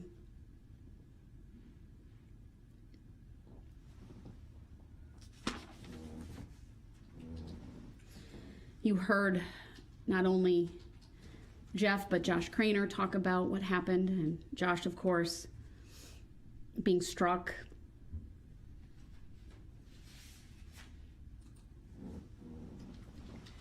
And then the Extreme Dance Group. I think it's fair that I didn't fully understand the extent of their injuries until hearing from many of the victims yesterday. I now understand why one of the girls called her aunt and said, "My entire team is dead," because that's what it looked like. It was horrific. And to think of those two brave young ladies who got up during this trial to testify about what they saw, what they did, Jamie and Alyssa, your dancers are proud of you, and because of you, justice has been served. We heard from others, spectators, Deborah Ramirez, regarding herself and her son, that the vehicle was accelerating, not stopping. A moment that sticks out to me was really Mr. Brooks trying to chastise her for not seeking medical attention right away. Her response was perfect. She waited due to the number of injured and all the blood she saw. Understandable. Not something to be chastised for. And then moving on, and again, I know I'm not mentioning everybody. These are just some of the highlights that, and I should call them lowlights, not highlights, but some of the testimony and evidence that really, really impacted the court. Stephanie Bonesteel and her husband testified about what Citizens Bank was doing, hearing the impact against Jane, a very loud thud and an audible gasp from the crowd. Her husband Adam was driving the support vehicle, and when he was being cross-examined about why he didn't see the driver, again, he just simply said, "I thought it was my wife that had been hit. All I saw was the red poncho." And the only time we ever heard about brake lights was when Jane Kulik was on that vehicle and he braked so he could get her off the top and run her over.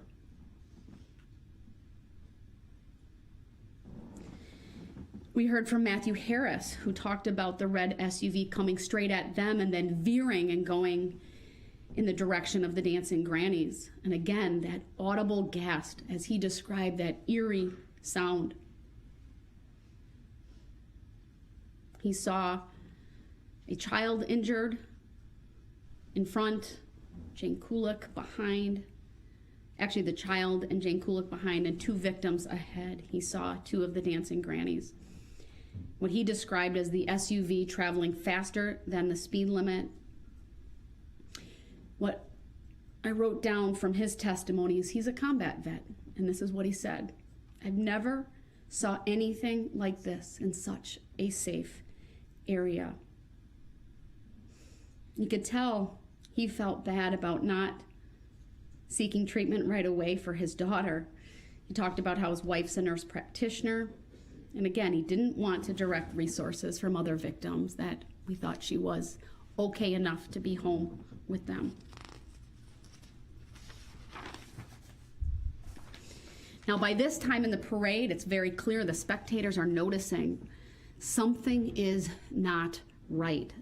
The sounds, the atmosphere has changed. There's screaming, there's gasping. There's a noticeable difference.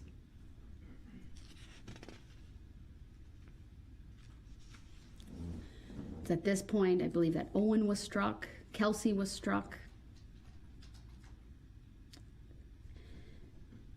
Probably another miracle, given the injuries she sustained, with a tear in her spleen, significant road rash, cuts, requiring facial surgery.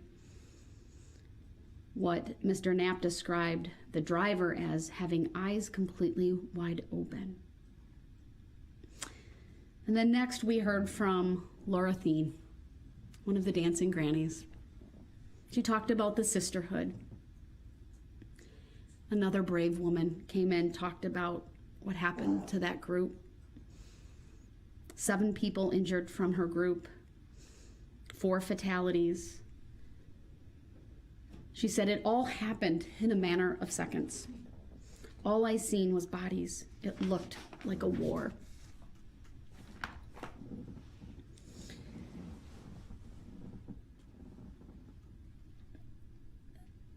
The 6 people who were killed suffered multiple blunt force traumatic injuries, severe, significant, some dying instantly.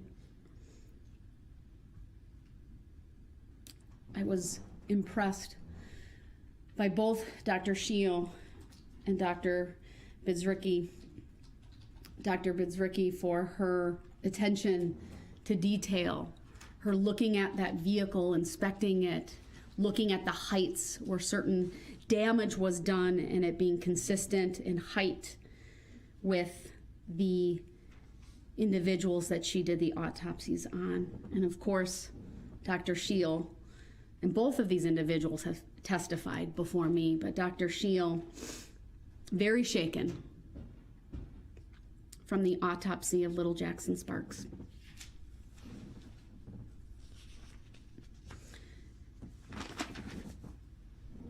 We then, continuing on, heard from Father Witter, very gracious man. He too talked about how he noticed something unusual, saw an SUV flying down the road, heard thuds. It was faster than anyone in their right mind would be going. He estimated it to be over 25 miles per hour. And then Lucas Hallmark, the off-duty police officer who was walking with his family on that day.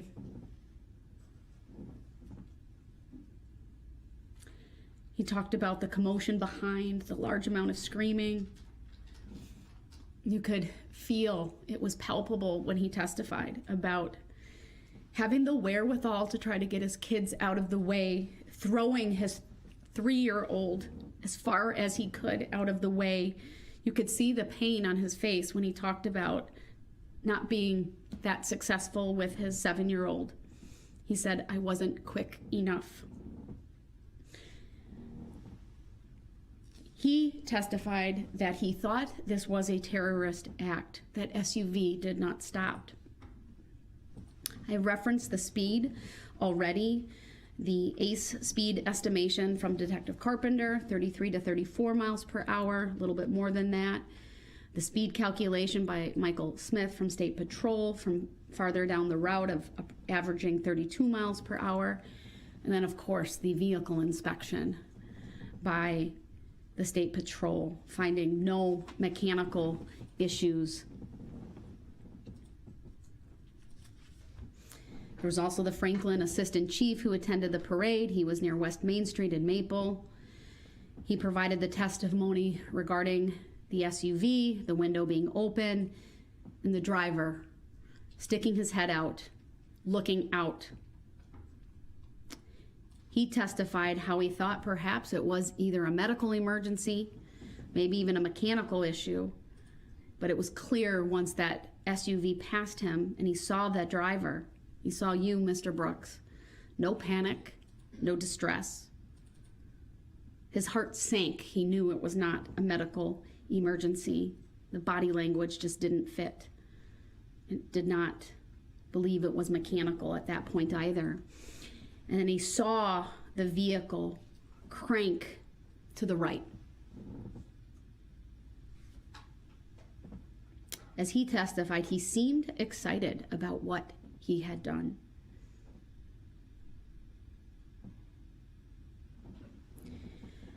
Another off-duty police officer, this one from Wauwatosa,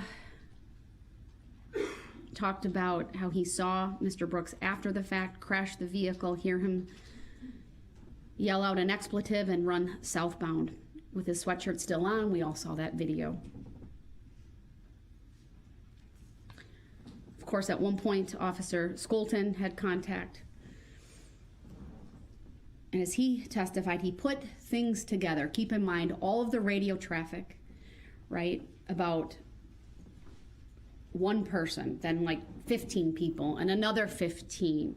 It was very apparent to him that although he was on the far end, he was around the dog leg on Wisconsin and Maine, that a vehicle had driven through the parade. He saw this vehicle. Of course, at that point, it was heavily damaged. He made the decision to use deadly force.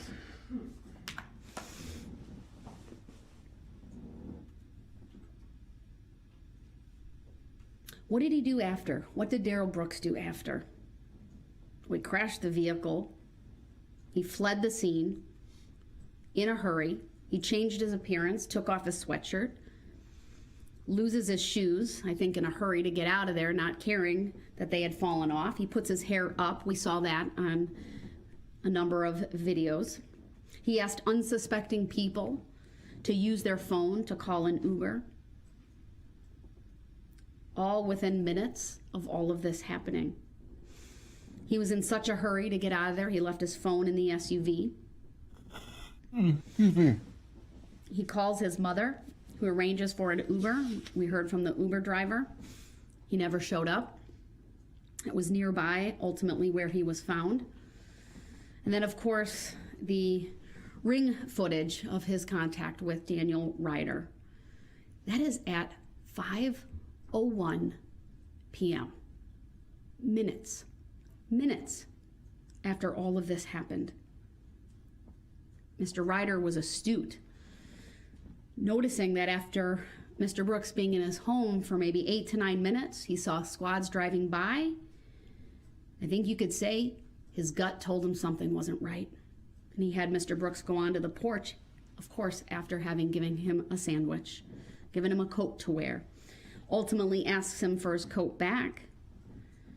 And then, of course, the arrest. This is where some of the lies become evident. Mr. Brooks claims ultimately when he's being interviewed by Detective Carpenter, they have to actually seek medical clearance for him because he claims that he was thrown to the ground when he was arrested. He was not. The video is very clear. He cooperated. He laid down.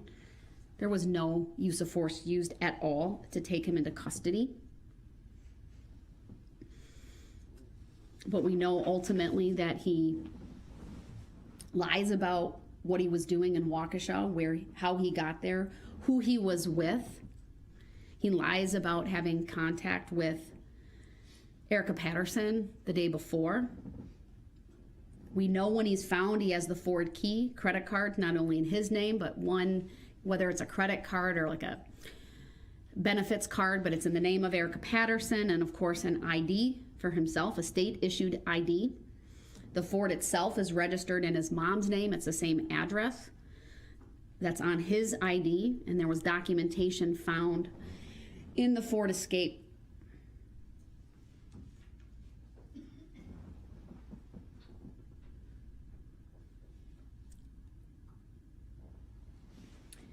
He's now in custody. He's taken to the substation, ultimately taken to Waukesha Memorial Hospital.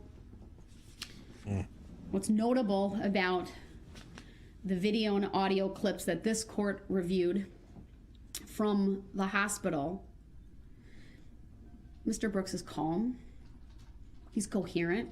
There's no obvious signs of impairment, no obvious signs or really any signs of mental distress. He makes statements that he's not from the area.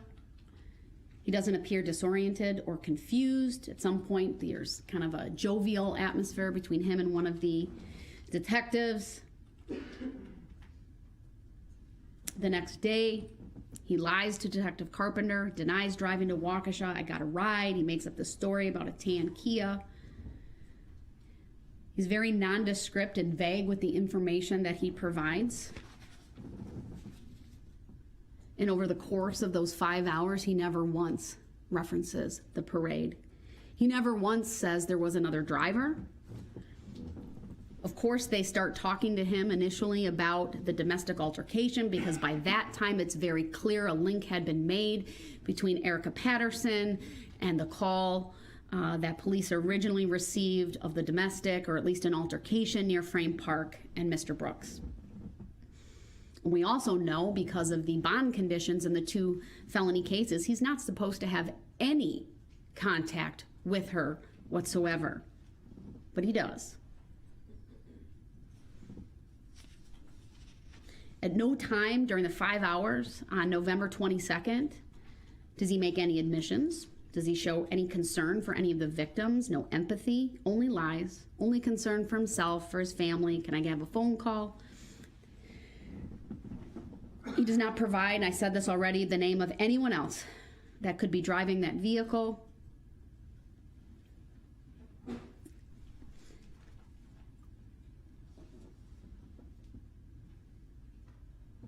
At one point, Detective Carpenter says, one of 2 people drove through the Waukesha Christmas parade. Either a God-fearing person who screwed up or the malicious guy. Darryl Brooks's response is, don't spin it.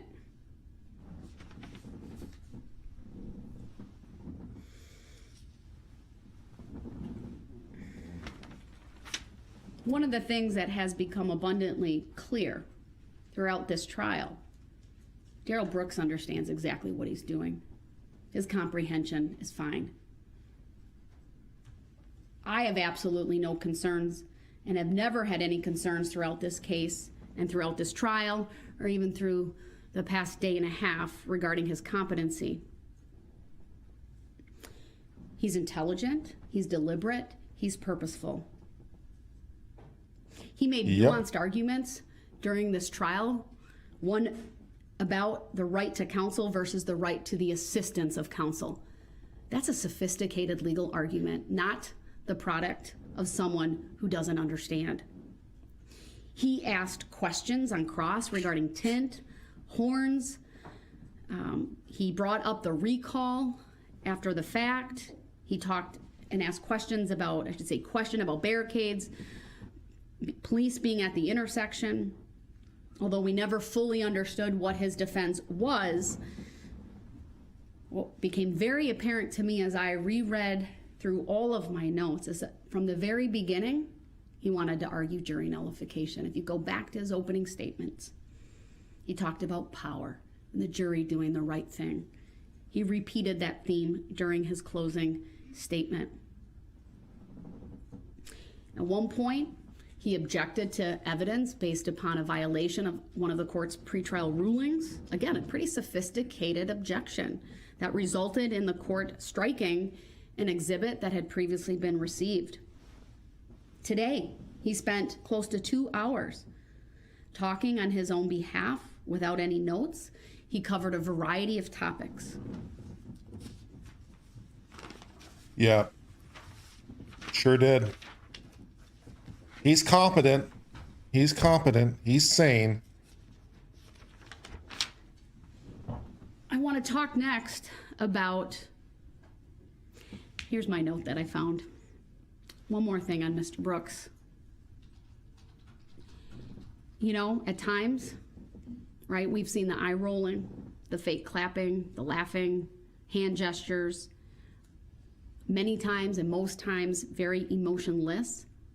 Unless he's doing those things, which would be really inappropriate and are inappropriate, his reactions are largely negative when things are not going his way. What did this community suffer as a result of this tragedy, this malicious conduct by Mr. Brooks? Well, I think many of the victims who spoke said it best.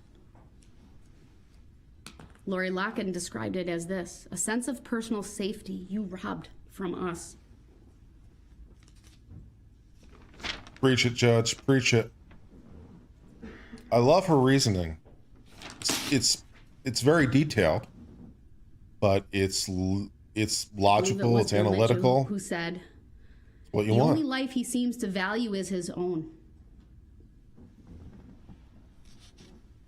Jason referred to it as evil. And he talked about innocence being stolen. Yeah. He called the defendant a coward. No remorse. What he said is, you look like a monster. You look disrespectful to court and witnesses. You look like a callous jerk. But I forgive you. Such character, such compassion. Margaret talked about the mental, physical, and emotional toll this has taken. She talked about how it was so traumatizing that her mind won't let her see everything that has happened, and that she's worried when her mind might allow her to do that.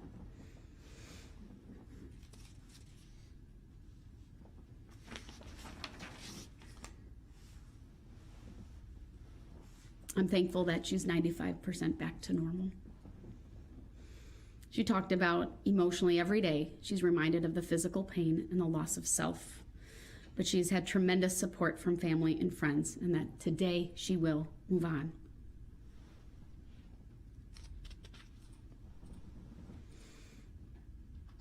Jeff Rogers also commented on the lack of remorse and sympathy for the victims, how he has had to relive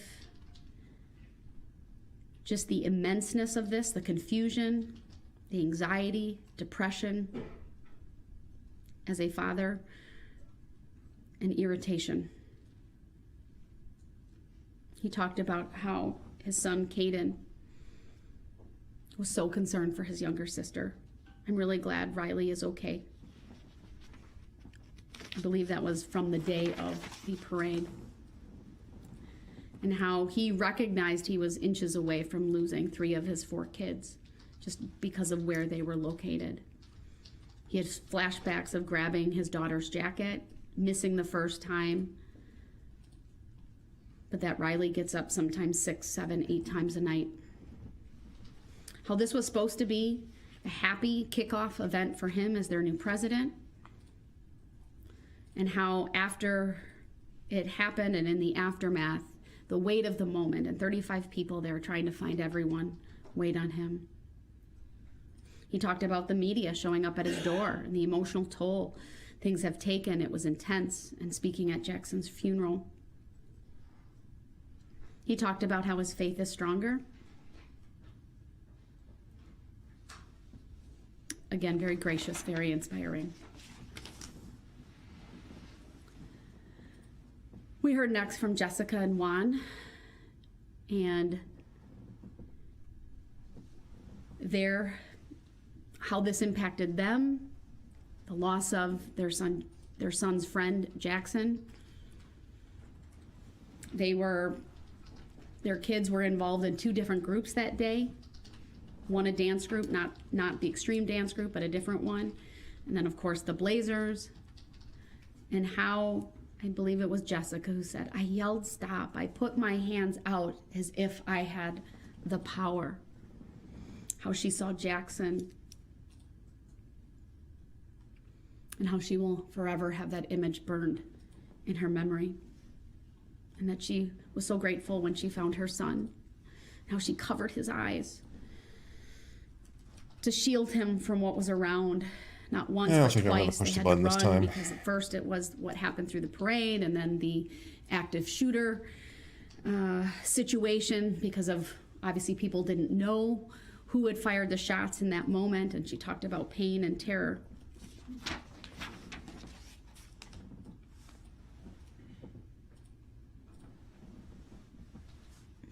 Many people talked about PTSD.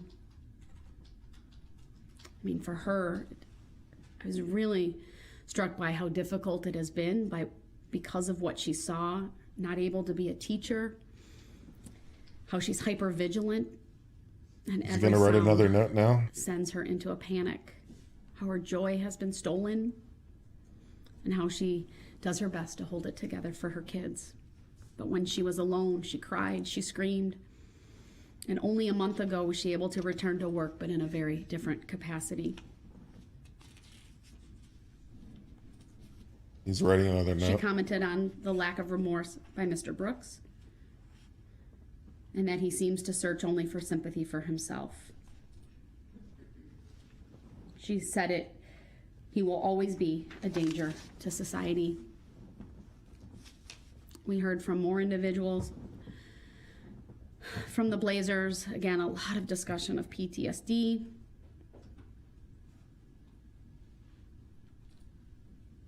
The sights and sounds of the SUV plowing through, the impact to her and the kids, the nightmares, how parking lots are problems, there's panic attacks, that no one will ever be the same. Of course, we heard next from the Sparks family. They're hurt, angry, they're traumatized, they're broken. It was difficult to even watch them make their statements. Their hurt is palpable. She talked about her last hug with Jackson, the horrible sounds she heard. She saw a police officer holding Jackson. She went to Tucker, and that her world came crashing down. She talked about how she found a hat, both boys' hats, then shoes.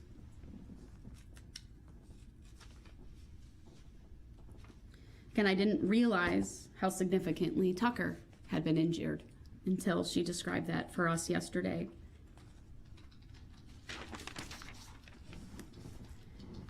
How Tucker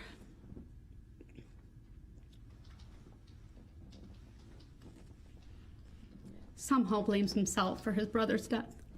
It's not your fault, Tucker. It's Mr. Brooks's fault.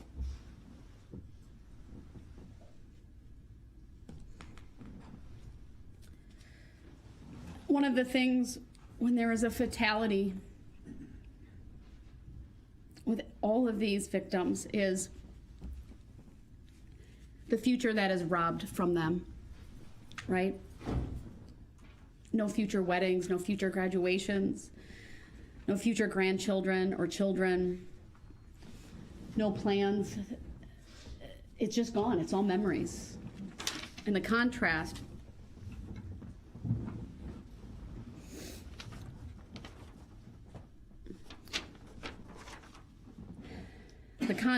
with, frankly, what Mr. Brooks will have, and that is even a life in prison. He'll make memories. He'll have phone calls. He'll have visits. He may even get to hug the people that he loves again. For the 6 individuals who lost their lives, that will never. She's not even commenting on it. Be a reality. She's not even commenting on it. That's hilarious. And that this family also talked about the lack of empathy, lack of remorse, no apology. I'm aware Mr. Brooks wants to come back. It says, I don't intend to interrupt in any way. That's not a pledge. He needs to pledge that he will not do so. I need that word in that statement. And if he does that, I'll bring him back in.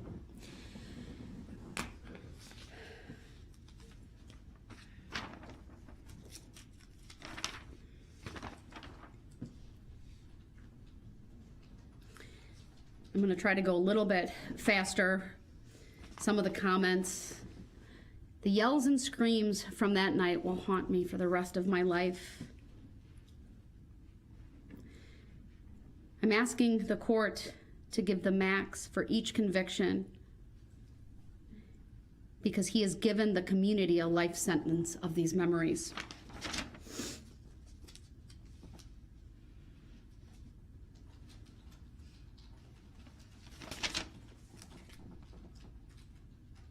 I think it was Tyler's mom who talked about the community rising like a phoenix. You clearly have a phoenix for a son. He's strong. He got me a little bit with his comments. Wasn't expecting that. You're an amazing young man.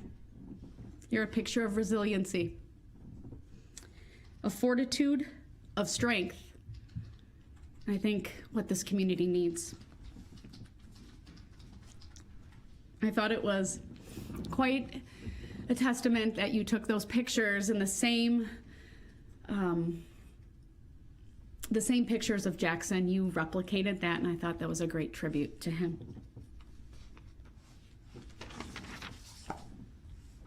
You talked about, of course, rising up with Eric, who had significant injuries as well, both of you, and how you fought back and each were able to play baseball, even if not up to the full capacity that you had done previously. And then we next heard from Sasha, who's haunted by survivor guilt. My heart breaks for her. She talked about feeling empty, how she couldn't play soccer because her kicking leg would hurt from the injuries she sustained. She has difficulty sleeping, struggles with nightmares. Physically and emotionally, she feels stuck. She talked about maybe law school being in her future. And to her, I say, don't give him the satisfaction of holding you back. Rely on your friends and your family and be the phoenix that Tyler's mom spoke about.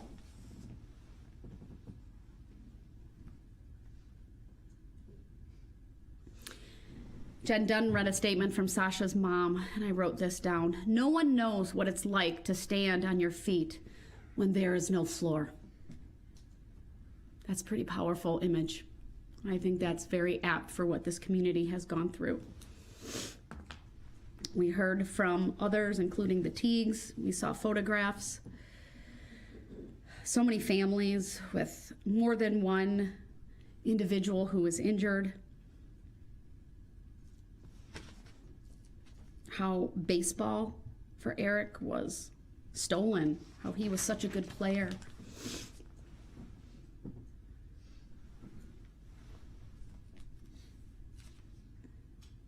We heard a lot about night terrors and, again, PTSD and trauma. One of the individuals talked about humor is good medicine, and I would echo that.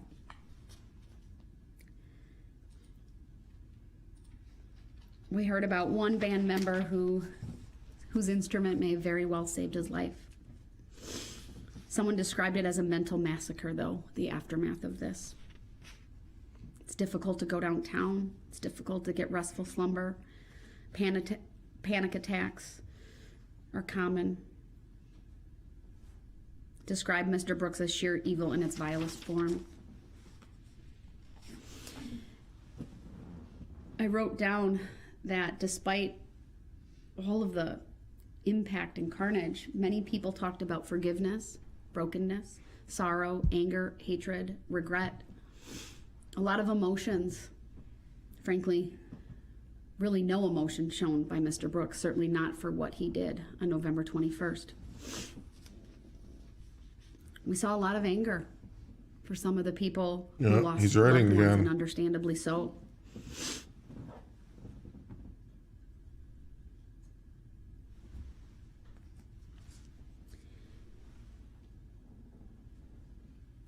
Many families Will were he say the devastated. word this time? Find out next time on Dragon Ball Z. Nannies and grandmas were taken away.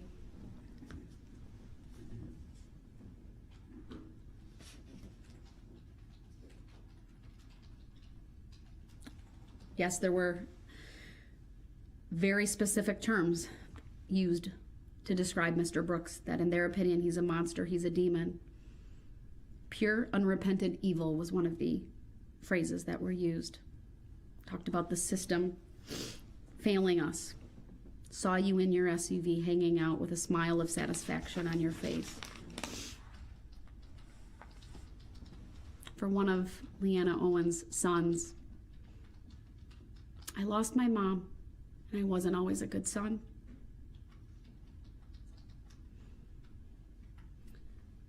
You can hear, right, the regret in that statement, because life is short, and these lives were taken far too short. We heard the very gracious statement from Michael Carlson, who, unbeknownst to me, had been writing Mr. Brooks in jail and sharing the gospel and the love of Jesus.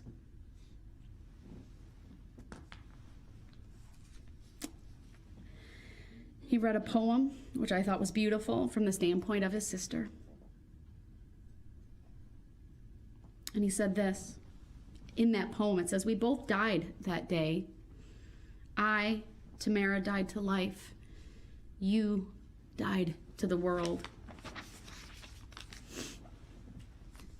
And then, of course, the Sorensen family talked next. They talked about never seeing their Grammy again. You murdered my mom.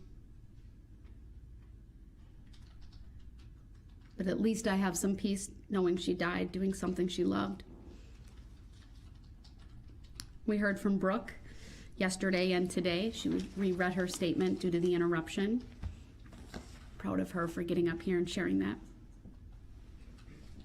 We talked about how compassionate each one of these individuals who died were. We heard about the compassion from Detective Casey that we learned about. It said Detective Casey came to our home to verify what we knew, and he greeted us every day of this trial.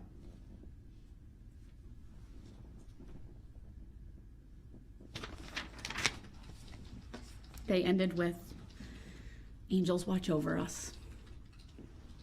6 angels watching over us today.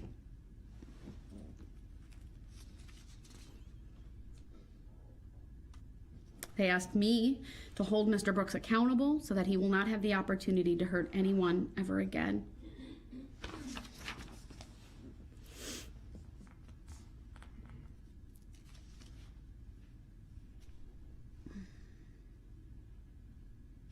We heard from the Kulik family about the empty space that they have and the brokenness,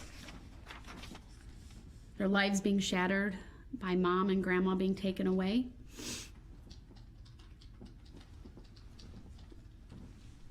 We heard from her youngest daughter among them. The grief was so palpable, being 17 and in high school as a senior, now a first year in college.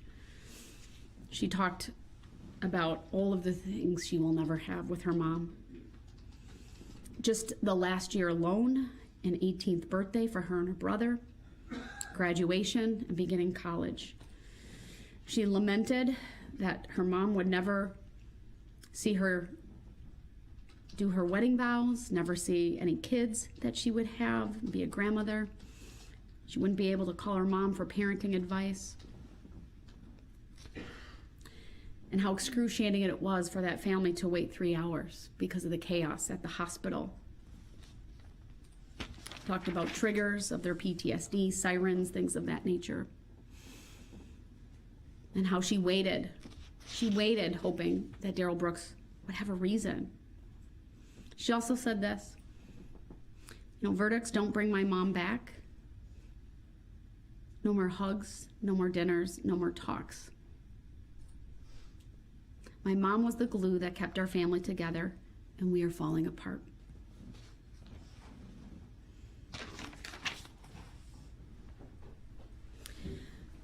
Moving on, Leanne talked about her safety and security being stolen by this defendant.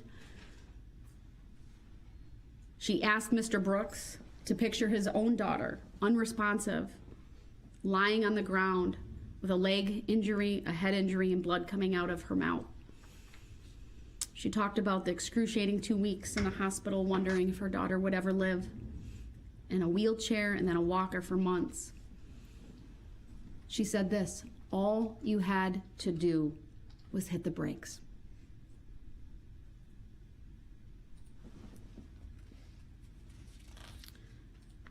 Her daughter talked about being scared of everything, worried about a sister, being alone in a church for 3 hours on lockdown because of what was happening in the aftermath. And we heard next from the Urell family.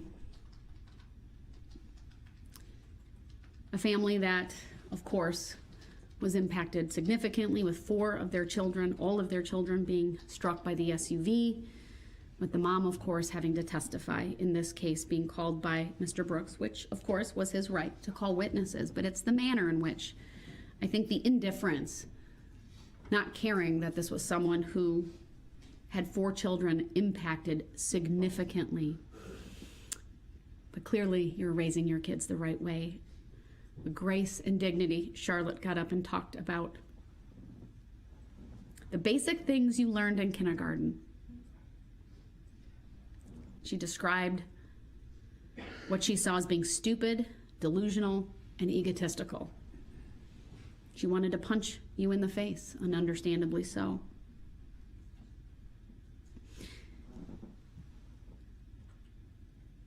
I think her words were, "Your arrogance is pathetic," and her mom echoed those words. And then the gut-wrenching survivor guilt that you heard from her mom. She goes, "I say this with a heavy heart. I have my kids here. I had to fight for my children. They will strive." And then, of course, we heard from Alyssa, her heart-wrenching statement. She, of course, testified bravely, but you could tell the impact that this had on her and what she saw in the aftermath to the extreme dance team. How one of the girls, who at 10 years old, even lying on the ground being injured, had the wherewithal to ask, why would someone do this? If a 10-year-old knew this, then the defendant knew this. And how she left the hospital not knowing if she would see some of her girls again. She was completely and utterly broken, forever changed by this event. She waited. She talked about how she waited for remorse, for empathy. It didn't happen.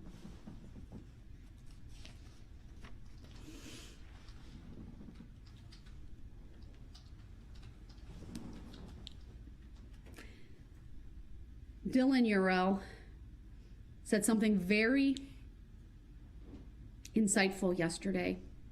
Something we didn't hear about in the trial, but because of where he was at on the parade route, around the corner, waiting for his children, he didn't even know that all of them were in the parade. He said this: you hit the brakes to go around the corner. And then you drove through a barricade where an officer shot at you 3 times. Those brakes were working. You knew how to use them. And you selfishly only used them so as to not crash your own vehicle as you fled the scene. Talked about walking through and around that corner through the wake of carnage, bodies all over, women, adults, children deceased, people running all over.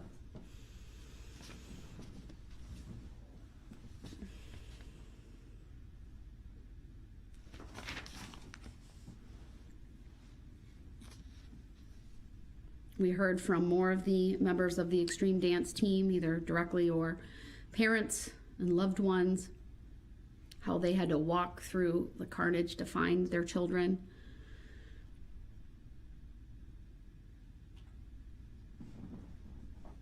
Such a gracious statement of love, talking to Mr. Brooks about being a Christian and how she prays for him. Very powerful. Thank you for that. Her daughter, equally as powerful and brave and gracious. But even she knew, she said that I thought about you every day. How could someone do this?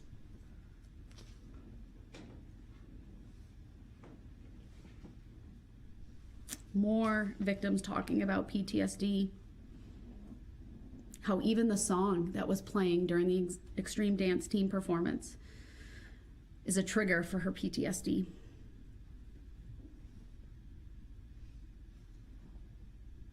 And how she's forgiven him.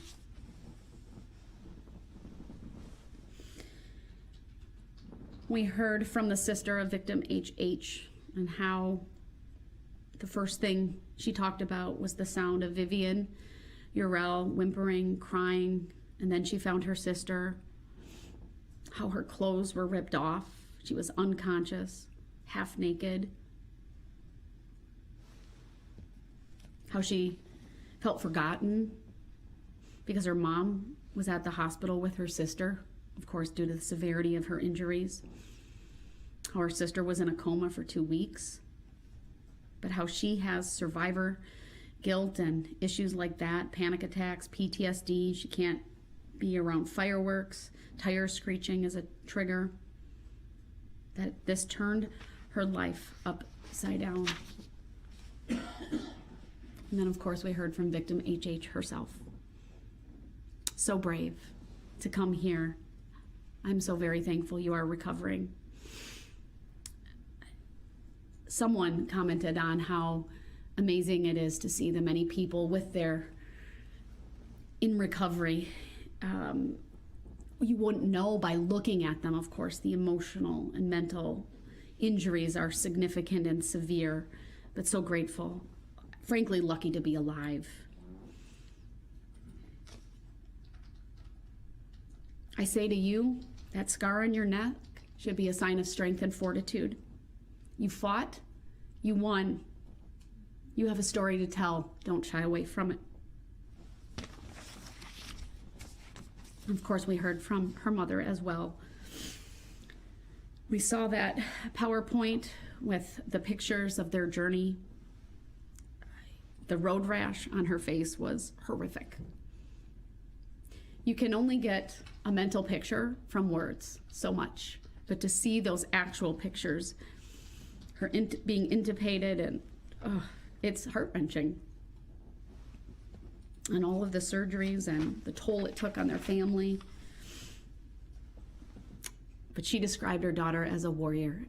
I think all of you here are warriors.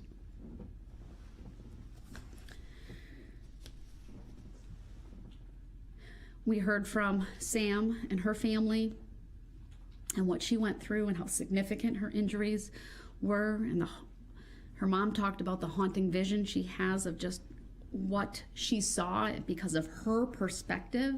Sitting in the back of the pickup truck, she had a front row seat to horror. How she thought her daughter was dead because she was unresponsive, and blood, and really kind of the chaos and the confusion, and not really even being able to articulate what happened over the phone to her husband.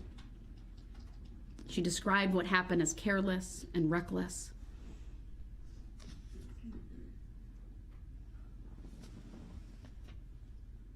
Asking Mr. Brooks, how could you do this? What kind of father does that?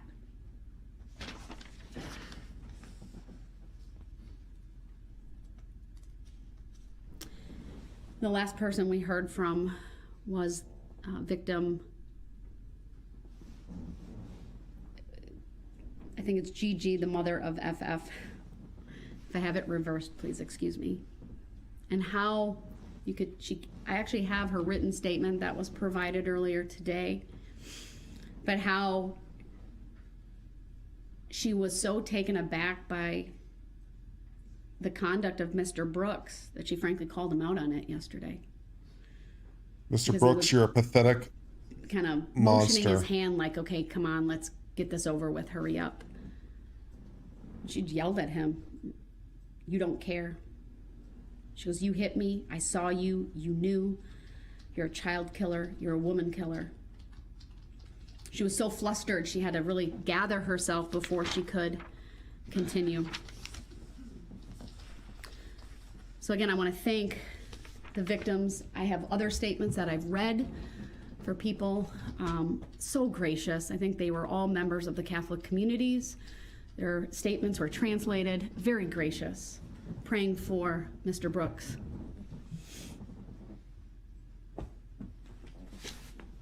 Like what were they in, like Latin or so I just Italian want or something? You all to know that I've taken all of these statements into consideration today. Spanish? I can't read Okay, your fair sign, enough. Mr. Brooks. Can you hold it up closer? If it's a pledge that you will not interrupt me, I will bring you in for what will be the final section of my remarks today in the sentencing portion. Judge, I think you should give him that opportunity before you go through the I'll do that. sentencing factors. And I can only read the top where it says objection, but I can't tell what it is, what it says. He can bring the sign with. We'll clear the courtroom. We'll take a short break, and I will bring him back in. But I will warn you, Mr. Brooks, that there is one interruption, you will go back to that room because you will forfeit your right to be present for the sentencing portion. We'll be in recess until we can get him back in. Thank you.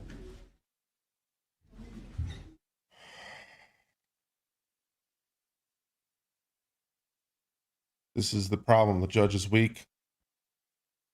I'll give it the judge's else. The judge's length. The judge is a little bit. If I have one other criticism of her, she's a little bit long-winded.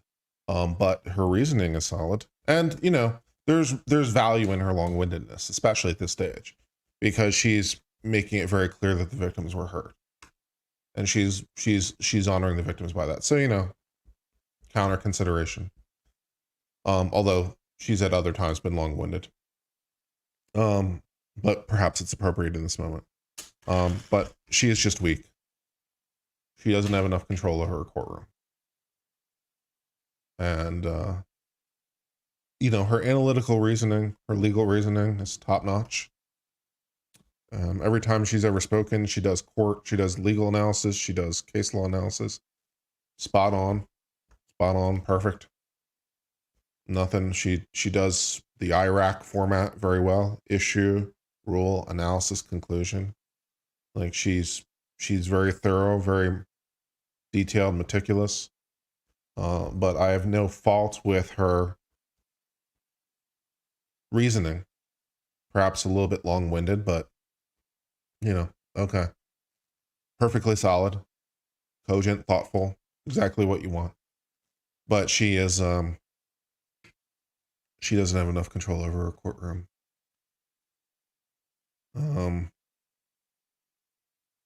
She needs a firmer hand. And like, yeah, she's definitely, definitely playing it safe. But for like the purposes of appeal, the thing is she doesn't have to play it this safe. She's like basically it's hard to imagine how she could be much safer. And so she's like basically on the far end of the distribution curve, and she doesn't need to be the same. She could be a lot firmer and not run afoul of the problem. Especially when you're talking about the relevant standards, like abuse of discretion, which is where you're typically at. Abuse of discretion's hard. And she's gone way past anything that's necessary. So, that's my only real criticism of her as a judge. Her analytical reasoning and logical reasoning and case law analysis and thoughtfulness is outstanding.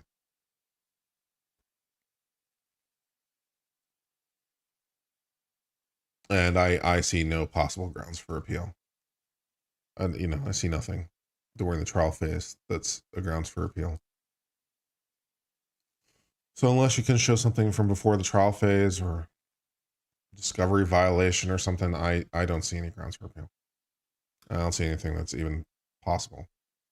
I mean, we were talking about this yesterday as I was trying to stretch my brain, trying to look for something, and it's a dark picture.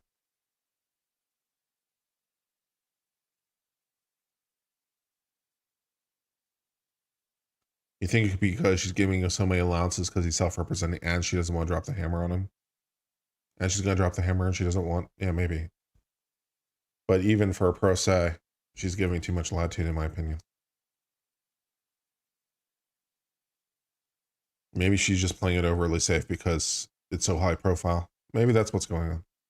Maybe she's playing it much safer than she would normally. This is abnormal for her. If that's the case, then I would retract my remarks. If she's just being overly safe because of how high profile it is, then she doesn't normally tolerate this, I'd be less critical. I'd still be critical, but I'd definitely moderate my remarks more. Kay Grass became a member. Thank you. Project's done poorly. Gave $5. Will she actually do her job and sentence him? She sounds like a politician, not a judge. Yeah, I think we're getting there. And Carly Bravo becomes a new member. Thank you. She could be a judge in the Supreme Court. I trust her as an appellate judge. She seems to have her legal reasoning down.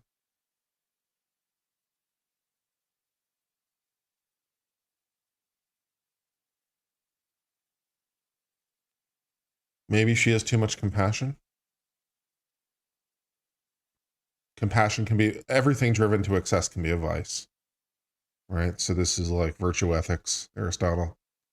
Everything taken to excess can be a vice. Compassion taken to excess can be a vice.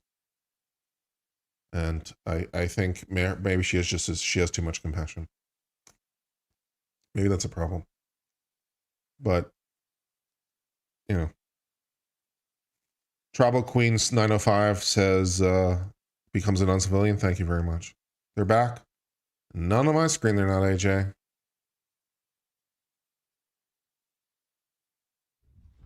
Thank you. Please be seated. There we go. The record should reflect that it's 4:53. Mr. Brooks is back in this. Did he just say, can I go back to the other courtroom? The only way I will honor that request is if you specifically waive your right to do so. Without that, that's not a convenience for you over there. You go over there when you frankly demand removal under Illinois versus Allen. I didn't demand anything. No, your conduct did. So you can sit. Conduct didn't demand anything either. Right, Mr. Brooks, please sit down. You keep changing. And I'm going to continue with my sentencing remarks. You keep changing the jurisdiction. Jurisdiction is subject matter jurisdiction that has yet to be proven on the record. Mr. Brooks, in this one. please sit down. Oh, shit. Here we go It's not a again. courtesy to you. If you'd like to specifically waive your right to be physically present, then I will entertain that. Otherwise, you need to sit down. I never waived the right to not be present. That's because you forfeited your right to be present by conduct. You're now back in this courtroom. Your Honor, I wrote 3. I did what you asked me to do. You never once pledged to me, sir, that you would not interrupt, and you're demonstrating by being here that you continue to interrupt. Man, I ain't trying to hear all that, because at the end of the day, I did what you asked me to do. You told the bailiff to tell me. Mr. Brooks, this is not a debate. You told the bailiff to tell me that I had to write. It's not a debate. You asked to come over here, and I honored that, and I brought you back. I exercised my right 3 times.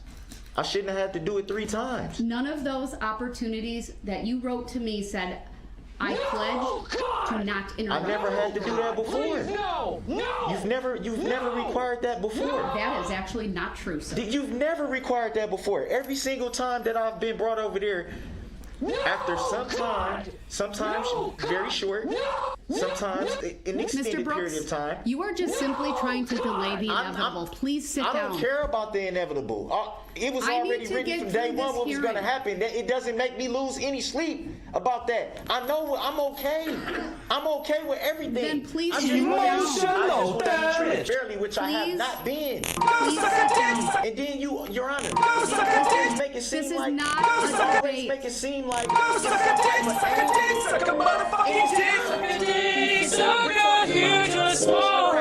you just told me, or you told the bailiff to tell me that I had to exercise a right that I should already have. I did that. Not once, not twice, 3 times. And it still wasn't honored. And then I raised this sign. I'm waving this for like 20 minutes, saying I would want to come back. I'm doing this. You're here now. Can I come back? Can I come back? Can I come sit back? down. It was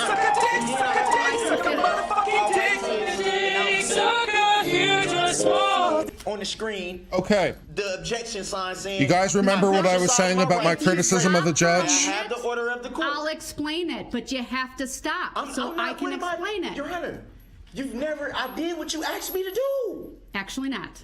Yes. Let me explain if you would like. If I didn't, Your Honor, if I did not do what you asked me to do, then why was I allowed to come back if I did not do what you asked me to do? Because I'm frankly going to a very distinct portion of this hearing where I am going to impose sentence. Okay, that doesn't answer the question, though. Matters.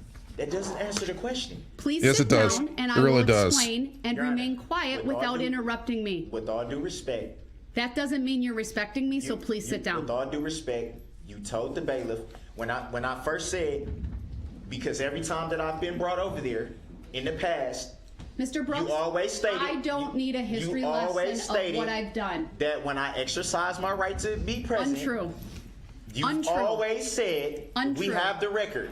We have the record. We can dig into the record. Mr. Brooks? I know what the requirement was of me going over there. You've always stated on the record that when I exercise my right to be present, you will bring me back if I will follow the rules of decorum. That's your exact words, which you said every time. Which you're I've demonstrating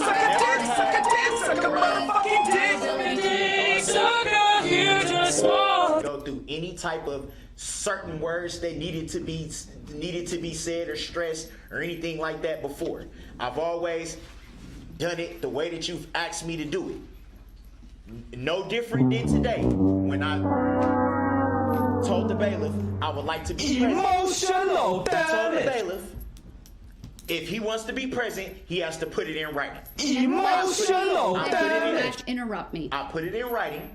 Without a pledge. So why am I here? Because I'm going to move on to another phase of this hearing, and I thought it important that you be here in person. So I was here. But you didn't reclaim your right to be back here. Then why am I here then, Your Honor? Allowing it to happen. Okay, and I respect that you're allowing it, but still, it doesn't answer the question, though, Your Honor. It does not answer the question. Mr. Brooks. Your Honor, as a public servant, I have the right to ask questions of Your Honor. I'm going to ask you one more time, and if you refuse to sit down, then you are in direct disobedience of a court order. Sit down and be quiet so I can make the appropriate record. Can you tell me what the court order is? He's not going to obey. He's now forfeited his right to be present. He will go into the other courtroom. I didn't say I wasn't going to obey. We'll be in recess until he's there. I just asked what is the order. I didn't say. So, as I was saying earlier, one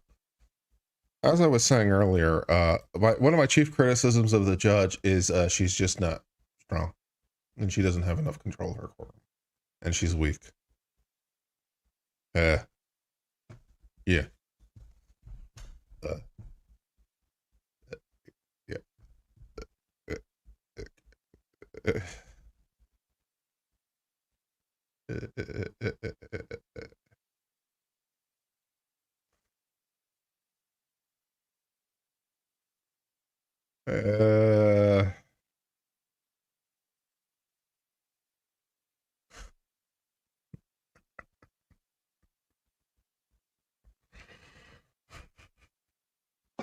What you just said is one of the most insanely idiotic things I've ever heard.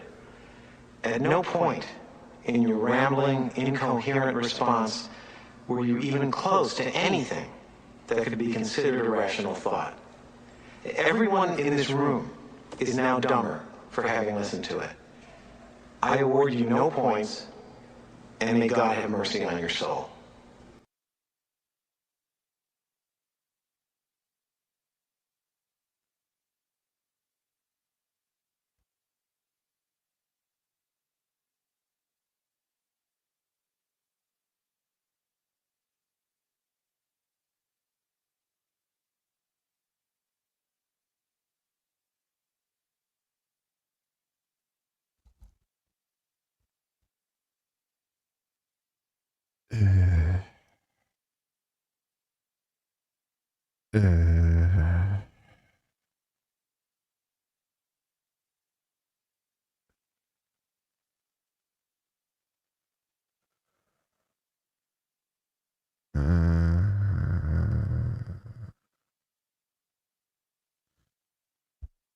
Okay, how's everyone doing? Welcome to Uncivil Law, where we learn from the misfortunes of others. As always, I hope you enjoy this legal education content, because I guess that's what my channel's about theoretically, and hopefully today's the day I earn that subscription. For today's story, Uncivil Law loses his mind. It's gone now. It was here a second ago, but no, not so much. I miss my mind. It was nice. I remember when I had it. It was nice, but now it's a fleeting thought.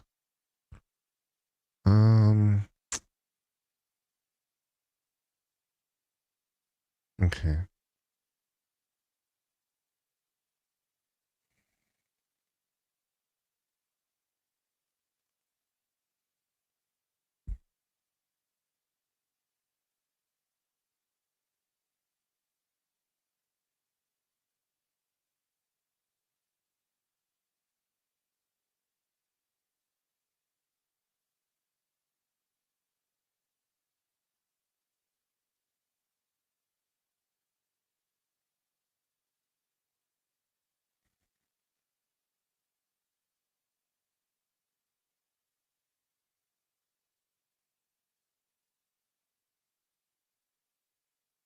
Here's a picture of a puppy holding up its paw.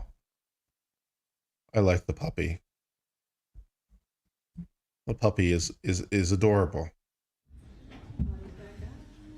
Here is a picture of a cat. Be seated. Here are some pictures of some squirrels. Of course, I do need to first verify that they can hear and see us. I'm getting the thumbs up. We are back on the record. Here's some pictures to reflect that Mr. of a Brooks cow. is no longer in the main courtroom. He is in the adjoining courtroom.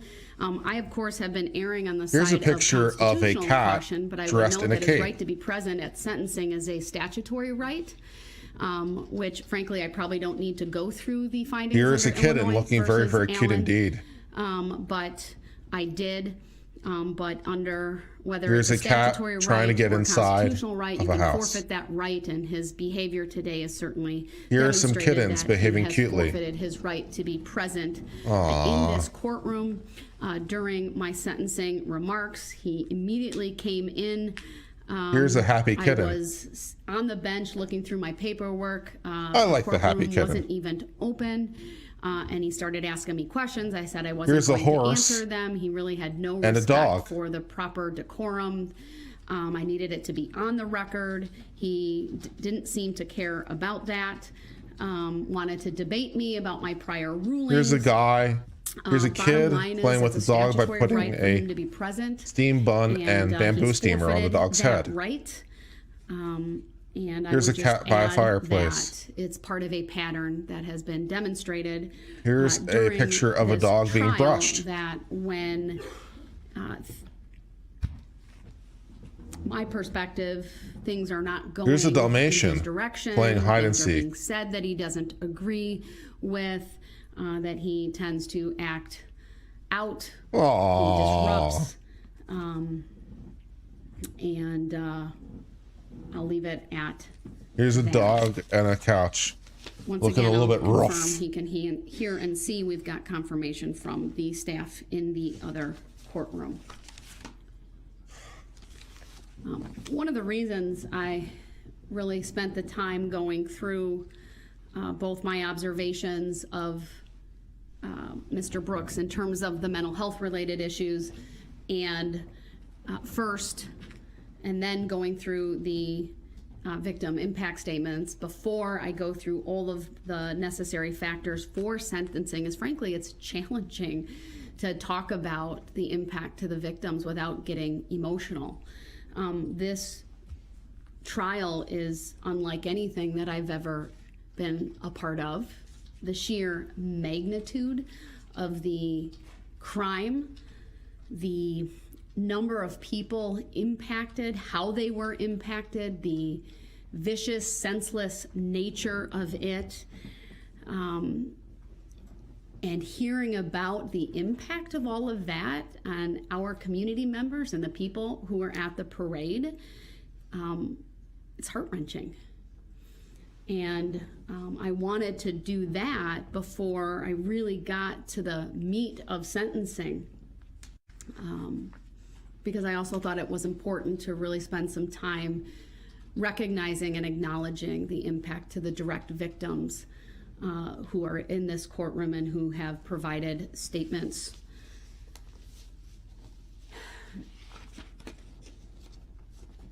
Today, my focus in sentencing will be about November 21 of 2021, the events shortly before that or leading up to it and after, and are not about Mr. Brooks's conduct during this trial, even though case law is very clear that his conduct at trial can and is a legitimate factor for the court to consider. I need to make the record very clear that in no way what I do here today is based on Mr. Brooks exercising his right to a trial. That is a firmly embedded constitutional right, which I support, which I upheld. Of course, every person charged with a crime has a right to a trial. This court honored that right.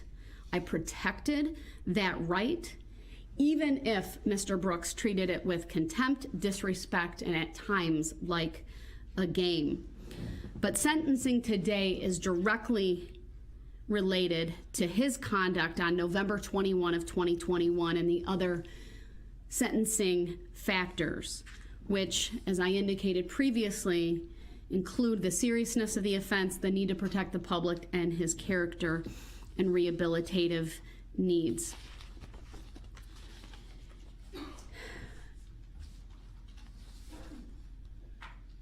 I swear to the name of all that's holy. Today, I am tasked with If she brings him back into the Darryl courtroom, Brooks for 76 I am going to counts lose my fucking related to shit. a couple of moments in time. Moments that are tragic, moments that were frankly avoidable. My sentence here today is, the purposes of it are twofold. Really threefold if we think about the community. One, it is punishment. Two, protection of the community. And three, what I hope is justice and closure for the families and the community at large. I, of course, want to recognize and give due respect to the guilty verdicts that were rendered by the jury in this case. Not just 76 guilty verdicts, but the special verdict questions that they answered, including for counts 1 through 6 and 7 through 67 that had the special verdict question related to the use of a dangerous weapon.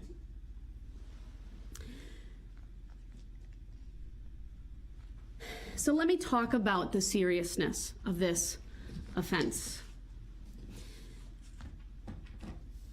The seriousness of the offense can be summed up, frankly, in one word, and that is attack. There is nothing, no other word that can best describe what happened. It wasn't an attack. Didn't you listen to Darryl Brooks? It wasn't an attack. Than the word attack. Do you see what I talked about see? During my remarks regarding the trial. Do you see what about I see? the opportunities that Darryl Brooks had to avoid this altogether. Whiskey, making things better. I put Exhibit 15 on the screen for a bit, which is the exhibit that details the map. The map of the parade. It starts with White Rock.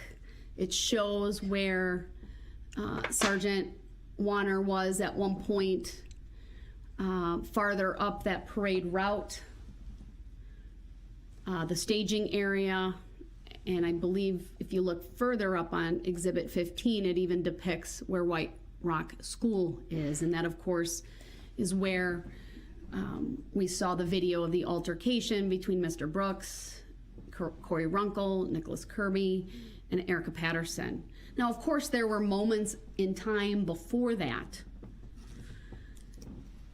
but that is really where things started, where I believe Mr. Brooks boiled over with rage and anger that he chose not to control on this date.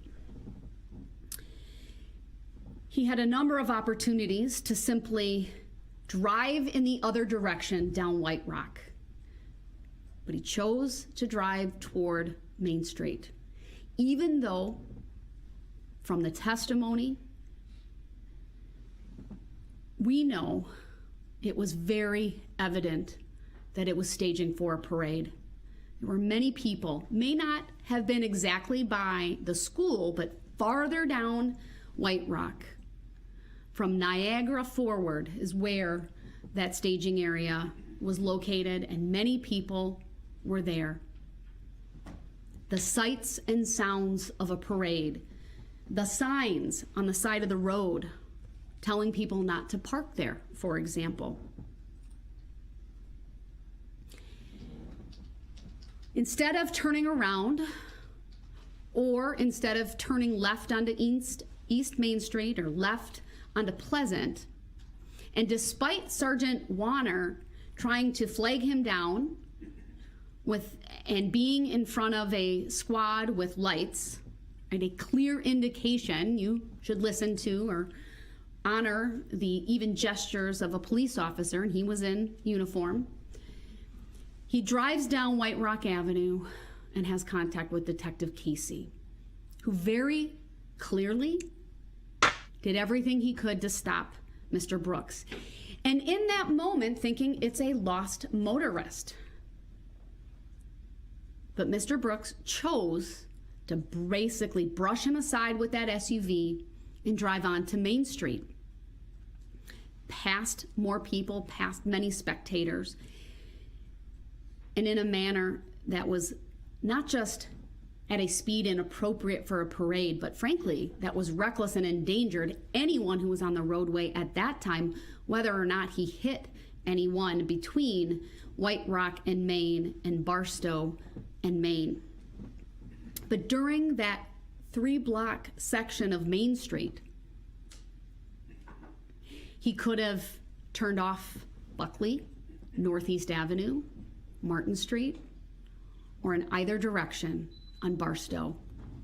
He could have stopped, asked for the police barricades to have been removed, or frankly turned his car around even at that point and gone back the way that he had come. But he didn't do that.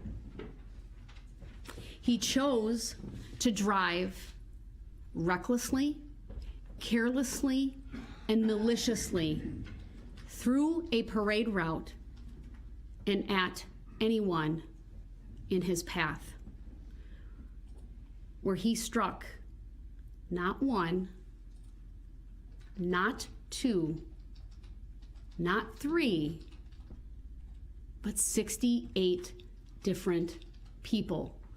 We actually know that number's higher because we now know, we heard from the two individuals who were with Extreme Dance, the one girl who was struck by one of the individuals who was clearly struck, and that person flew into her. That would qualify for a charge based upon the state's description of how they chose to charge. It's just they didn't know until closer to the sentencing hearing. So 69 individuals if you include her. Sorry, I had to find some levity somewhere. There are so many aggravating factors here, it's frankly difficult to even keep track of them all. The complete disregard for the lives of anyone else that day. Someone described it as depraved indifference, and I think that is the perfect phrase to capture the actions of Mr. Brooks on November 21st of 2021. The aggravated factors of the numerous opportunities to turn around or not even enter the parade route or simply to stop. The fact that he mowed over and used that vehicle as a battering ram to hit 68 individuals, never once stopping, with rage and anger at unsuspecting people at a parade who were there simply to kick off the holiday season, to experience joy with their families. The intentionality of the conduct is out. Can we impose sentence now, please? The viciousness, the speed, the swerving from side to side at various points. This was not a case of whodunit. From the very beginning, from when this case was charged, it was clear who did this. Now, that is not to say that I prejudged this case. I did not. But after sitting through this trial, after watching the many videos, after listening to the testimony of the many, many dozens of witnesses, it is clear the state had overwhelming evidence of Mr. Brooks's guilt. What's also aggravated is his complete and utter lack of remorse. He spoke here today for 2 hours. One sentence, that's it. I'm sorry. No detail. 2 hours, one sentence. No empathy for any of these individuals.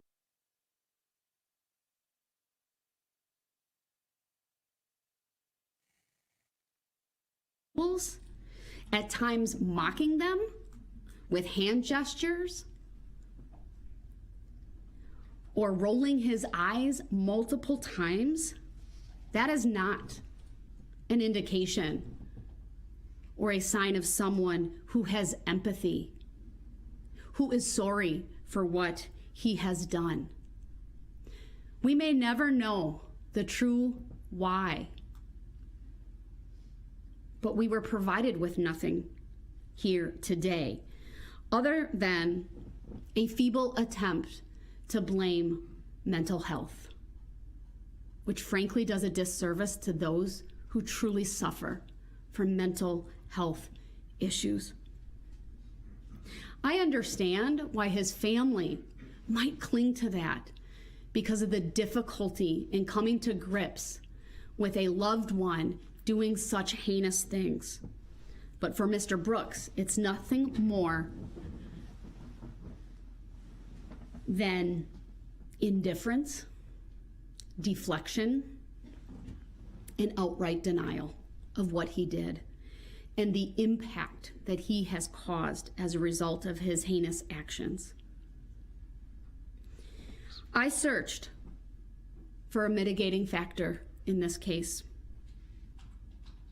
I waited patiently for an apology, a true apology. I didn't get it. And not for my benefit, but for the victims.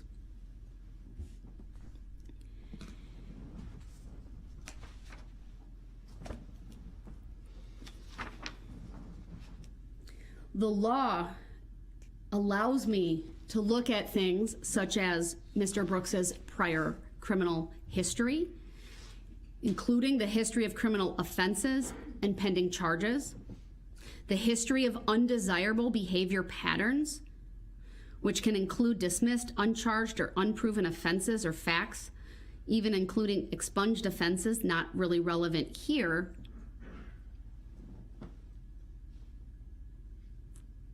acts resulting in probation revocation. Of course, those are part of his criminal history, nothing specific to these charges. I can look at his personality, character, and social traits, the vicious or aggravated nature of the crimes, the degree of his culpability, his demeanor at trial and truthfulness, his age, his educational background and employment record, Whiskey's his remorse, gone. repentance, and cooperativeness. Please super chat His more need money. for close rehabilitative control. I need more whiskey. The rights of the public. The recommendations of the interested parties. Whiskey, goodbye. Including victims and family members of homicide victims. I can consider statements made by his own family.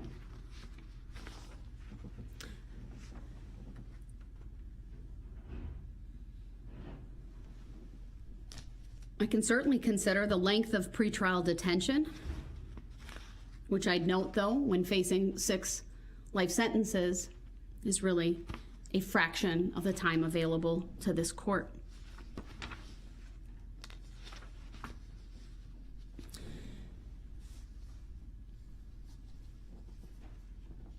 The loss of life in this case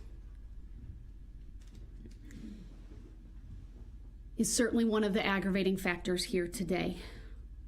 The number of people injured, also an aggravating factor. The reach into the community,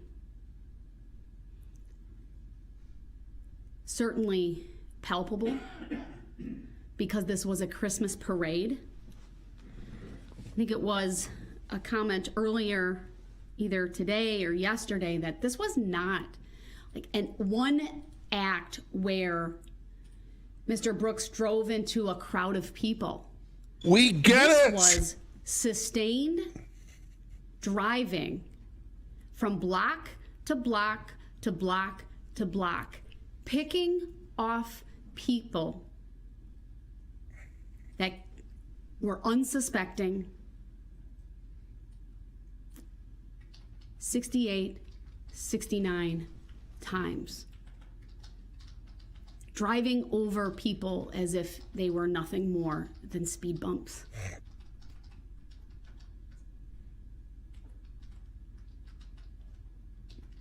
What's also aggravated is his conduct after he drove through the parade. Crashing his vehicle in an attempt to flee. It's pretty evident based upon the evidence and testimony from trial. Oh my fucking Mr. God, Brooks had would you no please idea get to the there fucking were point?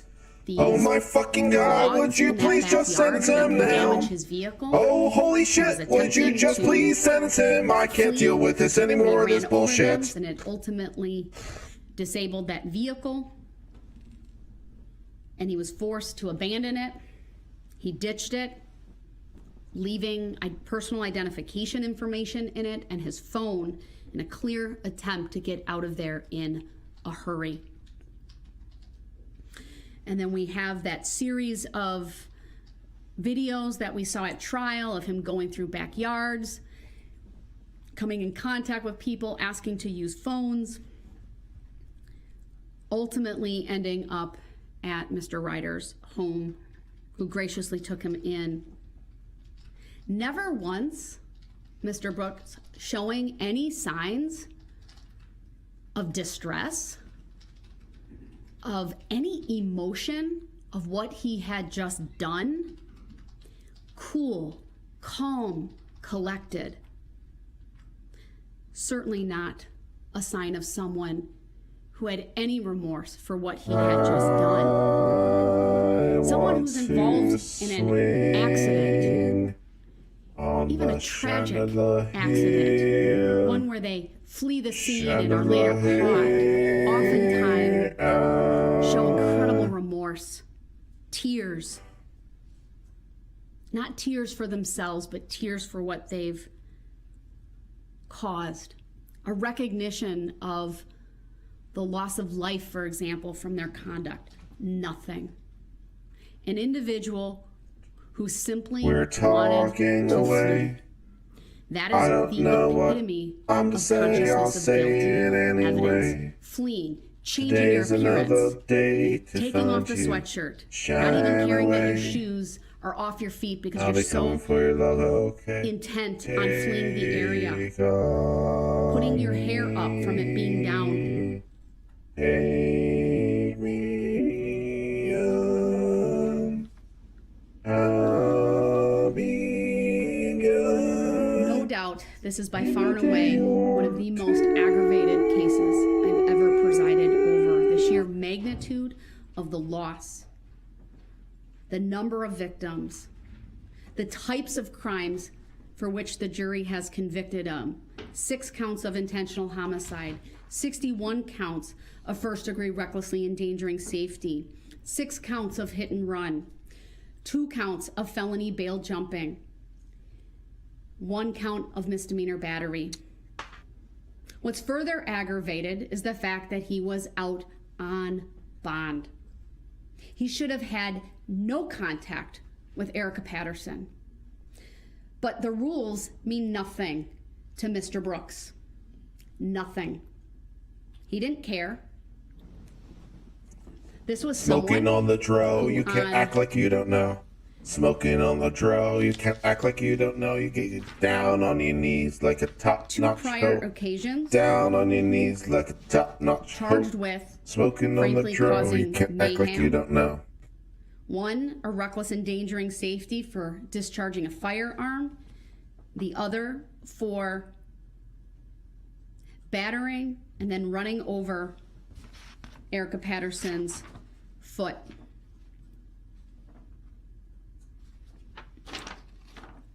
This court does get to consider the other act's evidence that the state sought to introduce at trial.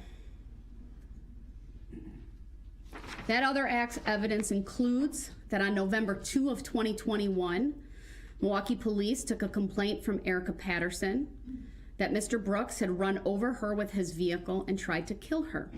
She had tire marks on her right pant leg. She could not move her leg and had blood coming from her mouth. On that date, Mr. Brooks was driving the same vehicle that he drove through the parade. Erica Patterson was conveyed to Frederick Memorial Hospital. Her injuries received medical attention. She even had that boot on her leg on November 21 of 2021.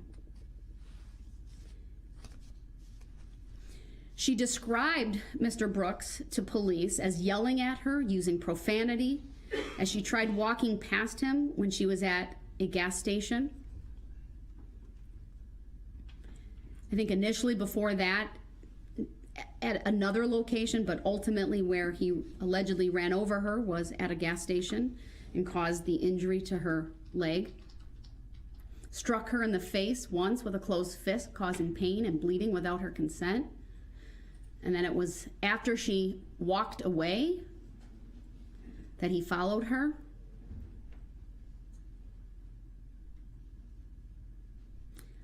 When police had contact with him, he denied driving his mother's vehicle.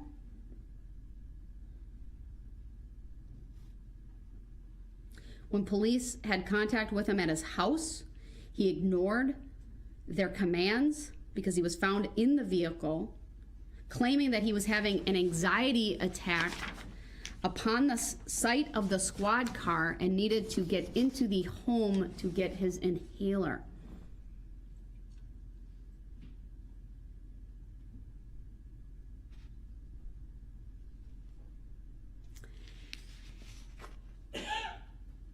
When I say the rules don't matter to Mr. Brooks and court orders mean nothing,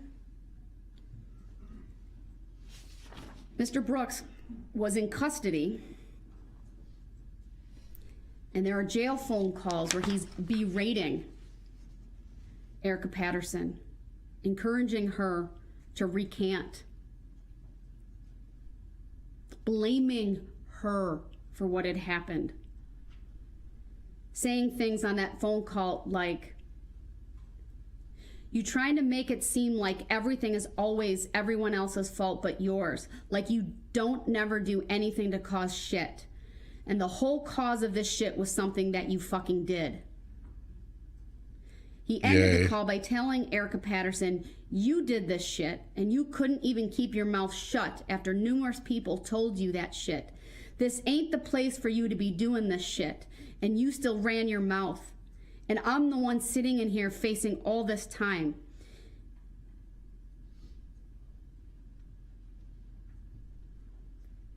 Repeatedly calls her a bitch.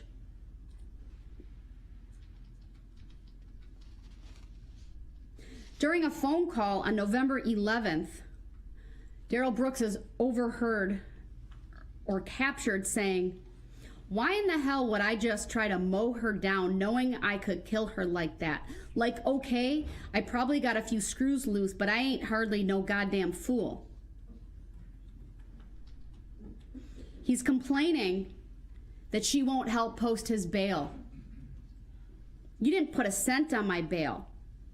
Why should someone else have to pay for some shit you caused?"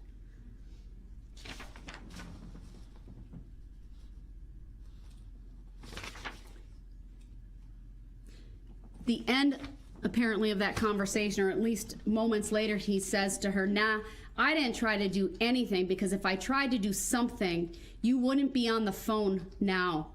That's what you're not realizing. If I really tried to do something, you wouldn't be on the phone now." That is the rage and the anger that Mr. Brooks had on November 21 of 2021 when he tracked down Erica Patterson, confronted her. This wasn't about him getting money from her, like he lied to Detective Carpenter about. This was to confront her. He clearly hit her, we know that.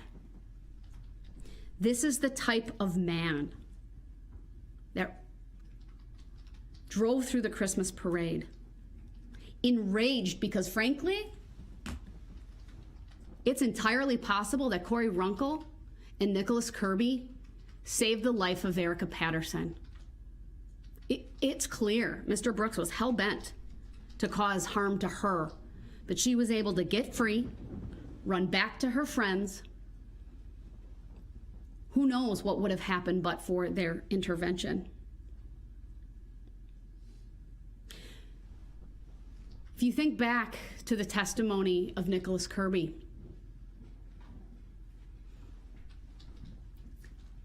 he felt bad for threatening Mr. Brooks, like somehow this was his fault.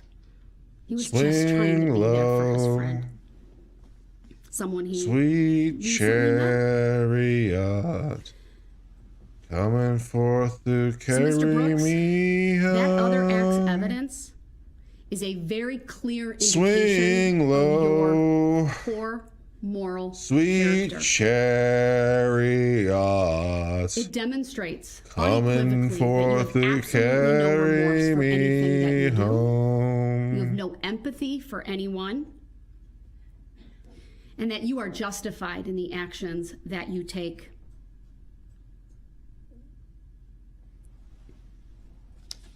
In addition to that conduct, as part of your character, this court is able to look at and consider your prior record. And I'm well aware, sir, that you're raising an objection sign, but you have forfeited your right to be here, and I will not stop, and you will not be brought into this courtroom. I will continue. Thank God. Yes. This is his prior record, going back to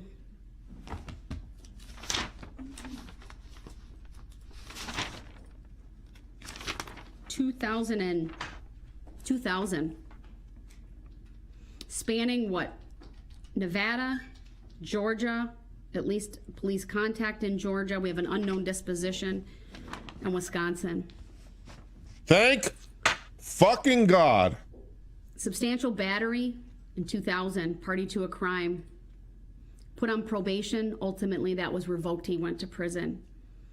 2002, felony possession of THC, jail time. 2003, resisting obstructing, jail time. 2005, a disorderly conduct ticket, but he failed to pay the forfeiture and ended up serving now, Judge, an alternate.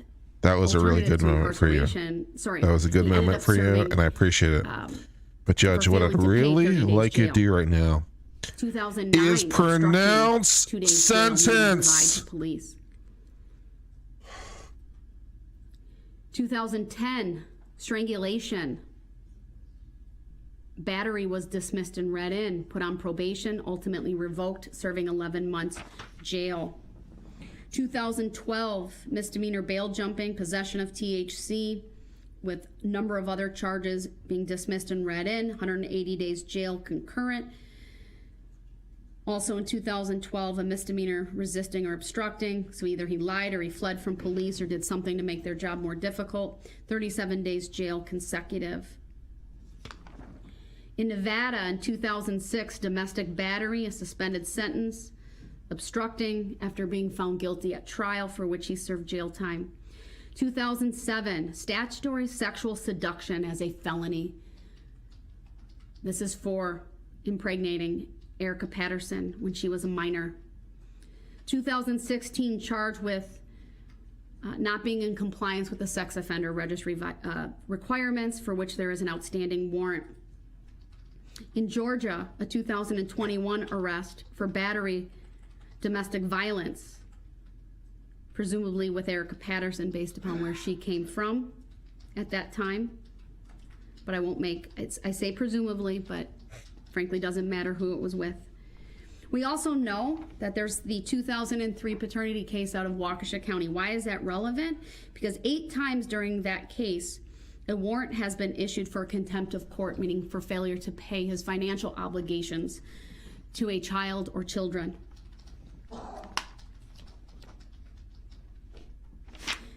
The pending cases for which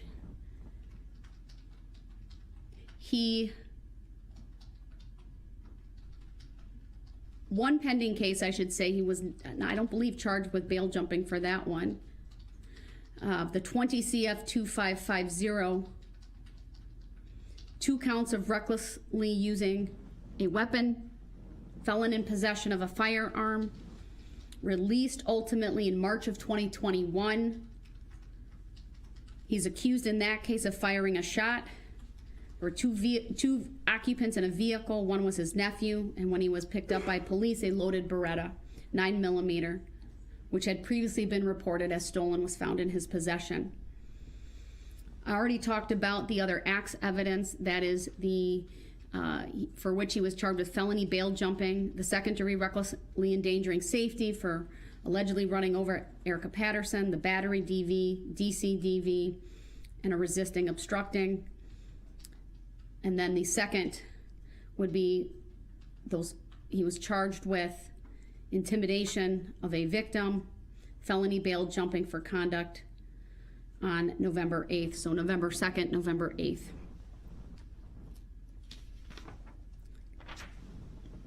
This is clearly someone with a demonstrated violent history and past, someone who has absolutely no regard for anyone but himself.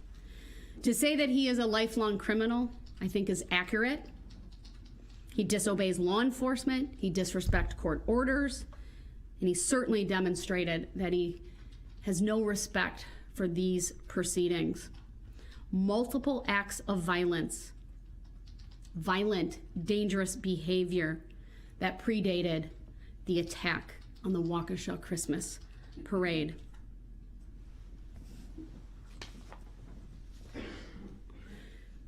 His character, or lack thereof, is also demonstrated by his complete and utter denial of culpability in this case. His blaming of his mental health or alleged mental health. There's no evidence that he was suffering from a manic episode. I went through all of that earlier today, going through the 4 reports related to the special plea. None of those doctors found support for his special plea.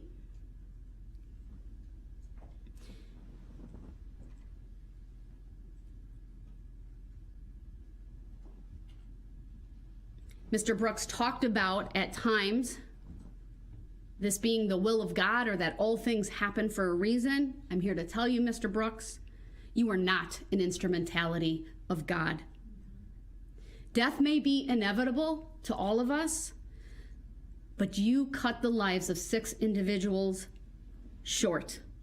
You alone, Mr. Brooks, cut the lives of these 6 innocent people short.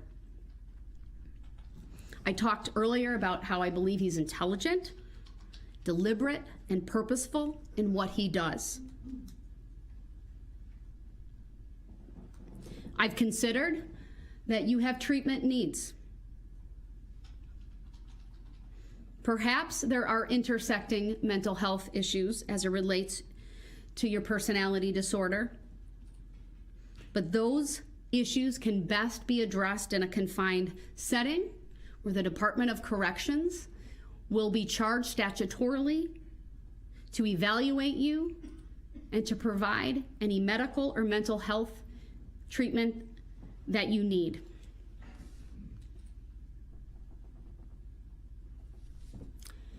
This is a case that falls squarely on the need to protect the community. I referenced this earlier.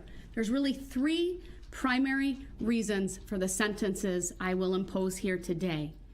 One is punishment, one is to protect the community, and the other is to provide justice and closure to the victims.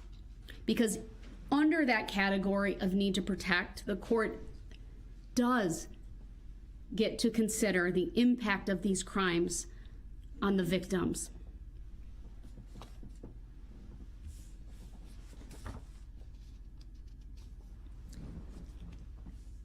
I went through at length in reviewing all of those victim impact statements. I certainly didn't go through every single one, just highlighting some of them, but doing so with purpose, because it is very clear to this court that Mr. Brooks has caused carnage, mayhem. It has resulted in many people suffering from PTSD, from mental and emotional trauma that will take a lifetime to recover from, and for some, perhaps, if at all. You have taken away from these individuals future memories. They will never have birthdays with the 6 individuals who were killed. There will be no weddings. There will be no graduations. There will be none of the milestones that these families were looking forward to, whether it be for an innocent 8-year-old or an innocent 79-year-old. Frankly, Mr. Brooks, no one is safe from you. This community can only be safe if you are behind bars for the rest of your life. The actions of Darryl Brooks demand punishment. The community is not safe from your violent and criminal conduct unless you are in custody. You left a path of destruction, chaos, death, injury, confusion, and panic as you drove 7 or so blocks through the Christmas parade, never once stopping or seemingly caring about the wake of carnage that you left. 4 of those blocks were turned into a scene that frankly is no different than a war zone.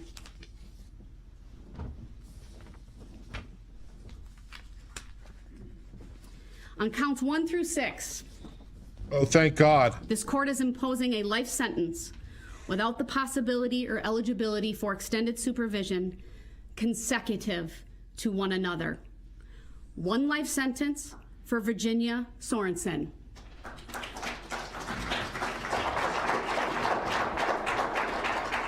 1 life sentence for Leanna Owen.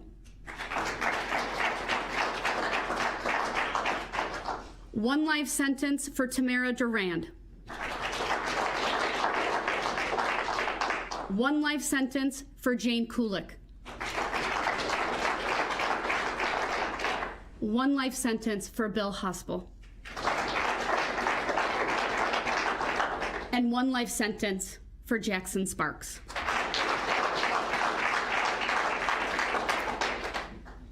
I've considered the enhancer and the additional 5 years that I could impose, but I don't need to really order that because I've not made him eligible for extended supervision, and it would only be to increase his time on initial confinement.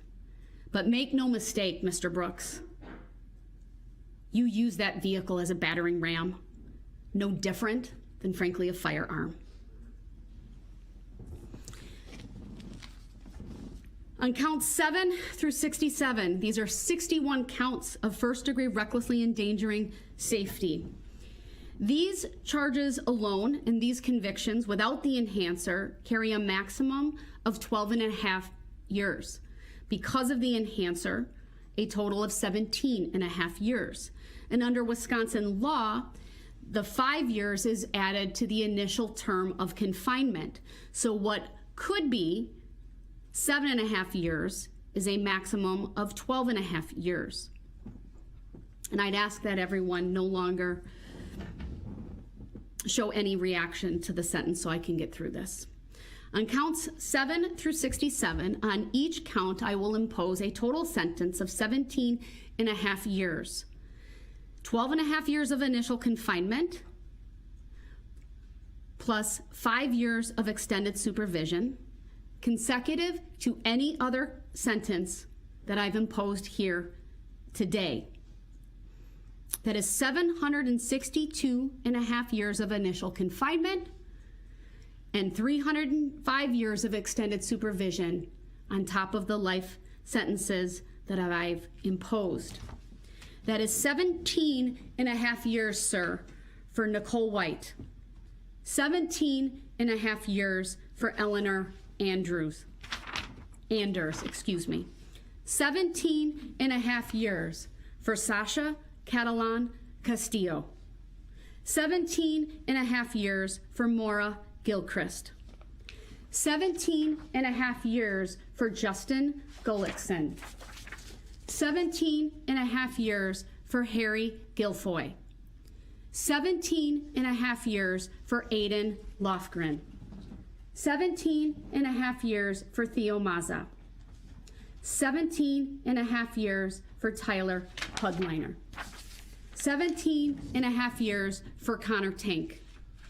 17.5 years for Eric Teagues. 17.5 years for Adelia Maffioli. 17.5 years for Kelly Graybow. 17.5 years for Josh Craner. 17.5 years for Riley Rogers.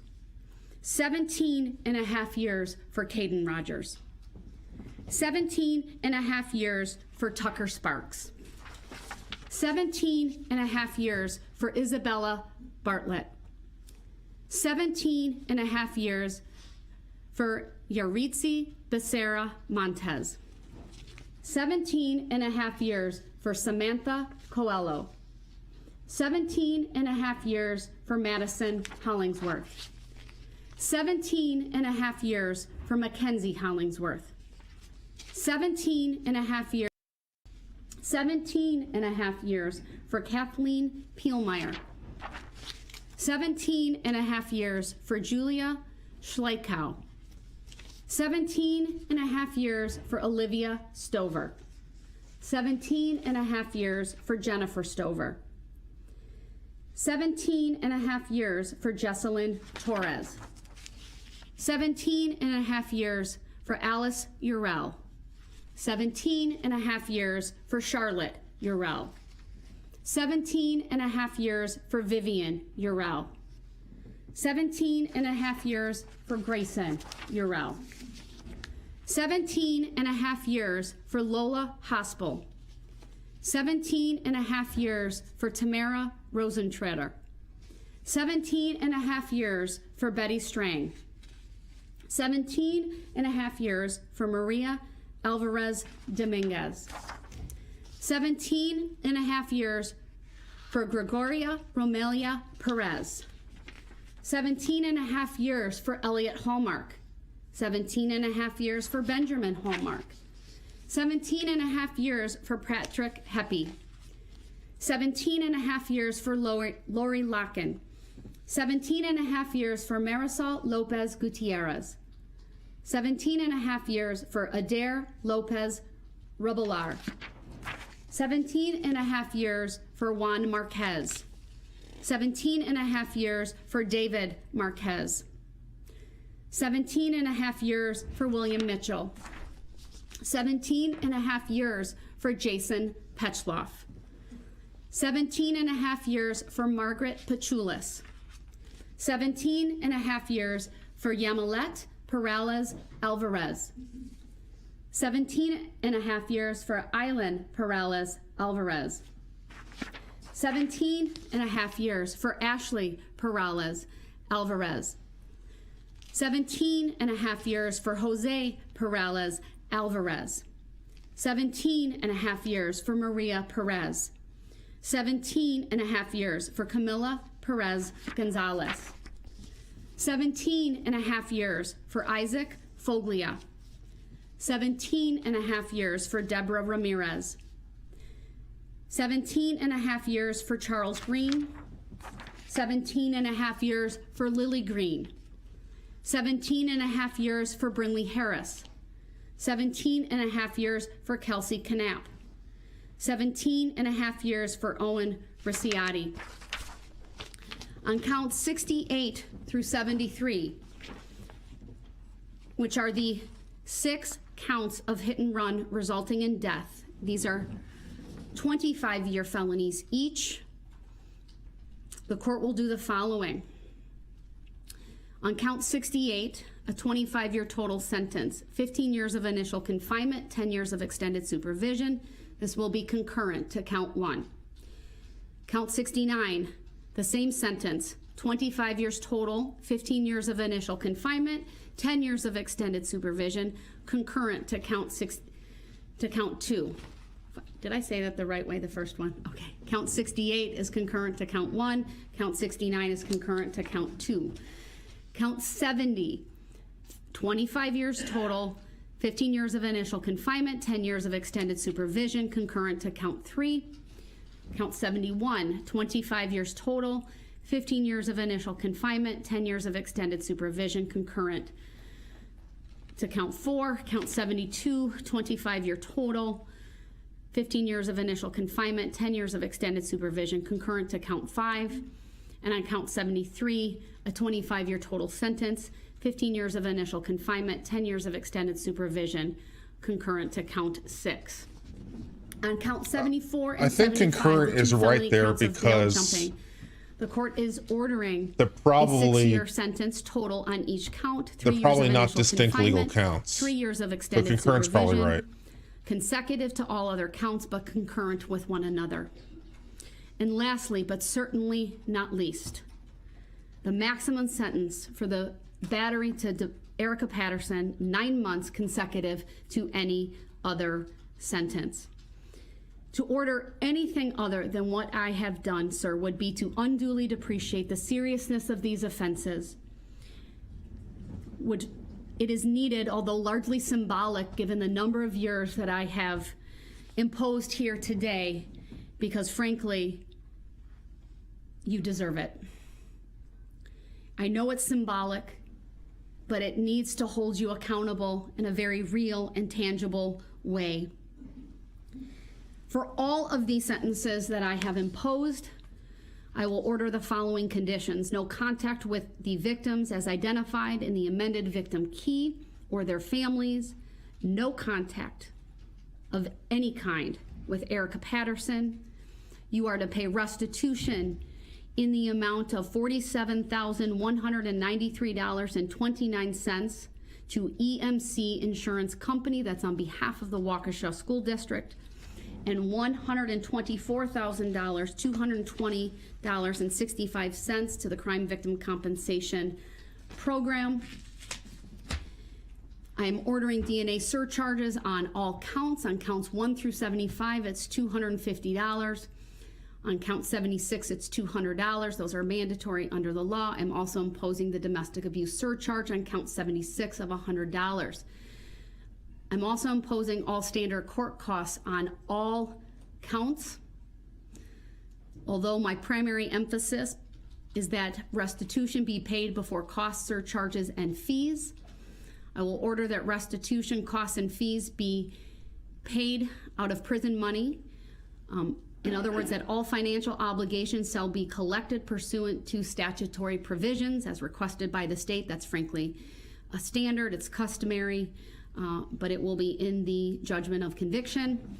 And then pursuant to 949.165, I'll find that it is appropriate for this court to order an escrow account under 949.165 for payment of restitution, costs, fees, surcharges, and even for costs associated with prior legal representation or future representation under the statute. Mr. Brooks has been convicted of a number of serious crimes for which this section is appropriate. I will order 360 days credit as to count 1 and count 68. Only, all other counts, 0 days credit because of the consecutive nature of the sentences that I've imposed here today. I calculated that with my sentence calculator. Of course, that is through yesterday because these sentences commence today. There are a number of advisements I must go through. First of all, Mr. Brooks will be provided with a written explanation of determinate life sentence regarding the first-degree intentional homicide charges. Of course, he's not eligible for release to extended supervision. That form defines extended confinement for him, and there's other language on here that he can read at his convenience. He also will be provided with the notice of right to seek post-conviction relief form.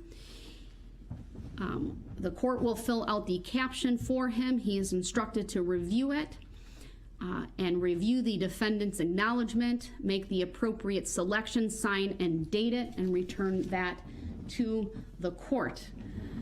I must advise you, sir, you have been convicted of a felony. That means you may not vote in any election until your civil rights are restored. You may not possess a firearm. You may not possess body armor. Both of those are punishable as felonies. You also have 20 days from today's date to appeal the decision of this court. Does the state believe I've overlooked anything here today? No, thank you, Your Honor. All right, those documents will be provided to Mr. Brooks. I will note for the record, at many times during my final sentencing remarks, he was holding up an objection sign. That objection is noted for the record This now concludes this hearing and this case. We are now off the record. Do you want to do the motion stay pending appeal, or we could do it another day? I want to wait till I sign the judgment of conviction. I'm not making any determinations regarding where he is to be held. That certainly is within once the judgment of conviction is signed, I'll address the motion for stay pending appeal. But my understanding is he needs to be transported to Milwaukee, and I will not stand in the way of that. All right, I'll schedule that once the judgment of conviction is signed. Understood. We are in Thank you. recess. Okay. Thank you, everyone. Thank you. All right, guys. Yep, that's the end of that. Thank God. I'm going to wait and watch him as much as they want to share. I'm going to watch.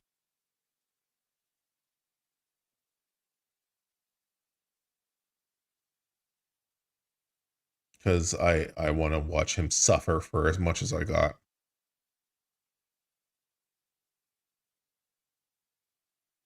I don't know what they're doing, and I don't really care. But I just want to watch him suffer for a little bit. He's got his Bible and his notepads. Good for him. And if God is kind, that'll be the last we hear from Mr. Brooks. I don't know what Milwaukee's going to do or what they should do, but we'll see. Hopefully that will be the end of that.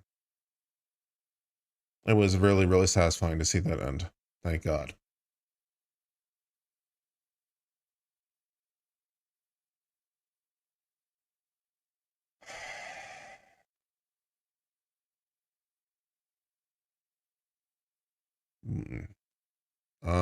I think the judge said how many years? I think she said 760 something, 62. She said at the top. She said the number at the top. At least for. Well, it's a lot. Yeah, it doesn't matter. It's a lot. There's disputes on the number, but yeah, that's the end. Well, we've earned this, guys. So.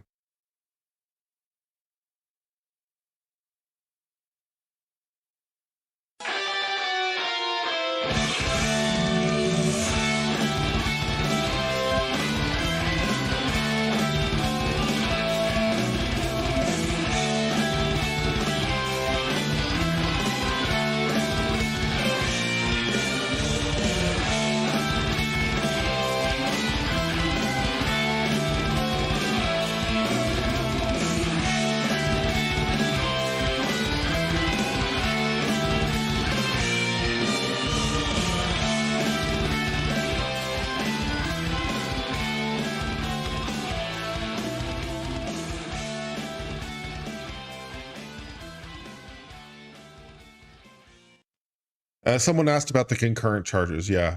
So I think they're concurrent because they're not legally distinct. I think. I mean, I'd have to go into the details, but that's my belief based on what was charged. Right? So count 1, for example, is the intentional murder.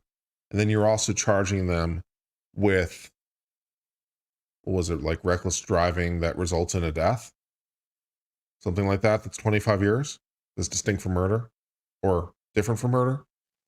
So it's not strictly speaking a lesser included, but it's not legally distinct, is my understanding. That sounds probably right.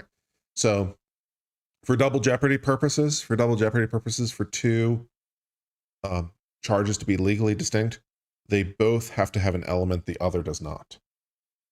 They both have to have an element the other does not. So if you have lesser includeds, then they are dropping elements. That's usually how they're lesser included. But the best answer of why they're concurrent is that they legally have to be, because they're not legally distinct. They're basically like on the alternative. So they have 6 counts that maybe they're lesser included. Maybe they are lesser included. But if they're not lesser included, they're not legally distinct because they both don't have an element the other has. So they're not legally distinct, and therefore you can't sentence them to both. So therefore they must be concurrent because you can only sentence them to one, right? So there you go. That's probably the right answer. That's probably the right answer. Because each was concurrent with the respective murder charge. And that makes sense if they're not legally distinct with respect to the murder charge. So based on the way that she's giving it and based on the way that she's pronouncing it, that seems to be the right answer. Yeah. They're not legally distinct. Yeah. Does he get any canteen? I think it's half, if I understand correctly, in Wisconsin. She didn't say during this, but the state said during the, before, that's half. They take half as canteen money. In Florida, they took it all. But in Wisconsin, apparently it's half. And that's an operative state law. Because different states have different laws. So, you know, that's probably what's going on.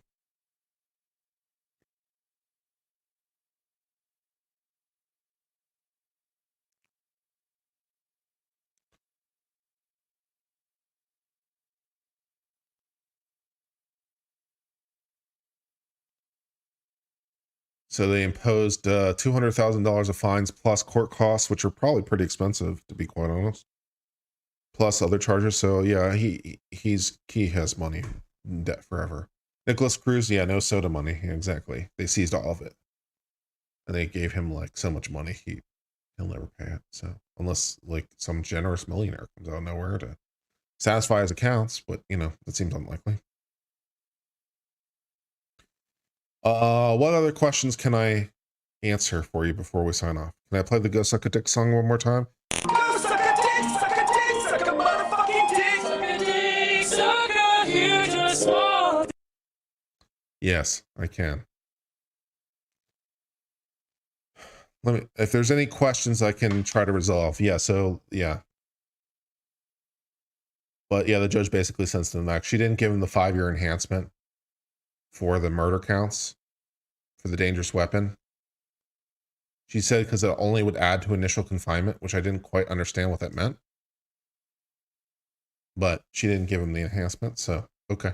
I mean, you know, what does it matter? But fair enough.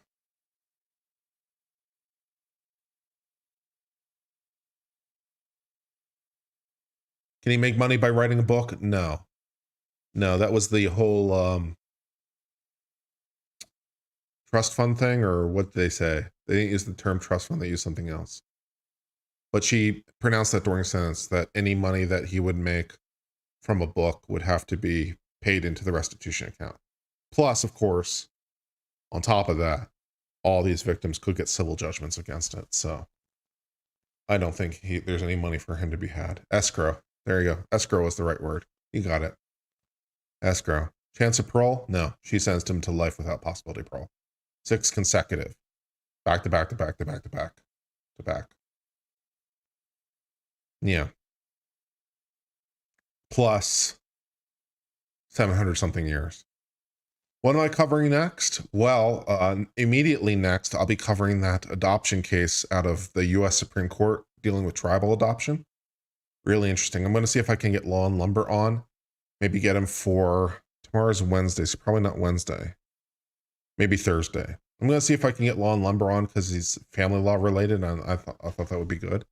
But that's the next thing I'm going to cover. In terms of like trials I'm going to cover, the next one I'm planning on covering is probably the suitcase murder. And I'm also going to cover the OnlyFans woman murder. And then in January, I'm covering the Murdaugh murders, which I think is still scheduled for January. So tonight is Wednesday. Is it? What day of the week is it? It's Wednesday. Okay. Then maybe tomorrow. We'll see how Law and Lumber is going. The days of the week are confusing. Your technology confuses me. If the Adventures with Purpose guy ever stands trial, will I cover that? Sure. That's probably a bit in the future. Because right now it's just an investigatory stage. So charges and a trial is probably 2 years away. But, you know, sure.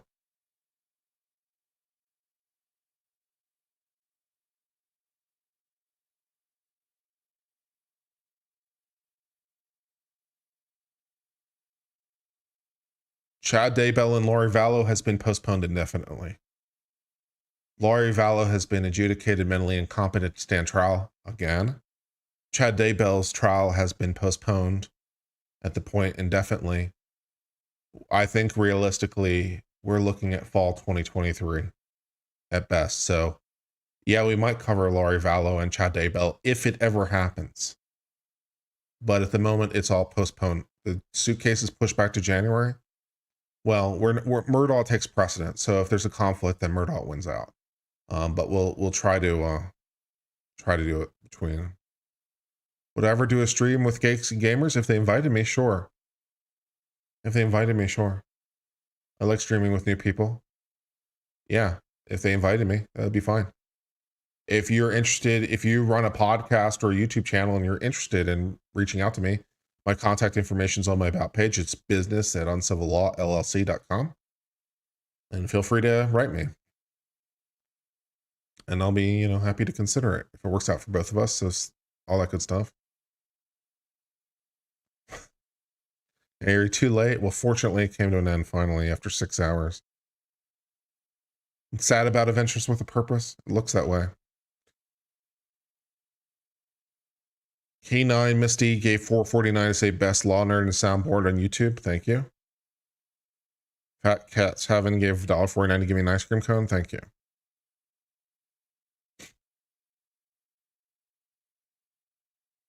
Is there a press conference? Probably, but I'm not interested in covering it.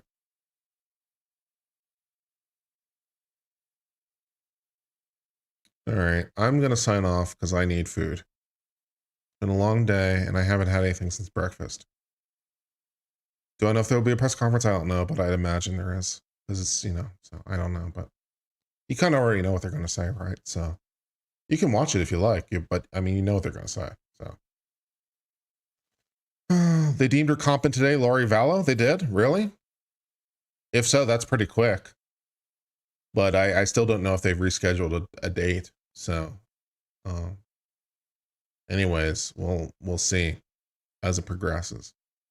They did? Really? Okay. All right, I'm going to sign off, guys. It's been fun. Till later, my friends. I hope all's well. Cheers, my friends, and goodbye.